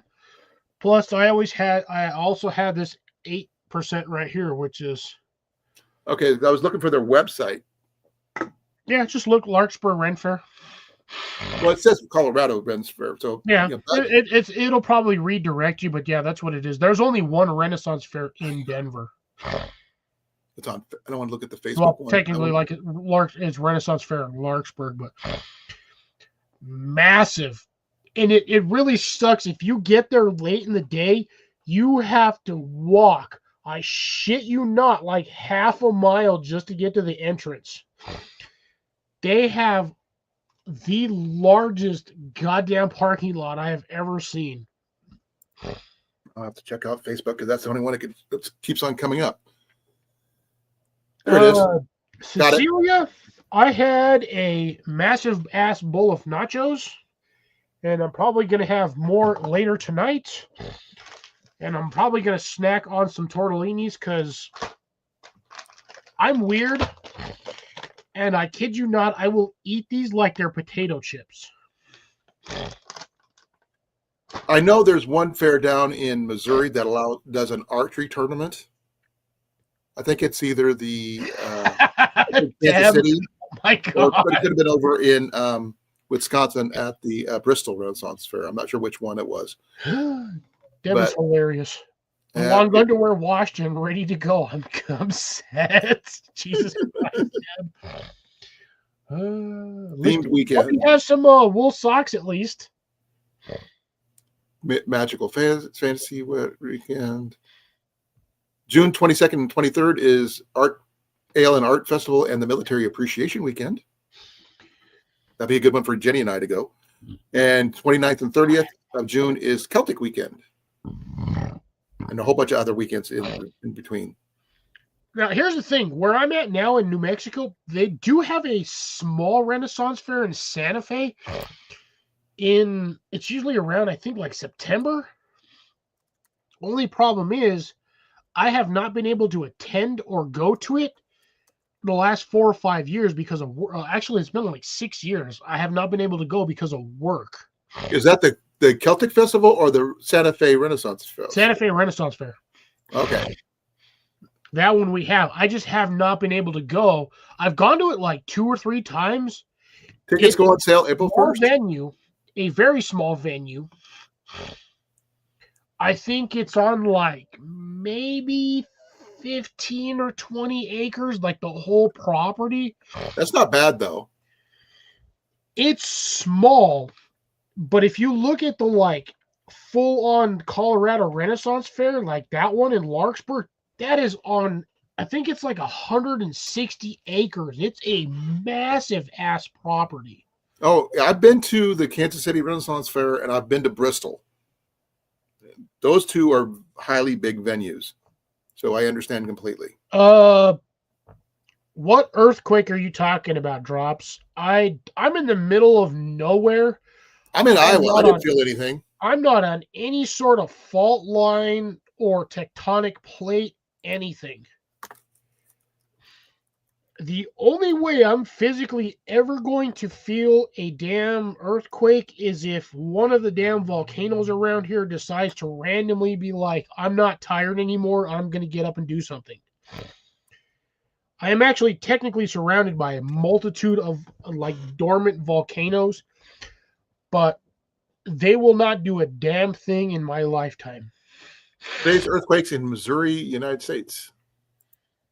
I will not do anything. Earthquakes in the last 24 hours. Yeah. Again, where I'm at, I won't feel nothing. Where I live specifically, I'm at the bottom of what used to be a fucking lake. Highland, Arkansas had one ago. of a 2.2 magnitude 4 days ago. Didn't feel it.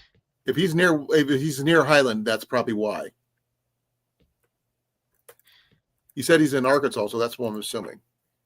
I checked the seismic activity website, government website. There was nothing alerted at the tip of Texas. Are you talking about the Panhandle? Because if it's at the Panhandle, shit, I ain't gonna feel nothing. That's like 800 miles away. Yep. Medieval village in the middle of nowhere. So here's the thing, obstacle. I got an idea. If I do visit, most likely when I go to Denver, it's going to be to visit my buddy, because I have a buddy that lives up there. Well, actually, technically, he now lives in Sandia, over in the Sandia Labs area. But if I do go up there, I've got a couple of buddies that I still am in contact with in Denver. Well, most likely the only time I really go up there is to go to the Renaissance Fair. If I go to the Renaissance Fair, I will let your ass know and we can meet up and hang out at the Ren Fair. It'll be interesting because it'll be you, me, my best friend, because I've known this guy since I was in high school. So 20, 30 years now. We've been friends. But yeah, it doesn't mean we can't hang out and, do more stuff. Hell, even to be dead honest, I probably wouldn't even let him, I might make a trip up there and just be like, fuck it, we're just going to hang out and have some beers and chill at Larkspur for a couple of, go through the whole weekend. Tickets suck ass because the ticket price is like $40 or $50 now, I think, to get in there. That shit used to be $15 and you could do whatever the hell you wanted the whole ass day. Oh, they have a longbow shop there. They do. I would love to go because they said I can bring in my bow. So you actually can. You can actually dress up in full costume for I kid you not. I shit you. One year I went and I saw a goddamn stormtrooper. I've seen that. absolutely nothing to do with the Renaissance Fair, but I probably watched this guy for 2 or 3 hours just chilling in a stormtrooper costume, and I was dying the entire time. I actually heard about a bunch of people who came in as Star Trek personnel until one of the merchants pulled him aside, pulled his lapel across, and showed his Star Trek badge. You know about the Prime Directive. You are violating that right now. I've been undercover for 20 years. You're screwing up. Oh yeah, there's been a few of those a few times. I mean, Yeah, it was totally hilarious. See. It was totally hilarious. He did that for a reason because he knew somebody was going to do it, and he keeps it on him at all times. But I will everything if you any sort of weapons that you have on there, you have to have them as per requirement piece tied. I'm not sure exactly how you piece tie a bow. Zip tie. How do you do it? So for bows, you have to have them unstrung. Oh, okay. And the I've only got time several you can bows I can string do. your bow is if you are at the archery range. That is the only time you can basically unpiece tie your bow is if you're at the archery range. Oh, I would definitely do that. It's for that. I would definitely, because I would hang out at the archery range if it was any good. I am a snob when it comes to archery ranges, though. I am a full disbeliever in what I call, what do you want to call it?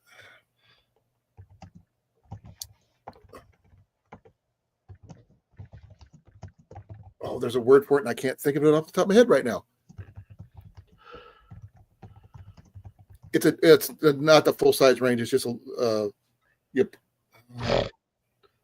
I can't think of the word. There's a term that I have to ask my wife. Hey, love, what do I call those archery ranges that are really dinky and useless? What do I call those other people's ranges that are dinky and useless? Garbage. I'll be right back, folks. I got to go talk to a man about a I'll bush. be right back too. Oh, worst timing ever for both of us. What do I call people's archery ranges that are dinky and useless?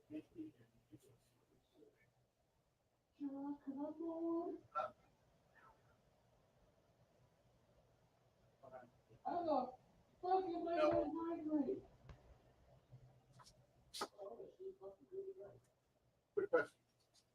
When I see somebody else's range that's like really small and tiny, what do I call them? There's a word for it. Not a target range. I do have a word for it. It's oh, I almost had it.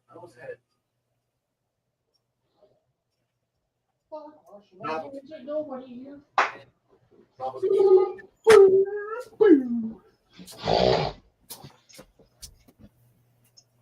Safe. Almost tripped on my goddamn Red Bulls. Okay, I got it. Ooh, Dan's still here. I call it a novelty range. OPM is original piss machine. I don't know. Oh, Other people's money. Ha ha ha ha. So it sounds like basically like the U.S. government. I thought I muted myself. I guess I come back and it's not muted. But I hate now passion because it's not challenging anybody. I mean, if you're not, I mean, you can label anything as novelty. Anything less than 20 feet is a novelty shoot. I mean, I used to work at carnivals growing up. Anything that's really close and there's no challenge to it. It's not a tournament place. Why the hell did it look like my arm was completely? Look at this. Does my arm look broken? It does. It also looks twice as long too. Well, it's because of the ankle, but I mean, even that one. I can't do that. It's broken. I can't do that. But I can Oh do this. God. I can do this. You should see, I have weird flexibility in between my shoulder and my elbow, and it freaks people out when I have my hand set on something and I twist my entire elbow like almost 180 degrees. And they're like, how are you doing that? Was your arm like dislocated? It ain't dislocated. I just have good flexibility. Obstacle, when you have 20-yard shoots, 20-yard shoots is 60 feet, I understand, but totally useless when you have them all lined up back to back, side by side by side. There's no challenge to it. There's nothing medieval about it. It's just like playing darts. I could throw arrows that far. I mean, I can throw an arrow at 60 feet too, but whether or not it hits what I'm aiming at is a whole nother banana. I was always good at darts too, so I played a lot of darts when I was in the service. No, he's not, he's a yoga instructor. No, it's really weird. I've got one that flexes more than the other, and it straight freaks people out. It hyperflexes. That's To what an it's called. extent, yes. It's called hyperflex. Not to the point where it's considered double jointed, but yeah, I have odd flexibility in both my arms. It's weird.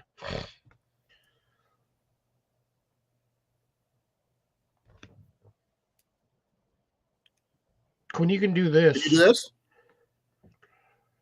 Now, 100% on both sides. me too. I've I learned been able to do that since I was a kid. I can shoot left and right-handed, but I'm better with my left, especially since I got cataracts in my right eye now. I used to be able to do it like I used to be able to hold these three fingers and do this normally, and I can't do it anymore. Oh yeah, that's what I do it with a longbow obstacle and a recurve. That recurve up there. This one here is brand new. I haven't shot it yet.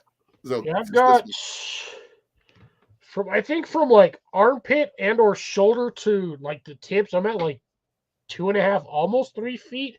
I got long ass arms too. I know. I stood next to you. I'm just short. If I'm not mistaken, at one point during the camp, I cracked your back at one point. Yep. And I got all the way around you. And this guy in real life, he's not exactly slender like to get your arms around. He's a big dude. I was fully locked like this, and I still got him. I'm a lot lighter than I was back then, too, just to let you know. I'm a lot lighter. But yeah, obstacle, if you're ever interested in getting a really cheap bow, this one right here is a 55-pound draw recurve. Paid less than $100 for it. Takedown recurve. It's called a Deer Seeker recurve. Ooh, this third one. I could have went up to 60 pounds, but I'm not, comfortable with hunting with that much, except by longbow. Mine don't hang to my knees. I'm more below the pocket, so about halfway between hip and knee. Mine are probably about that far from my knees. But I have, surprisingly, it doesn't look it. I have a fairly, I guess I would say an average torso. I got long ass legs though. I've got I got a long torso, but short legs. Like but I'm 6 foot. I have a short freaking neck. I have like in my family what's considered like the Mexican neck, because I ain't never seen a Mexican with a long ass neck. They always have the short, compact neck. So like I have I think my neck's only like 3-4 inches long. Obstacle, contact me. I can help you. I can get you hooked up with finding you a bow. It's my specialty. Obviously, it is. Trust me. Obstacle, your best bet on a takedown, like an easy one, would be the Samick Sage. This is exactly like a Samick Sage. Same kind of build, different color, but less than $100. Yes, Dan. We're freaking talking about freaking what hangs where. We're not talking about the tripod, elephant trunk, or third leg. Because I have my Indian name is Hung Solo. My full Indian name is Hung Solo. It scrapes the ground. Let me get you that link. Oh God. Let's see. Obstacle for that one. Your best bet would probably be Sportsman's Warehouse, because I know damn well they got a Sportsman's Warehouse out in where you're at. I'm not going to Hold say on. where, but I Hold know on. they have one. Hold on. I got the link for him. Check this out. $92 and 90 cents. I'm fat. That's my problem. I'm fat. If I lost like 40 pounds, I would look like Slender Man. No, I know damn well they've got the Sportsman's out where you're at. I swear to God, they've got one over there. I am not as fat as I used to be. I lost over 50 pounds, folks. So I think I'm doing good. I've dropped from a 52 waist down to a 46, and I'm thinking I'm squeaking on to 44 really quickly. Okay, you know, I really should have actually put the right. I do have that one. Check that link out, Obstacle. Let me know. Oh I my will promote God. that thing. Yeah. Hey, I'm good at finding archery gear is my thing. I know archery stuff. Oh shit. I've been teaching for over 20 years. Probably now closer to 30. All right. I 100% stand 1,000% corrected on that one. Their obstacle. They do not have one in freaking Golden. I found him a bow. Don't worry about it. No, I understand that one, but we're looking at for Sportsman's Warehouse. I legit thought they would have had one in Golden. They do not. They have one in Denver, Colorado Springs, Sheridan, Thornton, and then Parker. Not anywhere near freaking Golden. Okay, is it all right if I show this one to Obstacle? Give him a close-up on idea what those look like in person. Sort of. Sure. Okay. I just thought I'd ask first before I did anything.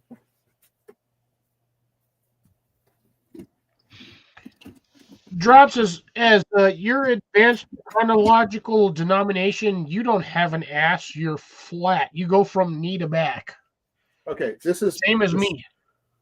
Okay, this is All not. right, Des, be well, be safe. Hope you're Well, Des, before you Yes. leave, I don't remember if you answered my question. Are you feeling any better from last week, or are you still on the recovering end of being sick?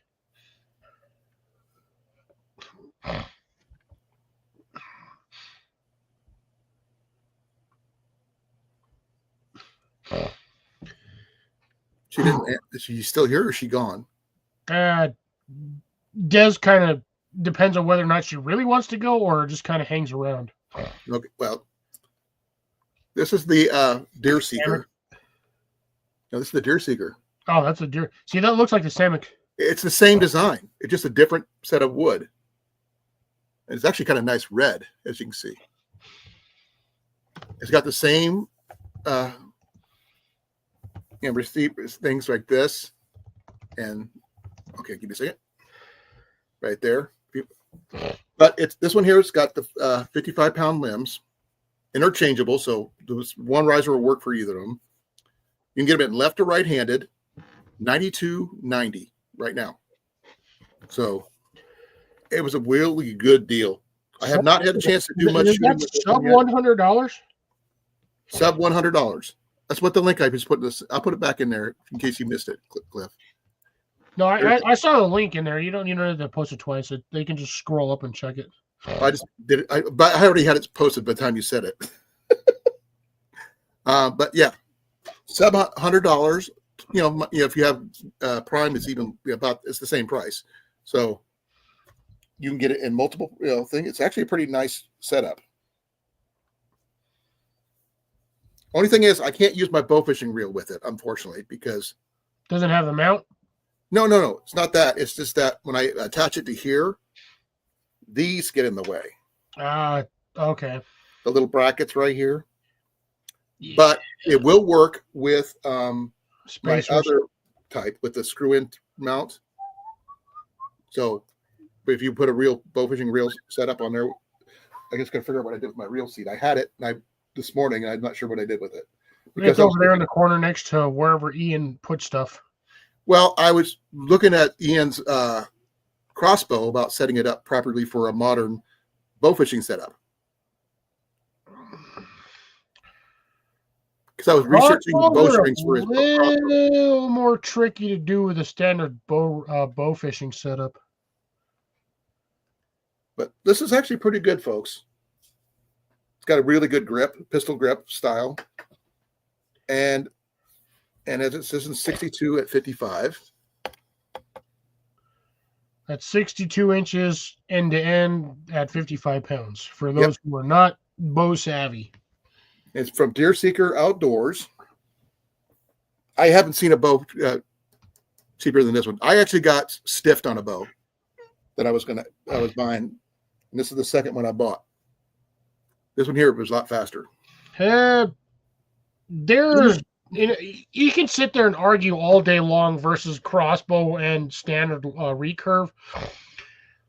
In my opinion, and probably Colin's opinion, recurve is going to have the least amount of recoil and detrimental effects if the string actually snaps on you during pull versus a crossbow.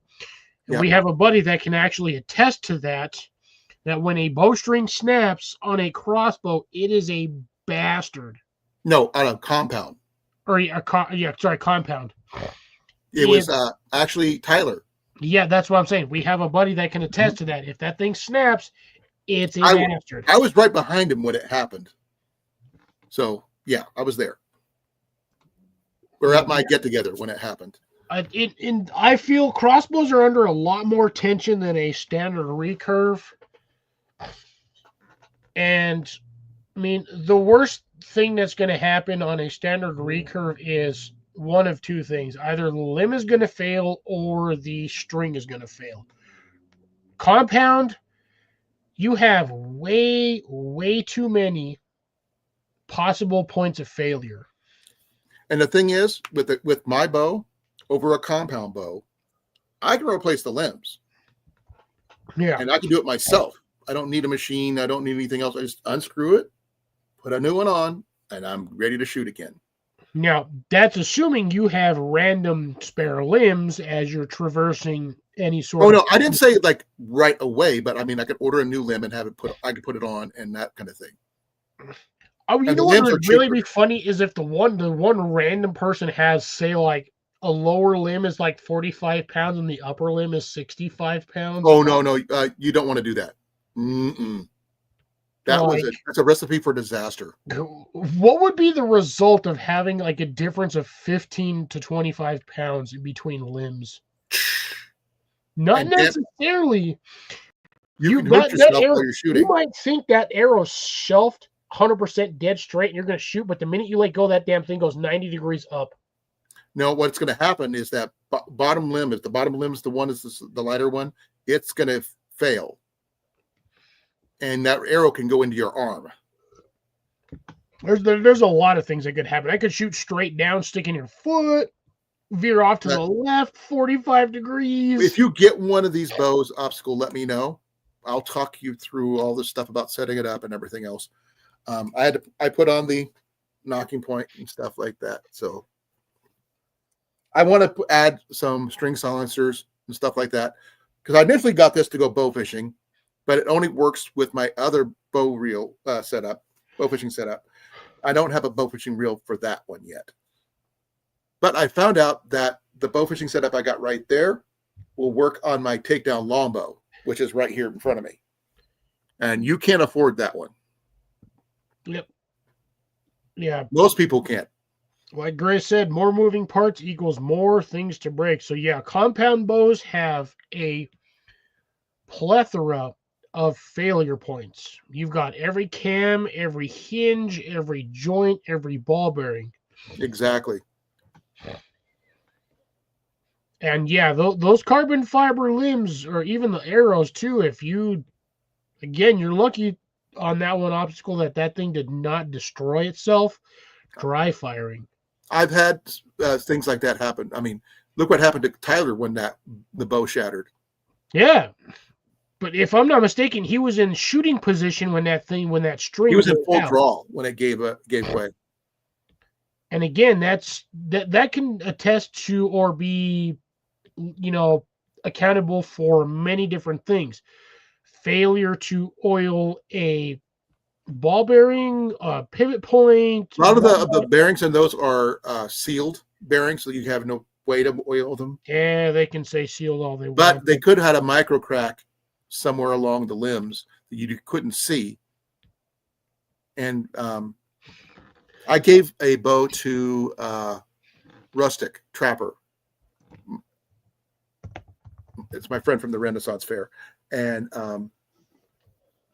yeah.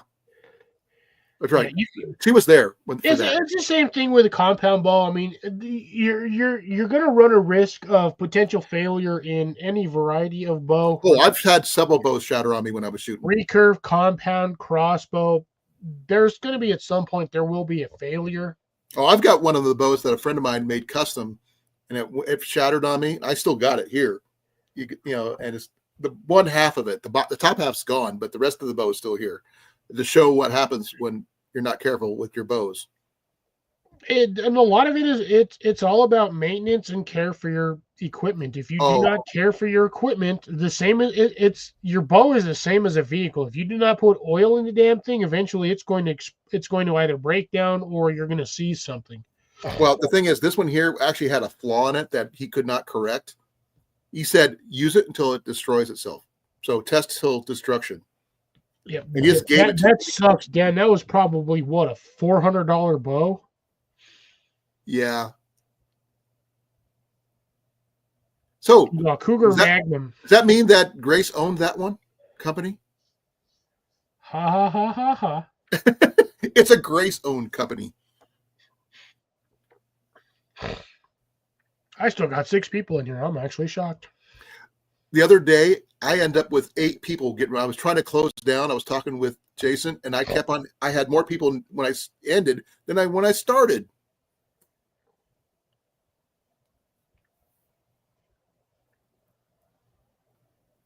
Oh, true. But the thing is, because you didn't need any skill to use one of those. You can learn how to shoot a crossbow in an afternoon. To be properly taught to shoot a bow, it takes a lifetime. I mean, accurately with a crossbow, it's the same thing. You have sights that you can actually put on a bow, standardly that you can put on a crossbow as well. But again, getting the difference between a compound and a recurve is weight is the big thing for me. Compound has a short distance of where that bowstring is going to be. Your recurve, if you're not holding that damn thing right, you're going to slap the shit out of your forearm, which hurts like a bastard. It's basically the equivalent of getting slapped in the face with a belt. There's techniques for that. You don't have to worry about Yes. it. I mean, I know the techniques because I automatically do them without thinking about it. But it doesn't even bother me, honestly, when I hit that when that string hits my forearm. I don't care. Well, you've seen the size of my my arm guard that I wear. It's that big for I a don't reason. even wear an arm guard. I've had that thing slap the shit out of my forearm, and I can still do it repeatedly one after the next. I normally use my 74-pound longbow to hunt, and that one, or if I use the demo for the 100-pounder for my war bow, I have to have something on this one in case, even if a slight error happens in the shooting, that will literally tear the skin off my arm. Ooh, damn. Yeah. I'm curious on that one too, Dan. How the hell? What was the result of dry firing a $1,400? It probably disintegrated. There's probably if you saw one on oh man. Yeah, that's expensive. That's a goddamn house payment right there. 14. I bet you he probably destroyed at least 2 cams.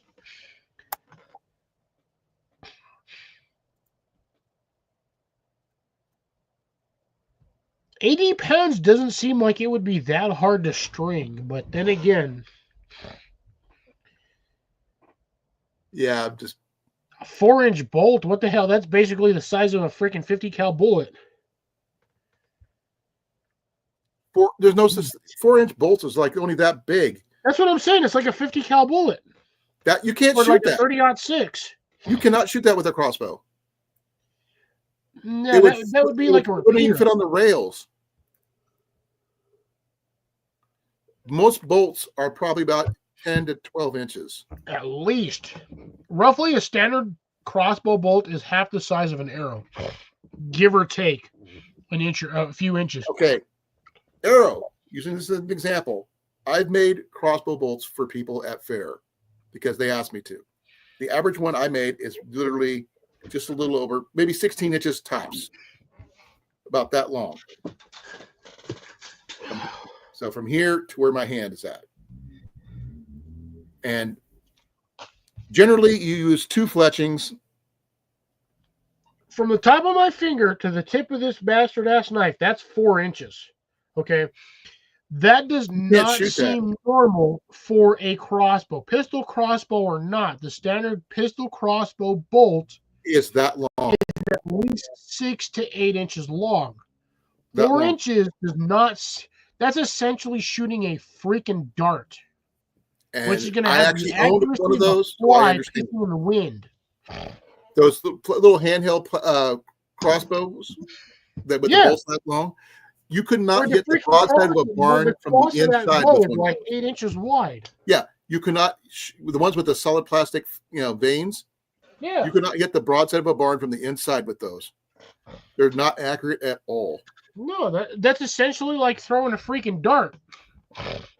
I know you're showing, pictures and stuff like that, but I've taught archery longer than most people. I know better than most. And those plastic veins are crap. You can't do anything with them. Use real wood arrows that are proper length. Yeah. Generally, they would have to stand out about that far from the end of the crossbow with the proper head to make it fly properly, with preferably real feather fletching. You can use vanes, but they're not as accurate as feathers. Yeah, for the price of that particular pistol crossbow, I would not trust that. I don't trust pistol crossbows. I mean, I've used pistol crossbows before when I was a kid, but that particular one, no. I've shot one. I actually have a picture of myself getting one for Christmas, and I don't trust them as far as I could throw them because, like I said, the accuracy is negligible. Yeah. And if you make it 10 feet, you're lucky because it will never hit where you want it to hit. 80 pounds to draw that thing is a load of BS. I think that. No, they could be personally, 80 that's pounds, the but the fletching is, like I said, it's solid fletching. It's not real fletching. You can't even call it that. They're not even veins. Veins are flexible, at least. Yeah, those are hard ass plastic. My uncle used to have one of those little tiny hand pistol ones, and that thing was at best like 15 pounds worth of cocking power. Yeah, the average one, the minimum for a regular carbon crossbow bolt was 16 inches. Yeah, I'm looking at 6.3 is basically half a foot. Yeah, no. Oh, I looked at that. Yeah, anything like that, you stay away from those with, Yeah. as far as physically possible because they're not Unless safe. that's goddamn spring steel on those limbs, yeah, ain't no way in hell that's 80 pounds. Mm-mm. Especially off of Amazon. I don't trust that shit as far as I can throw it. I would use full on. A lot of people nowadays use plastic veins, the flexible veins, not the solid ones, for doing anything useful. But even then, I would call that iffy at best because I don't Yeah, if I'm trust doing them. rabbits and possums straight up, I'm going to just use a rabbit stick. You could use your slingshot for that. You can use a slingshot, but again, that's going to literally depend on the foot-pounds of the bands you're using. If you're using a heavy-duty band, yeah, you can probably get, 30 to 60 FPS off of there, which will probably take out a rabbit or squirrel, or at least Sling knock bow, them out. like Dave Canterbury uses. A sling bow will shoot an arrow, a proper arrow. And Yeah, for but at rabbits, the same time, you don't need points. This right here will take down a rabbit, no problem. You can hunt rabbits with these. But if generally, you've got an accurate throw, you can take down a rabbit with a freaking rock. if you're good enough with it, yeah. But I wouldn't do that because I'm not that accurate with throwing stuff. I used to do that shit with squirrels when I was a kid. I will tell you this. With those little plastic veined bolts, you aim here, your bolt goes here. Because like I said, there's no way to accurately aim those.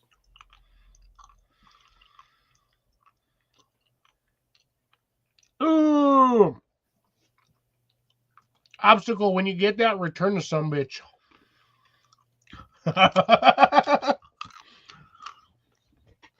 But actually, you can still hunt with it. What did you try? What was you trying to buy? The 55 or the 60? Dan, I'm gonna tell you one thing Oh right no, now. you can contact him. You can contact him, and they will switch it out. Automatic crossbow is actually a thing. Give me a second. I got to help him with that. If you look at a channel, the channel name is I think his name is George Sprague on YouTube. He has an automatic crossbow that he made himself. I shit you not, is legit a thing. Okay. Obstacle. Contact the site before you get it. That you just pay the money in. You can contact them to switch it out to the proper size you wanted, because they haven't had a chance to set it out yet. They should be able to rectify that and send you the proper. George Sprague or George Sprague. What the hell was that damn? Oh shit! I'm just gonna do this.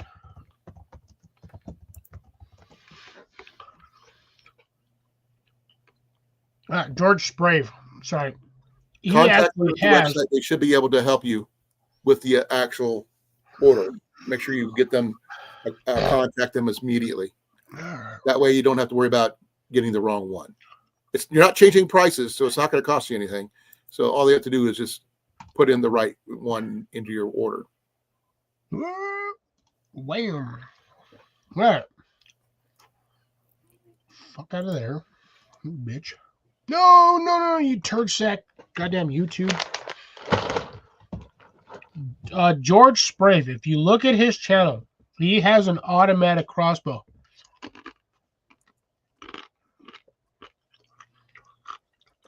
I don't know where the hell it's at on his channel list, because dude has god amount of videos. Oh, there it is.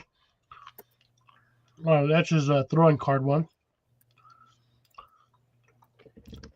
I don't know why it won't give me what I want. But yeah, he's got the if you look up on YouTube Slingshot channel, he has an automatic crossbow.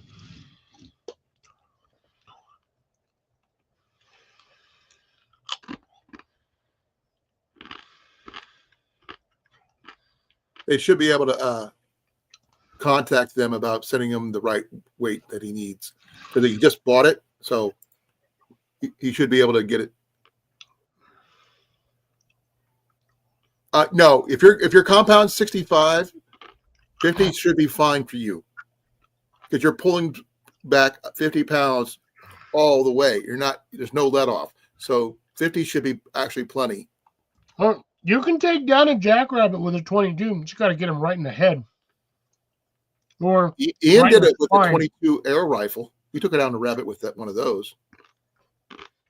On the Well, run, no less. Drops isn't exactly specifying whether it's an LR or an air rifle. Well, Nah, Ian bullshit. actually did it twice. I've with- dropped rabbits with a 22 air rifle. One Ian- shot. Ian hit the same rabbit twice in the head. One with an air rifle, once with an LR. Yeah. I've done it. I should do it on my uncle's property all the time. You're just going to plank 50s plenty, unless you're used to it. Grace, even 30 pounds, depending on what you're going for, you can take that down. They do sell them for 30, down to 30 pounds. I think they go down to 20. I'm not going to say you're going to take out a deer at 30 pounds, but I mean, Yeah, they go down to it's highly 25. possible.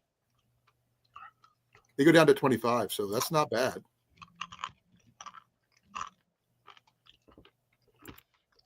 And they're actually, I think they're even, 25 is really, really cheap. Yeah, Obstacle's got a 65-pound compound bow. Yeah, that'll take down a lot of things.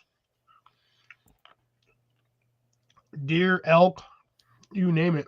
Come on. Rabbits are Now not at 65 pounds, you're going to take down a moose.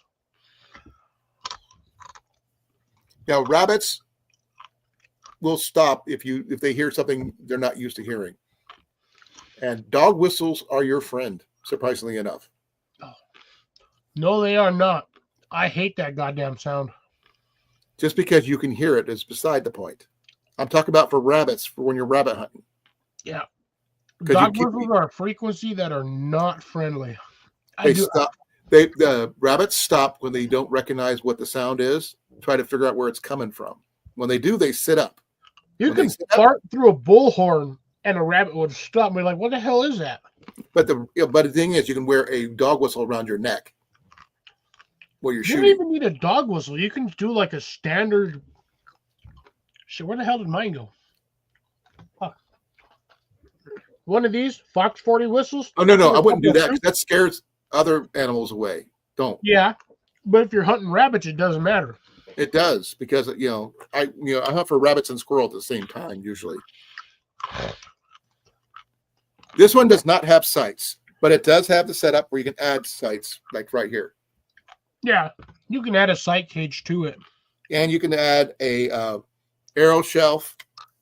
I shoot off the shelf, so I shoot off this, but you can add a little arrow rest right there, and I just use a little carpet right there on that one. It's really comfortable. It's actually really pretty. So I like the color, the red color. It's a lot different than my other one, which is right there.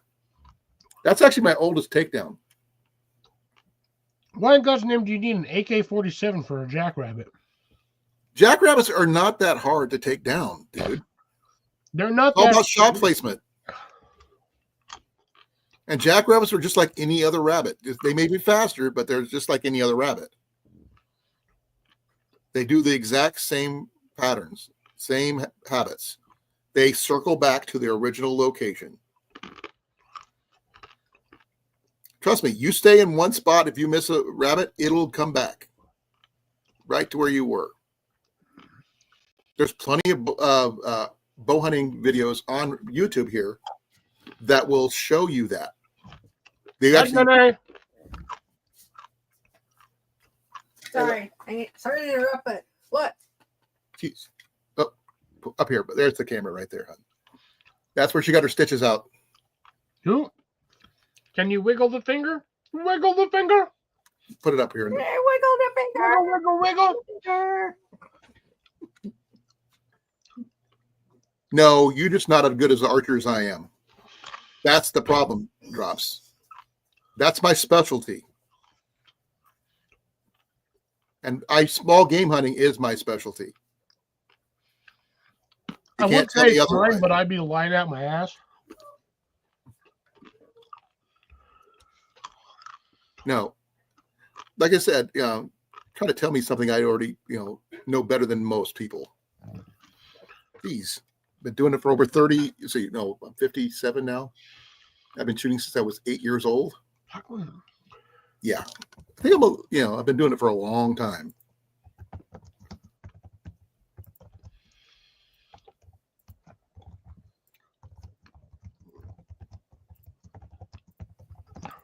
For almost 50 years. What about 50 beers? Fuck, I'd be drunk as shit if I had 50 beers. 50 years. But I've been hunting small game for 50 years with a bow. I'm surprised my TV hasn't turned off yet. I apologize on that post, Grace. I apparently am too drunk to hit the space bar. So, yeah. Anybody can hit something that long with a rifle. Try doing it with a bow. You couldn't hit 50 yards with a bow. And you can't tell me you can unless you show me you can. Wait, how the hell are you missing shit at 720 yards with a rifle? Are you iron sighting that shit with while drunk or using one eye? I'm only asking. I can hit bullseyes at 60 yards. Yeah, but that's not 720 yards. With a bow, no sights.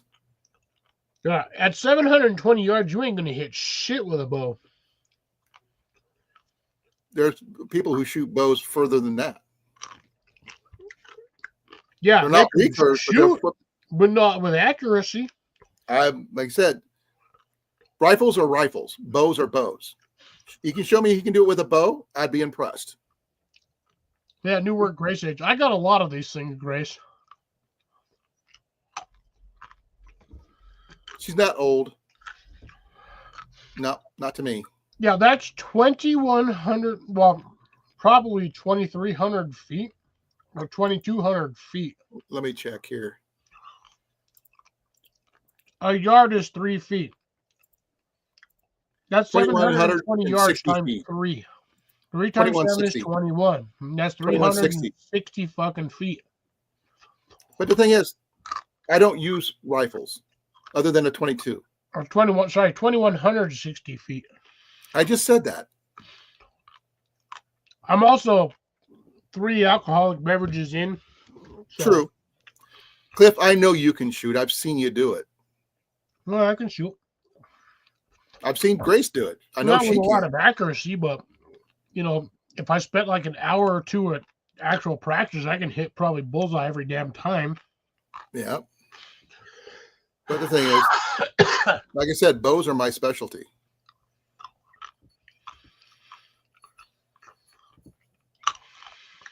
I do it without sights obstacle. I'm the same way. I shoot without sights as well. But I've also done it here and there throughout the years. Unless you have proof drops, I don't believe it. So I've got proof. I've got medals for winning stuff like this. So what do you got? I used to get rid of animals that dug holes too, and I used to do that shit with a 22 air rifle. I used to shoot groundhogs, squirrels, and freaking rabbits. I'm the 2019 barebow champion for the state of Iowa. It's also 2025, so you've been out of a championship for like 6 years, bro. But the fact that I've done it, I have proof that I've done it.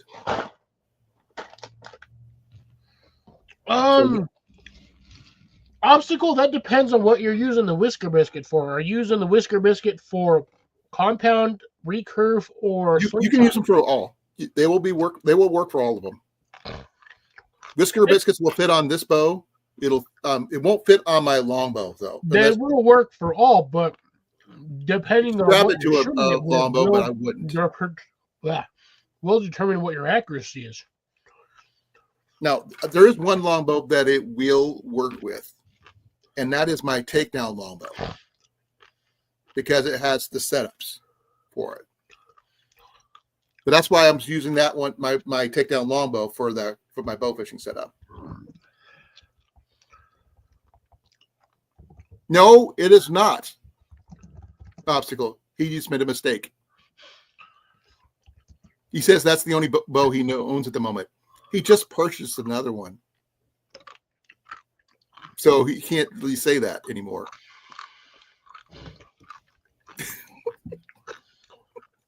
Again, compound bow does have its advantages, but it has for every advantage a compound bow has, it has at least 3 disadvantages. Till Tuesday, until he gets his other bow. His recurve in. The thing is, one thing when I will actually say I actually owned a compound at one time that I shot before I got my first recurve. And the thing is, the problem I had with it is that it was so freaking heavy, it would hyperflex my right elbow just trying to hold it up to shoot. To make it to my point where my right arm was totally useless. I went to recurve after that, and I never looked back. Traditional bows are the only way to go from now on for me. Though I know how to shoot crossbows, traditional ones, medieval style. But Jenny's better than me. Whoa! What the fuck did that thing do? A lot of people who actually use whisker biscuits. They could actually be used for his slingshot to make sling bows. Not on the particular slingshot I own. Is that the Y one you got from Zach Fowler?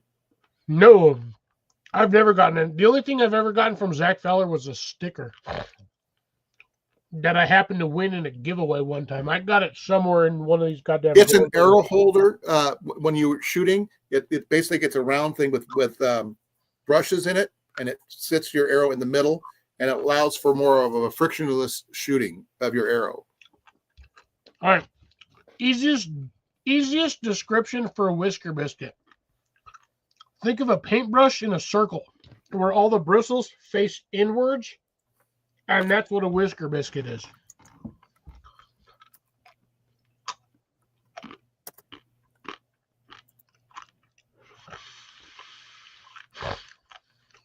All right.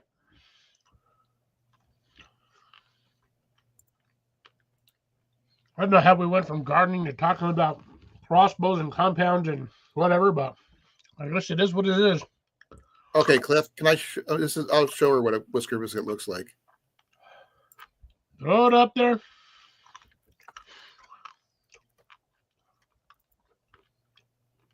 That the slot is where you can bring your arrow in, and this allows for a more frictionless shot. That does mean you're going to have to bring your nocking point up higher on your bowstring, but you will be able to get. A lot of people like them for the accuracy. I like shooting off the shelf because that's more bare bow style, but that's just my personal preference. But they don't work any better or worse than mine, the way I do it. Just got to practice. It's really just there for people who don't like to use off the shelf or straight off the riser. It holds it centers the circle part in the middle, centers your arrow on your bow. It'll shoot flatter.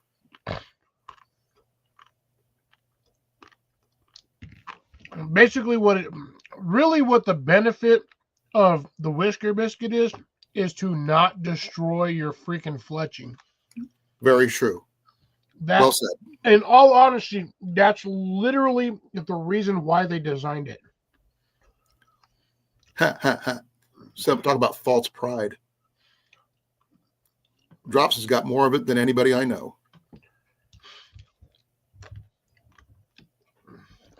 Unless he's talking about gay people, but then again. All right. Anyways, Drops, be well, be safe. Take care. Have a good one. If I ever get to the venture where I can do what I want to do, I will definitely get a hold of you to work on that revenue section. All right, until then, be well, be safe, and we'll see you on the next one. I'm not going to comment right now because you can't tell me something I know better than anybody else.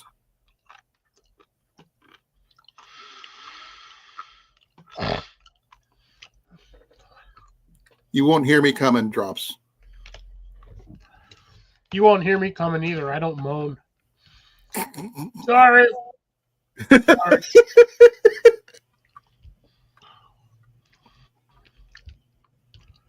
Let's keep it friendly, Drops. He started it. I know my stuff. I've been doing it for almost 50 years.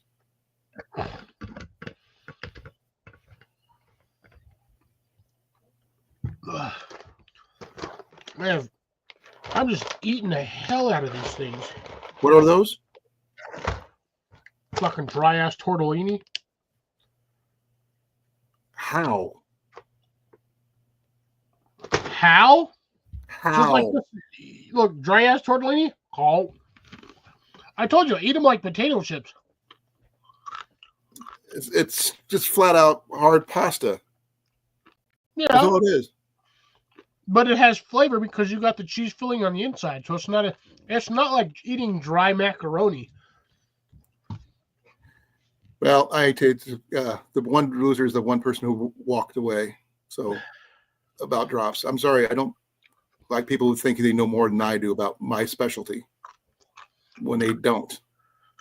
I know more than you Pretty much. do. I'm just kidding. I do know more than he does.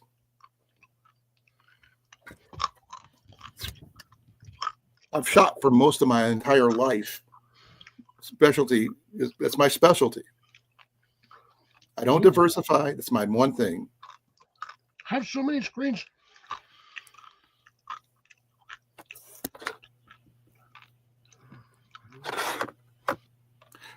But on another note,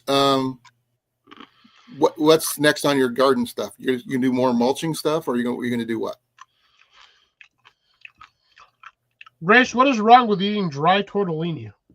It drives my mom nuts too that I do this shit. It bugs the hell out of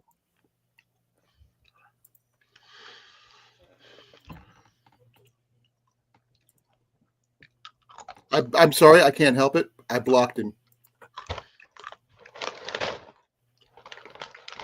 I don't know, I'm weird. I also eat yeast, but I can sit here and this stuff too. I just eat it dry. I'm weird. I can eat a lot of things dry. I'm gonna tell you this once. Walk away.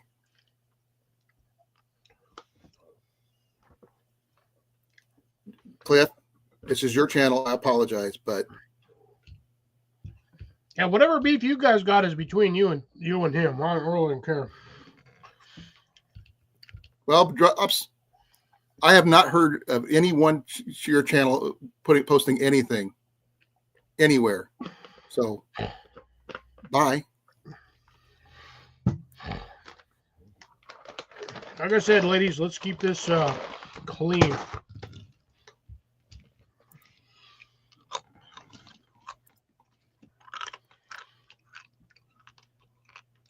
But anyways,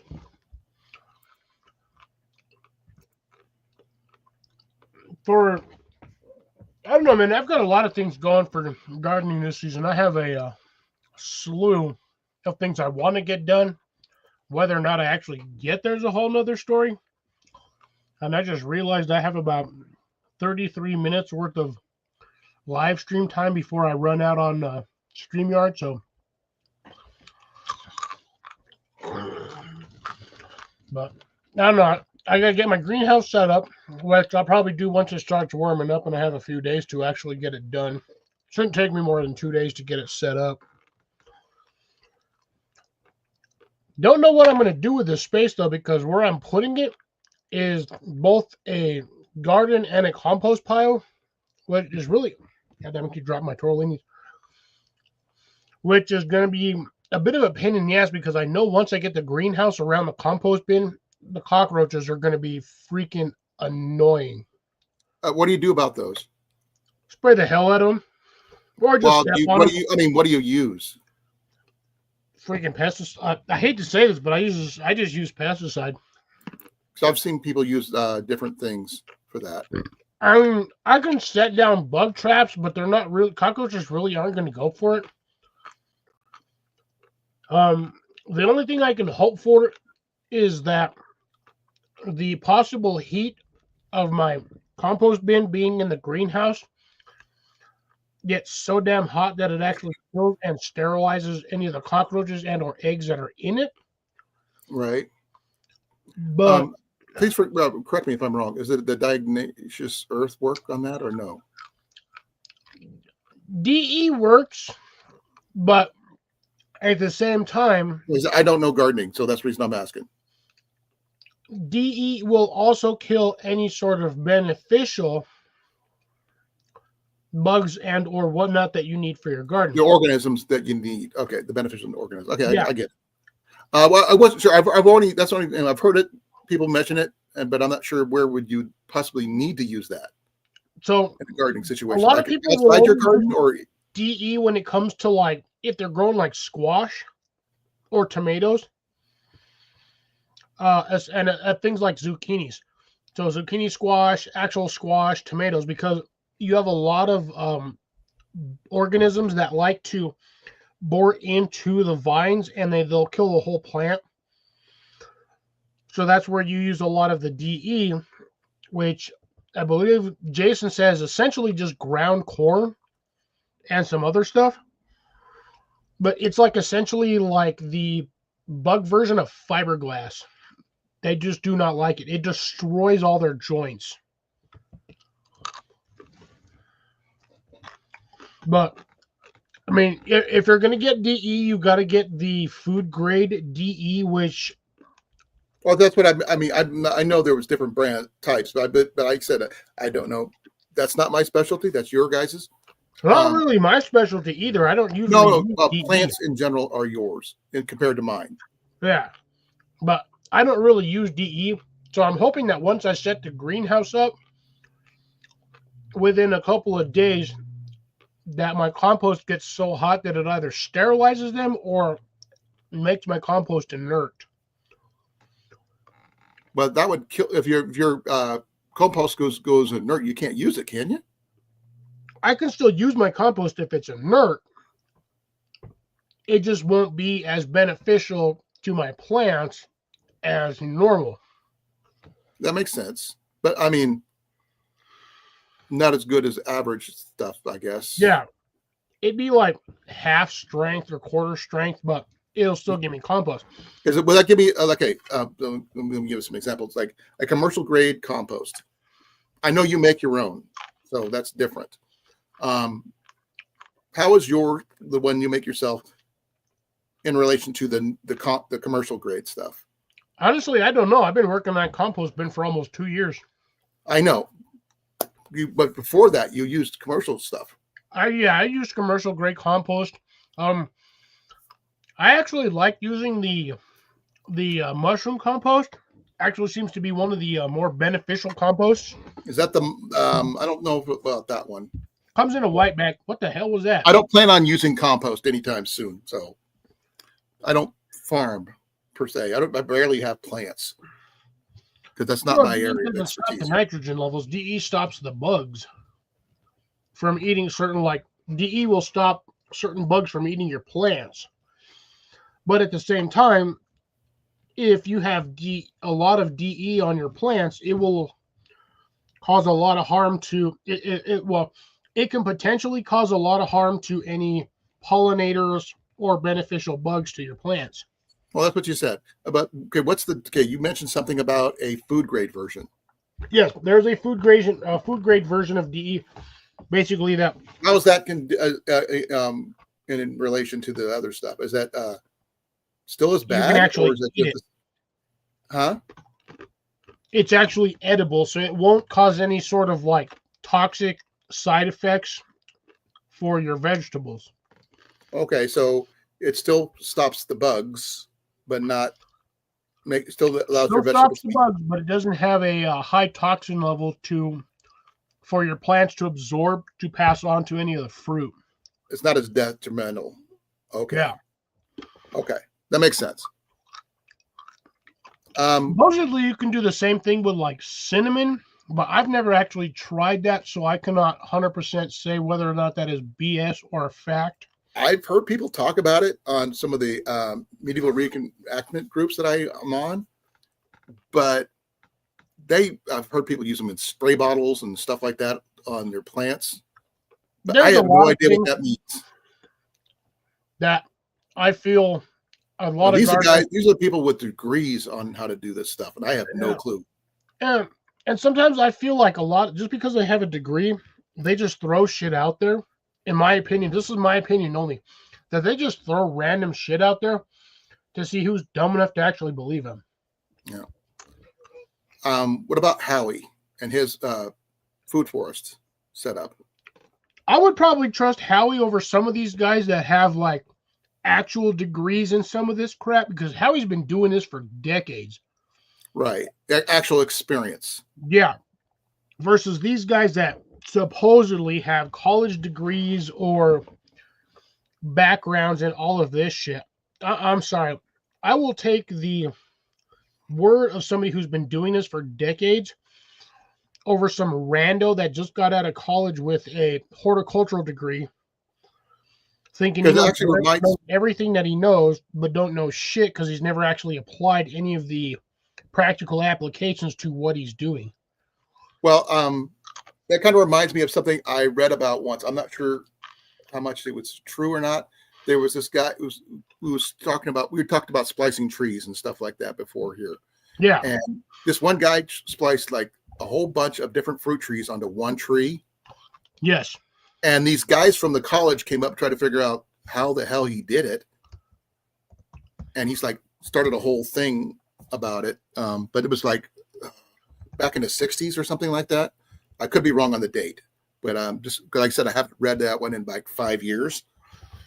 But they found him on his farm with this tree that had pears, it had apples, it had all these other different fruits all on the same tree with it's you get the same stuff from a lot of the big box stores. So like Lowe's and No, Home he Depot.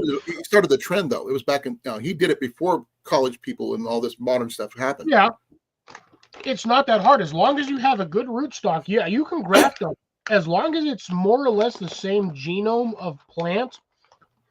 You can graft. And how do you do damn pears near and apples anything together? onto it. How do you do pears and apples together? Well, again, it's going to be. I can't answer that. I don't know. The species and or genome of the tree. Not all. There's multiple varieties of pear trees. Oh yeah, I'm not sure if it was a Bartlett or what type it was, but it had more than 5 different types on the same tree. Yeah, I've run across trees where it's what they call the variety of trees. Mhm. You get like 3 or 4 varieties of apple trees essentially grafted onto a rootstock. I don't know how he did it because Those are they were way expensive above my trees. pay grade on that when they started talking of the genomes and all that stuff. Well, I understand a lot of it. It's majority of it is practical application. If you It was just a story I read. I mean, the fact that it was true is what makes it really amazing. But yeah, I mean, you can do it as long as you have a hardy rootstock. So basically, you need, in order to graft, this is going to be my opinion of what I've learned, you're going to need a tree anywhere between 5 to 10 years of progress. Yeah, he did say the tree that he started off was probably 12 years old, I think. Yeah, you need a 15. very healthy tree in order to graft rootstock, or at least graft onto, because when you graft a plant, you're cutting into the main tree and putting on a stem or stalk or Oh. cutting. I think he said he did it originally just because he didn't want to have to travel to another orchard to get what he needed for his Yeah. family. He didn't do it for any specialized reason other than this is what he wanted to do, and you just see if it would work, and it worked. The funny thing is, you can do the same damn thing on an apple tree. You can graft a cherry tree limb onto it. Oh, that was one of the other ones. He did that. Surprisingly, it actually has been proven. I've seen it before. You can actually grow cherry trees on an apple tree if you have the right graft. Yeah, like I said, he didn't have a degree. He didn't even have a high school education. He just knew trees, and he just tried it, and it worked, and that's the best part of it. So I'm not sure how he did it, but I know couple college people came from the agricultural department tried to find out how he did it. Now, what happened after that, I don't know because it didn't say. But now that you're talking about all the multi-fruit trees, I can see where that probably led to from there. Yeah. But he did it before anybody in college talked about it. like any standard apple tree, we'll start with, say your main grafting stock is a Granny Smith apples. You can get your reds, you can get your yellows. What the hell is it? Let me see it. Shit, I got it over here. It's my $18 stick, essentially.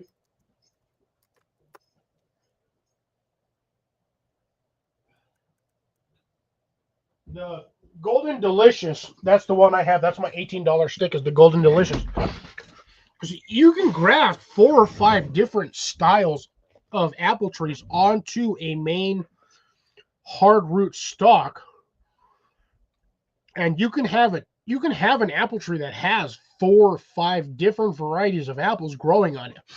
Now, the only drawback I see with that is, after 5 to 10 years, you're gonna forget what the hell apple trees you stuck on that thing. And you're just going to get a massive variety of apples randomly that I guarantee you, unless you label them, you're not going to remember what the hell you put on there. According to another person, a professor from Syracuse University, grafted 40 different types of stone fruit, including peaches, plums, apricots, nectarines, cherries, and almonds on the same tree, plus a whole bunch more on the single tree. That's scary. You're not knowing what you're going to, they're going to be growing. Yeah, that's what I'm saying though. Once you get past like 4 or 5, after like 2 or 3 years, you're going to forget what the hell you stuck on the tree. Well, if he knows, if it's the same thing every year, then he might know. But I mean, out of habit. But knowing which branch is which. Well, see, unless you have it, orientated and like cataloged. Well, as a professor from Syracuse, I think he might. He might have. Those branches get unruly. Oh, I bet. I mean, I don't know if that tree still exists or not. It probably does. I mean, unless you cut it at the bottom or destroy the roots of the root stock, you're going to be able to get a lot of those trees. Let's see. What was that? Well, that Grace, that's because of the GMOs and the freaking organic BS that they keep doing all this shit with. So one of the 2 of the apple trees I have is I have a dwarf Fuji apple, and then I have a Honeycrisp. The other one that I just said was the goddamn, I think Yellow Delicious, or what the hell I gotta walk over there again because I literally 2 minutes I can't even remember what the Golden Delicious. Jesus Christ, I don't even have to walk over there now. So Golden Delicious. So I have 3 varieties of apples. I had 5 at one point, but I lost 2 apple trees. See, that's the funny thing. My mom says Honeycrisps, the the Honeycrisps are good apples. I think that's what they usually sell at like Costco and Sam's Club. She says the Golden Delicious are basically trash apples that you feed like livestock. My opinion, an apple's an apple. If I get a free ass apple off of one tree, that's a freaking apple. Might take 2 or 3 years, but anything that I can get free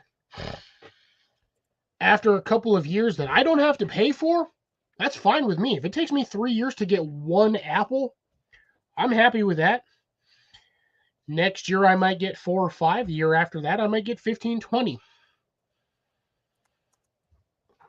Yeah, that's one of the reasons why I bought the Fuji apples, is because they're more of a sweet, crisp apple.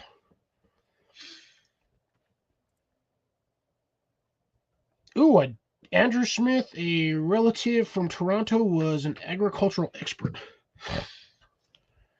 I think it was back in the 1700s originally when the story thing I read about.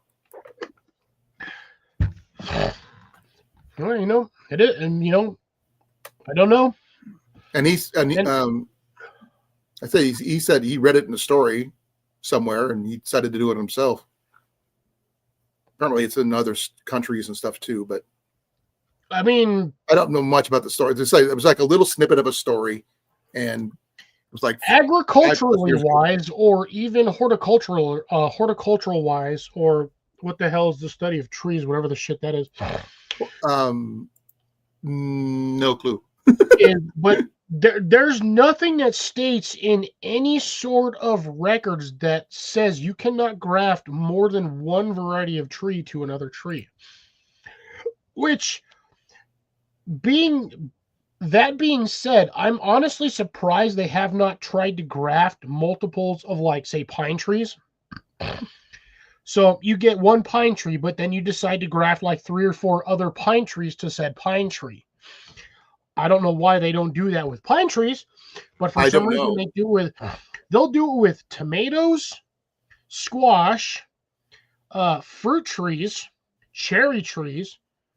But for some reason, I don't see anybody around the world grafting a freaking birch tree to a goddamn redwood.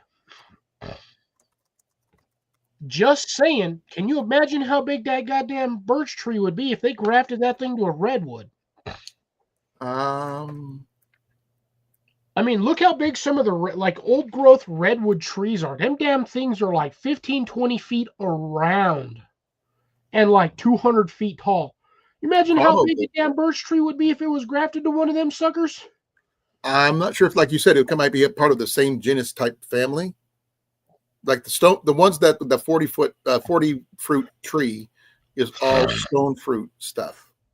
Like you said, nut trees and it's a whole bunch of other stuff. I'm not sure how many is in that 40. So rather than I mentioned earlier, but it's possible, I guess, if it's in the same style of family. But I don't know if we can. Birch, though, I think it'd be too light because once a super hardwood, I'm not sure birch is a hardwood or not. Dying over here. I'm gonna be right back. I gotta go see a man about a bush. Too many drinks today. Okay.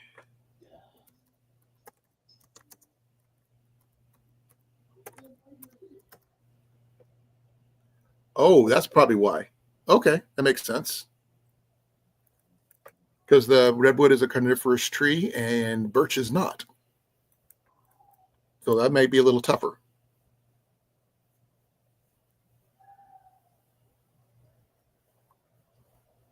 Because it says here that there are two different types of trees, so I don't think they could be spliced together.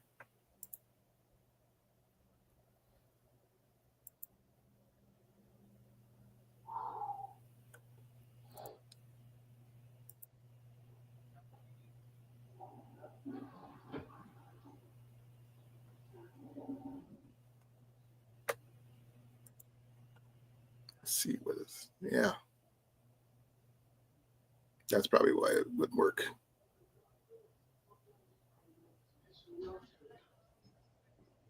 Waiting for Cliff to get back.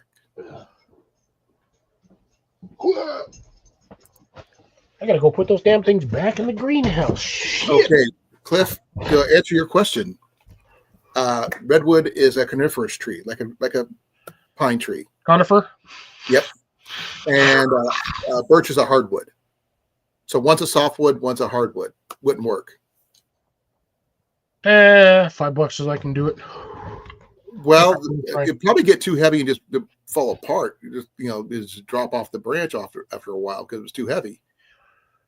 Well, the thing is, between birch and redwood, you're nothing grows on a birch tree other than the freaking tree itself. I'm just going by what it says. I mean, it'd be awfully heavy of a branch if that was the case. But I'm not a tree expert. No, it would only be heavy if you're trying to graft a redwood onto a birch. If you're doing it the other way around, it ain't going to be heavy. Birch trees are not exactly a dense wood versus a standard redwood or like an oak tree. Now, it says here you cannot successfully graft a redwood with a birch tree. Damn. They're too genetically different and considered incompatible. So yeah, Grace, I actually forgot about Macintosh apples. I had one of those. You don't see that. That's not a variety you see a lot of in the stores. It depends on which part of the country we're in. True. I don't see the Macintosh down where I'm at. I think that it's because of the heat, they don't do well. Pear, apple, and plum can be spliced together. Now, see, that would be an interesting tree. But here's the question on that one. What would be the main rootstock that you would graft that onto? Would you graft the pear and the plum on the apple or otherwise? Because I think the apple tree would be more of a stronger root base, in my opinion, than like either a pear or a plum. But again, that's also going to be dependent on the species of said of either three. And yes, Dan, that probably, if you grabbed birch, cedar, and pine tree, that They would probably similar. go up in a blaze of glory. That would be a really. Can you imagine the fat wood coming from those trees? I wouldn't even say the fat wood. But I don't think the cedar and pine would work with the birch because it's like the same problem with the redwood and the birch. They're too genetically different. So yeah, okay. So you would have to graft those onto the apple trees in order to stronger rootstock. Oh, that's what those are the really soft apples. I They're used wonder. for baking. Now that I'm thinking about it, if I took a course into it, I would just randomly try. I wonder if I could graft a cherry tree to an apple tree. Yep.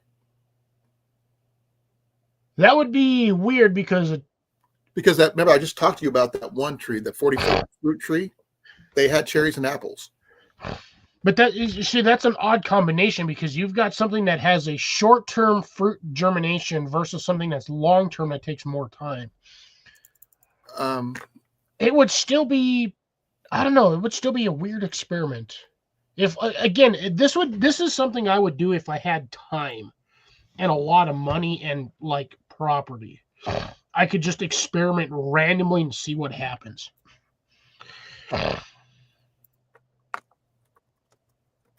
Grace, to be honest, that's probably what they make freaking applesauce out of.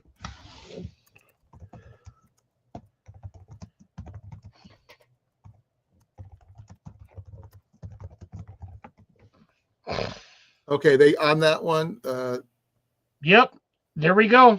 Applesauce can be made from many varieties of apples, including Macintosh, Fuji, Gala, Pink Lady, Honeycrisp, Granny Smith, Jonah Gold, and Rome. I've never heard of Rome apples, only probably because they don't sell those in my area. But I have the Fuji apples, technically. I have a Fuji apple tree. I don't have Gala or the Pink. I do have the Honeycrisp. I do not have the Granny Smiths.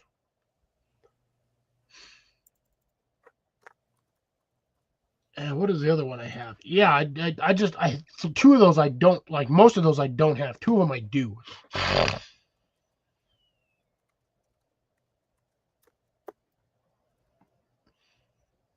Nope, apples cannot be grafted onto a cherry tree or vice versa.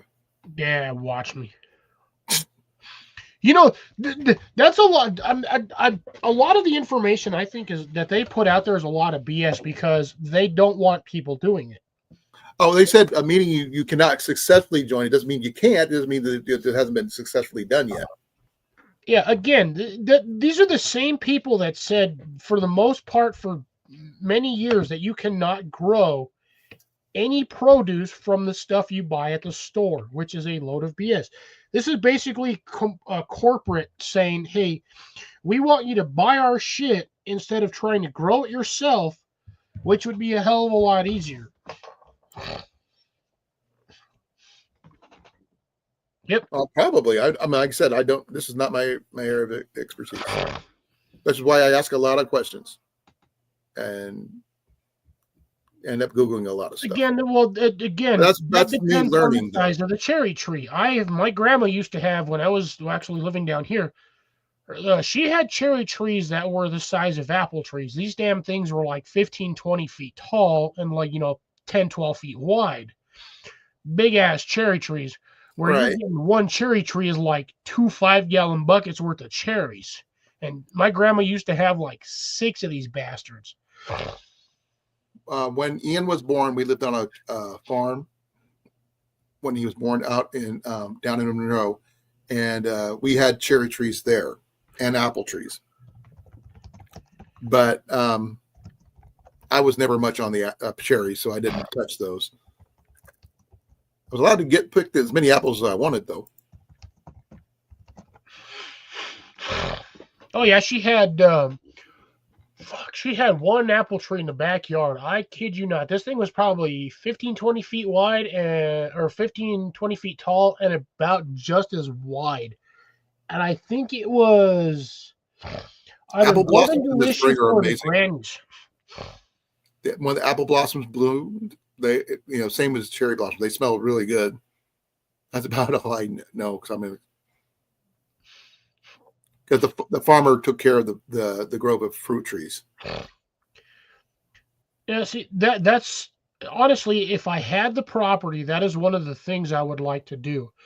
I would like to set up a couple of rows of fruit trees, a couple of rows of cherry trees, just for the variety of fruits. Right.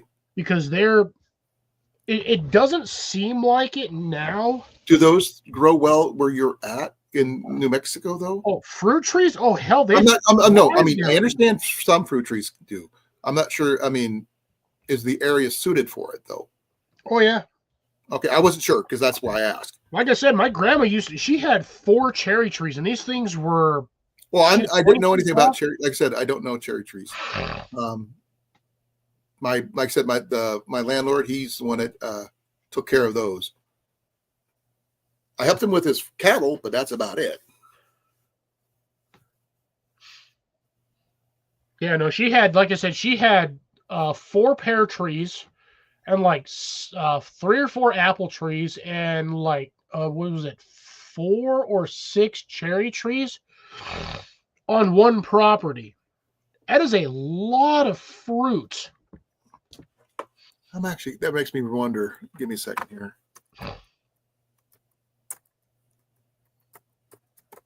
Yeah, that's the one thing I haven't grown yet is kidney beans. I want to try, but at the same time, like right here, these are all cowpeas. I wish this container was a little bit more full. I'm probably looking at, honestly, just a tad bit over half. So not 50%, I'd say probably 60 to 70% full on this one. But I'm probably going to grab a handful of these and plant them again because last year, these did fantastic for me. That's probably, I think it's like a pound and a half, give or take, of dry beans. I want to triple or quadruple that amount this year. Same with my black turtle bush beans. The other thing I want to try to do is pinto beans. Unfortunately, I hate growing beans, but I like it at the same time, only because you get a good yield, but you need to grow a lot of this stuff vertically. Trellises work great, but they only work great to a certain extent. I found the farm that we were living at when Ian was born, and you should see it. It looks completely 100% different than it did back then. Ooh, ornamental cherry trees. Yeah, that's essentially the same thing as a cherry blossom. Check that out. Nothing to do with what we're talking about. Yeah, I just see green. I just see a property. Hold on. Let me see if I can get it zoom in here. I'm trying to figure out what I freaking did with it. There it is. Okay. Oh, beans take a lot of area on that one, Drops. I mean, I've grown the black turtle bush beans and the black-eyed peas, aka cow peas. But I also grew them on like 2 feet of trellis that was like 2 foot by maybe 6 foot high. And that's about what I got off of them in one season. Probably would have done better had I not been growing them next to acorn squash.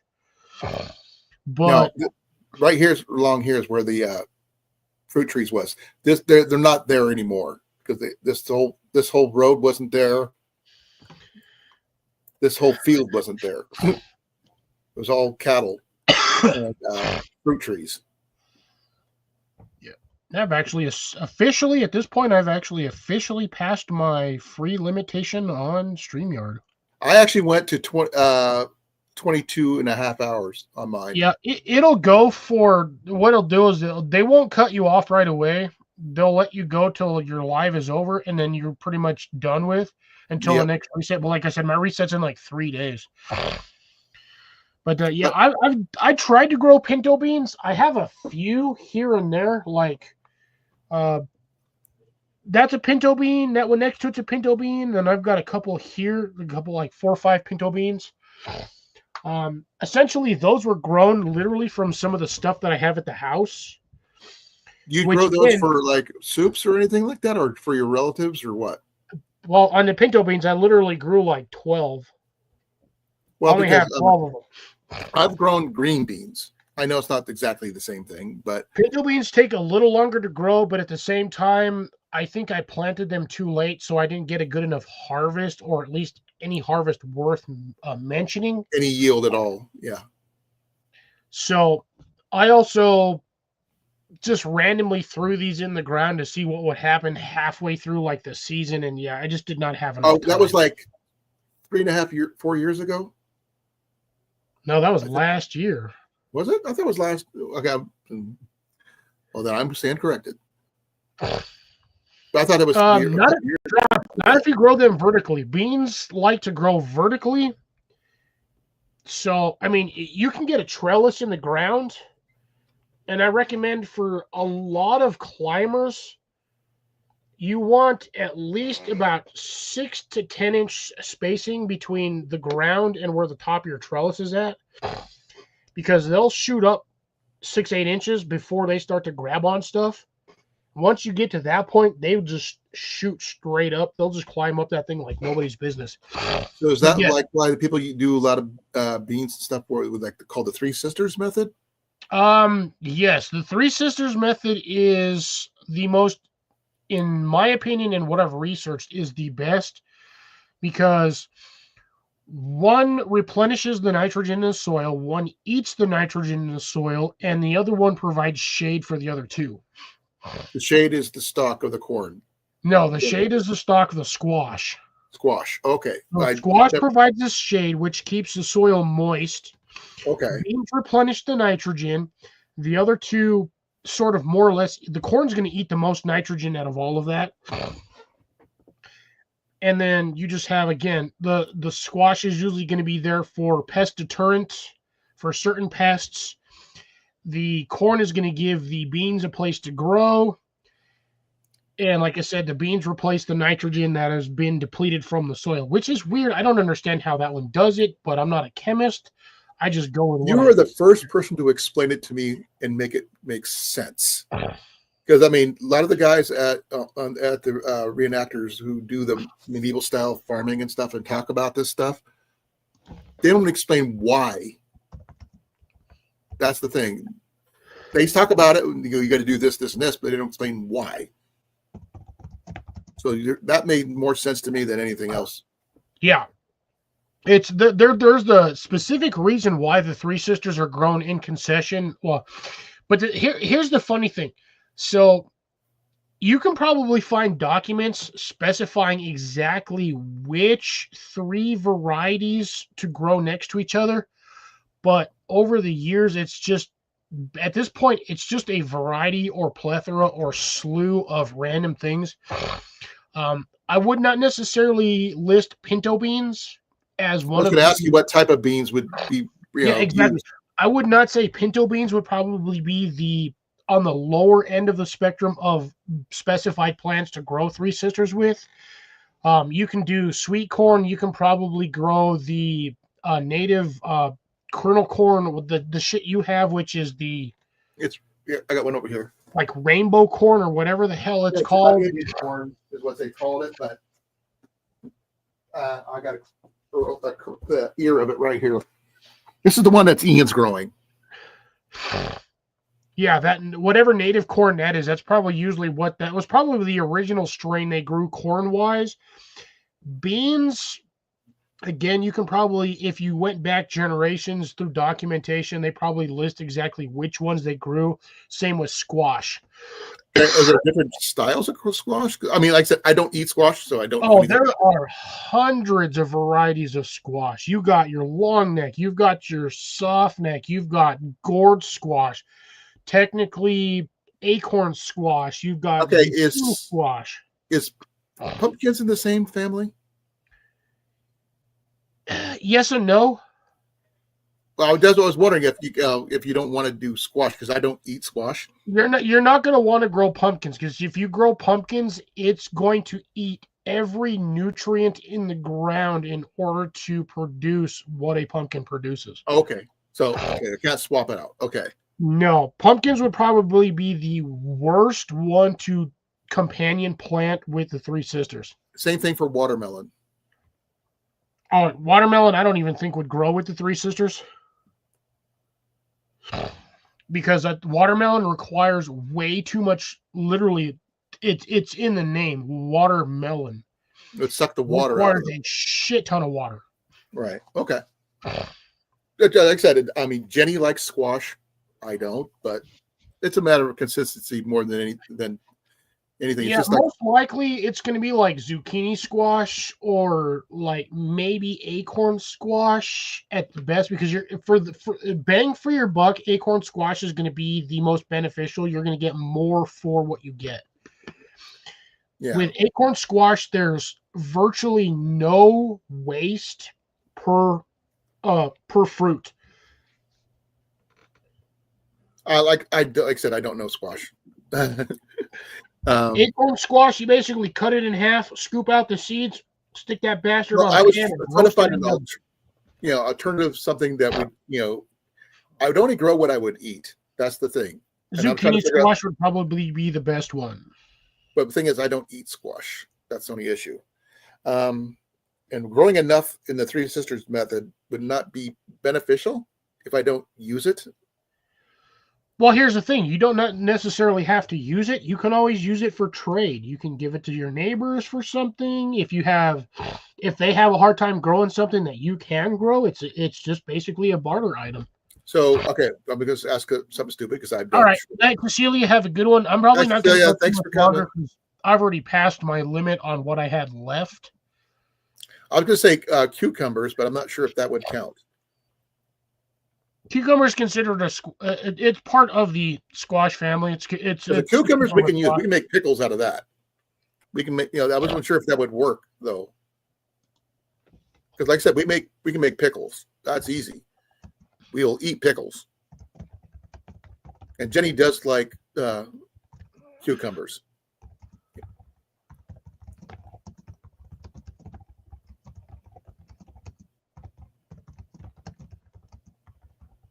Man, listen to your fingers fly. Yeah, for any real. I can type a lot faster if I'm hyper. I can type way faster. Oh, I bet.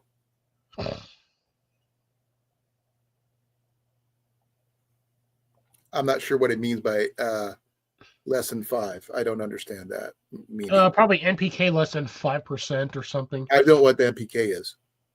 Nitrogen. Like I said, I don't know anything. That's why I asked. Something. It's.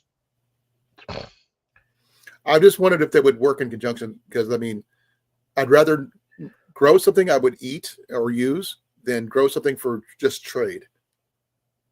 I almost want to say that I'm probably going to be 100% wrong on this one, but I think theoretically, you could probably grow beans, tomatoes, and corn, but I feel somewhere along the lines you're going to deprive one of the plants of key nutrients. But again, I don't know because I have not tried this. No, he's going for a marathon run, CR. CR, I could ask the same of you considering I've seen you go live at 2 o'clock in the morning. Like, I thought he was don't even asleep. get me started on that, son. I've had I had a notifications late of coffee, you so that's the going reason why live. I'm up. No, it's just just trying to find a good balance of something that something I would eat, and there's a reason I would grow what I could eat, not just grow stuff to grow stuff. Because a lot of people do that and they end up wasting food, and I don't want to do that. If that makes any sense. Potatoes, tomatoes, cucumbers, green beans, some corn, but I wasn't got enough cornfields to last everywhere. So that's not an issue when it comes to finding corn. So, and soybeans, but I don't do soybeans, but that's just tofu, and I don't do tofu. Oh God, I wouldn't even consider trying to grow soybean. I've considered growing wheat and rye, but at the same time, you need a lot of goddamn space to grow that stuff. I think that's more in Kansas, I think. I can probably grow it down here, but again, I'm going to need a lot of water, and I'm going to need a ridiculous amount of space, of which I do not have.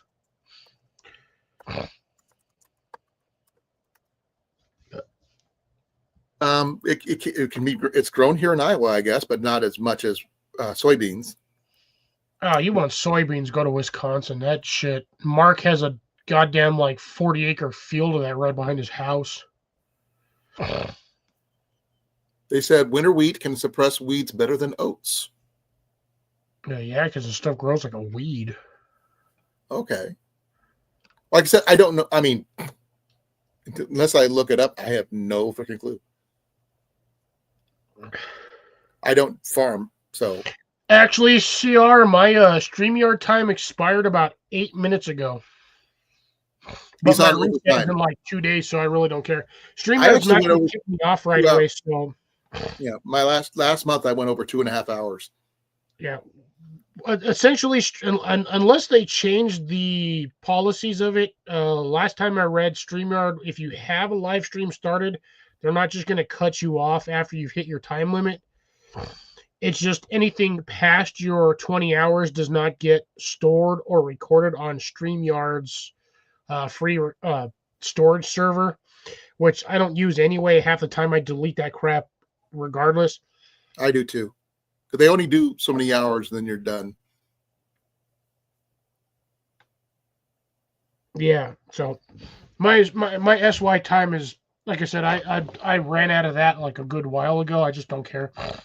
I really wasn't planning on going more than like 2 hours, but we got on a roll on some things and kind of ramped up and everything. How you doing on your watchers? My what? How many people are still watching? 4. I don't really need, well, I do need more space, Grace, but at the same time, I also need money in order to buy space. I can get land cheap as hell down here, but the problem is there's nothing on it.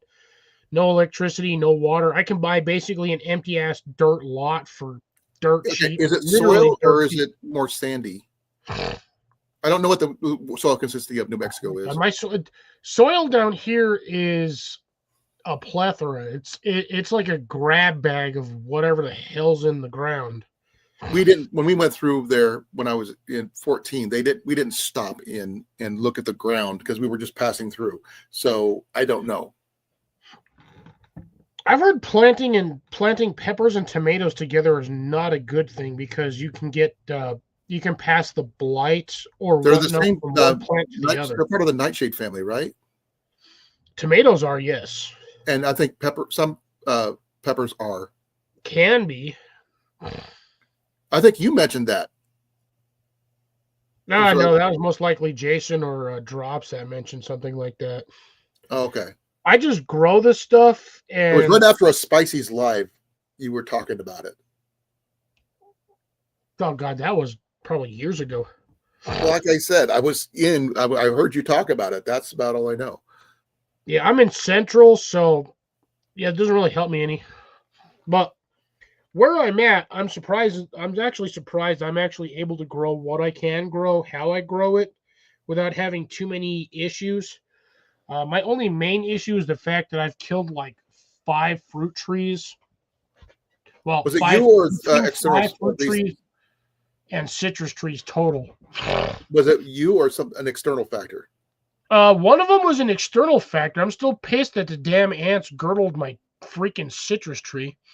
Okay, so bastards. They invaded your pot and destroyed it.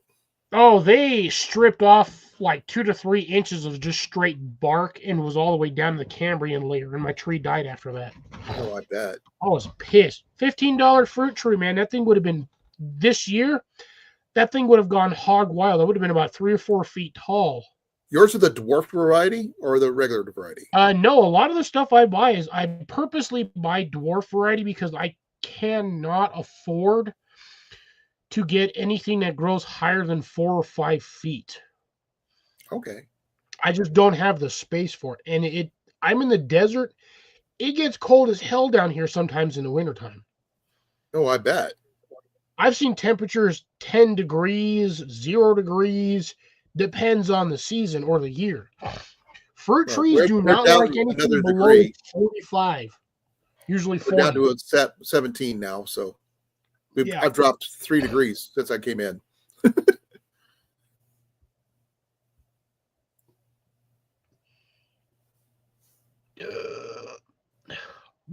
When it comes to peppers and tomatoes, I usually don't have an issue growing them down here. The peppers grow great down here, depending on the variety.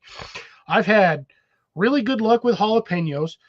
This year was actually my first really good season on Peter peppers, and I've tried for 3 years to get them damn things to grow. This year, I just happened to have them in the one spot where they absolutely loved it. Was that currently for have that one. You did that for?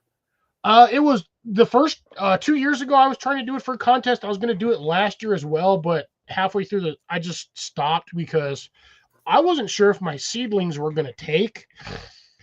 And then like 3 I don't know what they are. Plants just took off. Okay, exactly what are Peter peppers? It's literally, the name is literally what the pepper looks like. Really? Okay, it's descriptive. Okay. I mean, I do red peppers. I do bell peppers. I don't do jalapenos or anything like that. They're too spicy.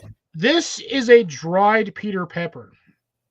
As you can see, that looks like a shriveled old man's wiener. Or a dog one.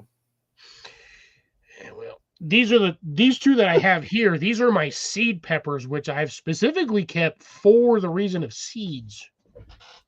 Okay. But yes, a Peter pepper literally looks like a What's the circumcised how wiener. spicy are they? I believe they are just a little hotter than a jalapeno. Oh, then I probably wouldn't eat them. Okay. I can't do jalapenos. We're looking at 10,000 to 23,000 on the heat level, on the heat index.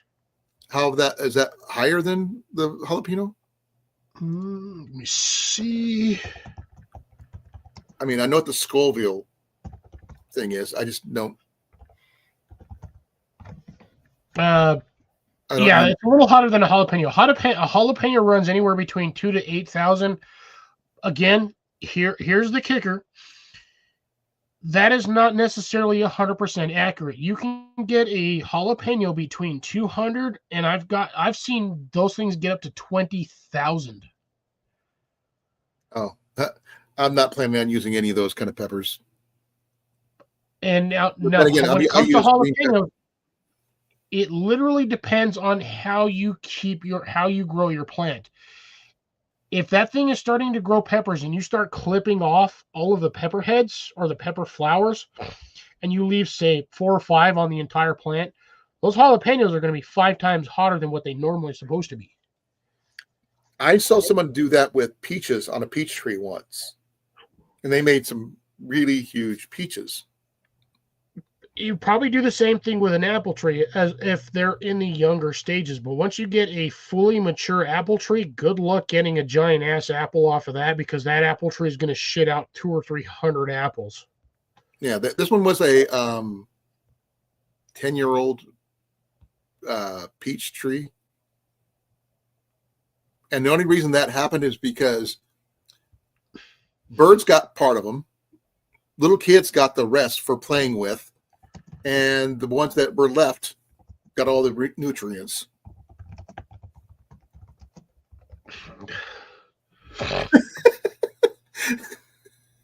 Grace, neither have I, but that's essentially if yeah, it's That's a whole different topic.